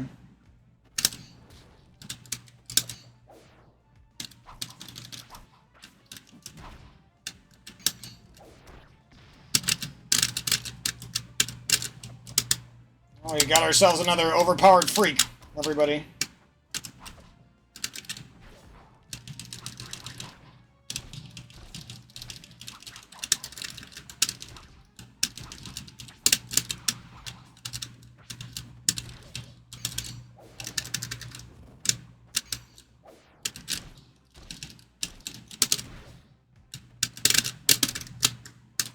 Oh, dude, so far.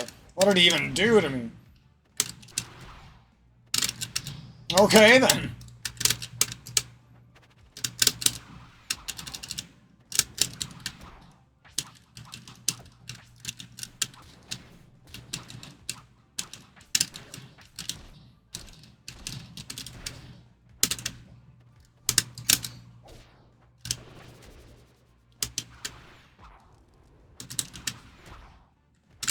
Oh my god, this guy is so overpowered, it's not even funny.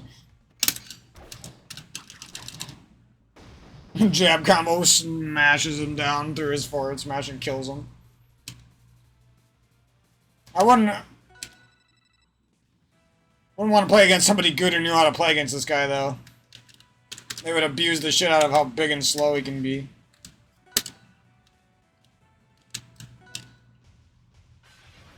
This character is so cool, actually.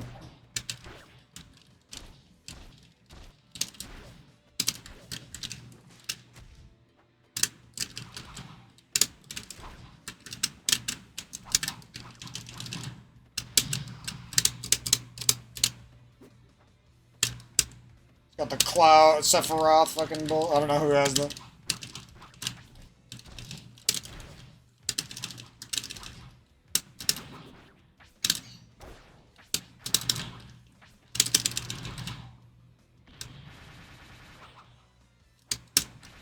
Talk about excessive. I just did 30 damage to him. It's supposed to be like a boss character.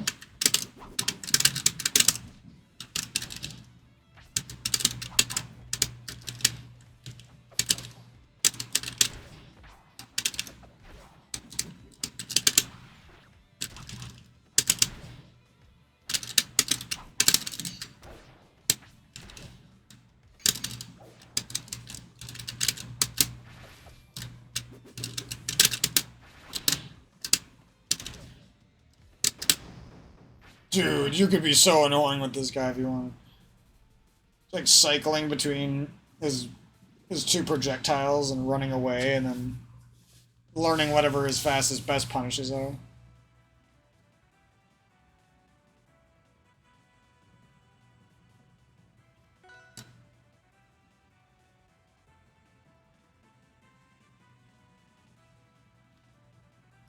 Alright, got a couple more in me with this guy and then I'm headed out, people. Probably a long time before I do this shit again. I got some big plans. Got some good shit to do.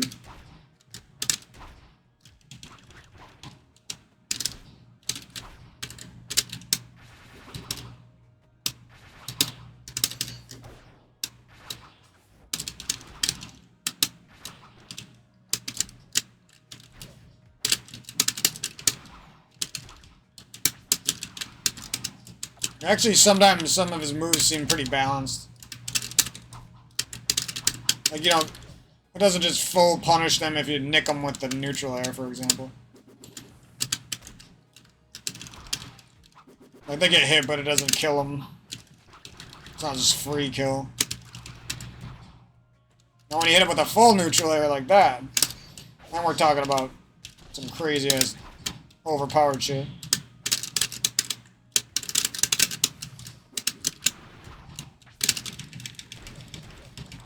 Ooh, it just like double dunked on him for some reason. I don't even know why.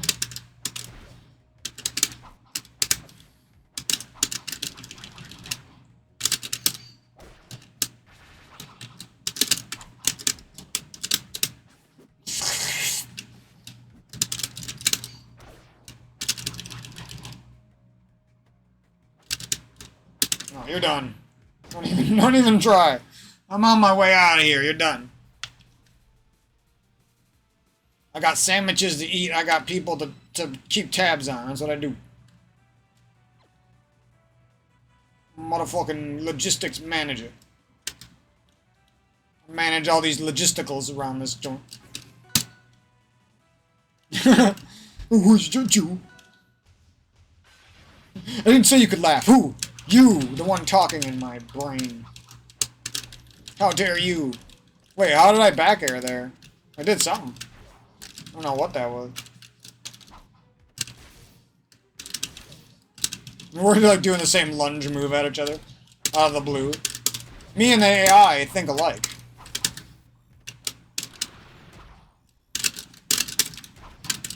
Oh, see ya. I'm overpowered as shit. Double dunk, 30 damage, billion damage, 5 billion damage, 6 billion. Now you're hurting. Another dunk. Fade away. Dad, I don't know how that happened. Wasn't me. It was my spiritual form helping me learn. That I too sometimes have to fall.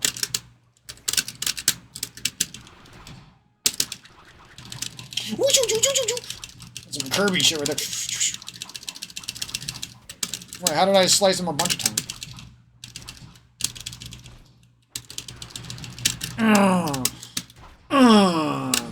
I'm overpowered. For this situation. But we can't be going down like that, though. That's for sure. You know how we don't roll like that. Ooh. Ow. Wow. What does that do? I just cut the universe. I'm opening it. Oh my god. That is scary. I just opened a portal to hell. It's supposed to be from the Kirby universe, I thought. Ah. Ow!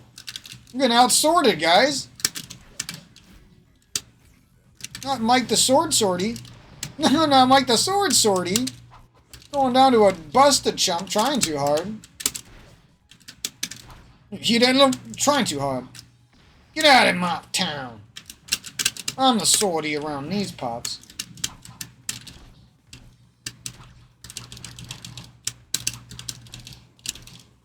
Oh, yeah, I forgot. Up tilt. The answer is always fucking up tilt.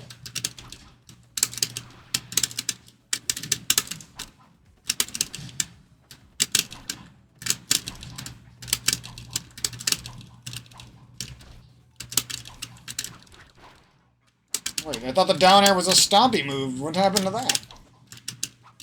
Now it's just a slice. Slice of life.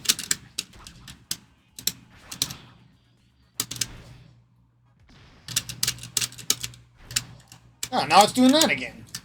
Go on.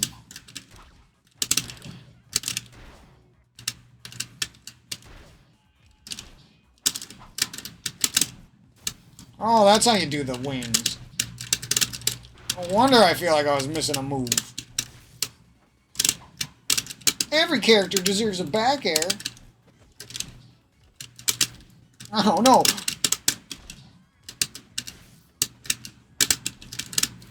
No!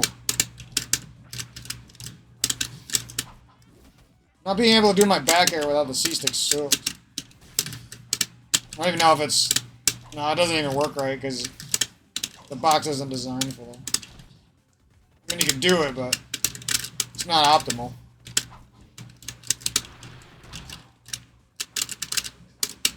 And it's like a skill that you'd have to learn just for this character and not for any other character.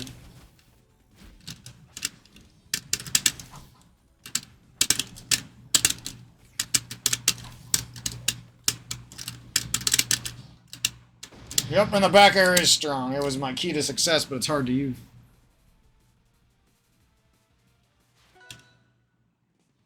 Alright. We'll do this thing where I have to muster up the best gameplay of all time because this asshole... Oh my god, never mind.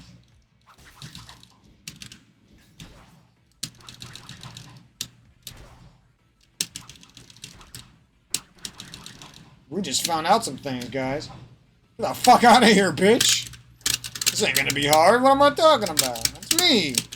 I'm Mike the Swordy.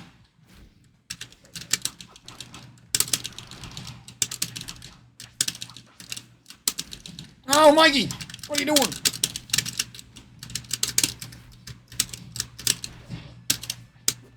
Woo, I'm right back up there, bitch. No, they always punish me. I like getting punished. Oh, ooh, where? I was kidding. I was just talking big. Damn it. Just let me talk. Let me talk! Yeah, what the fuck? Okay. I don't think this character's overpowered. This is just how good I am. Super good.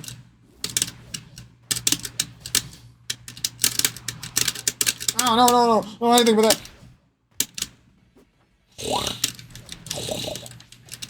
Ooh, I get that attack after that.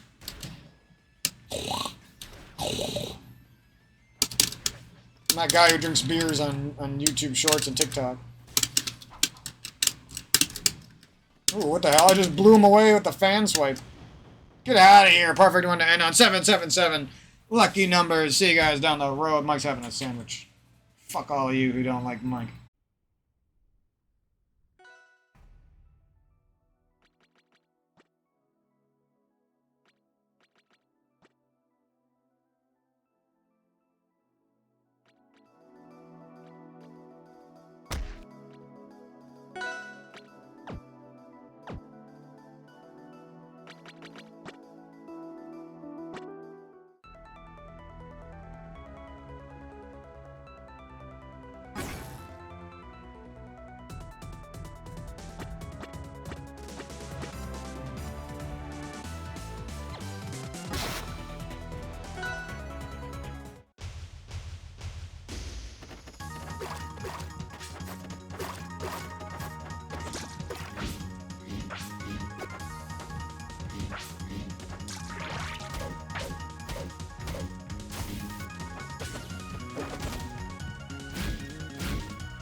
you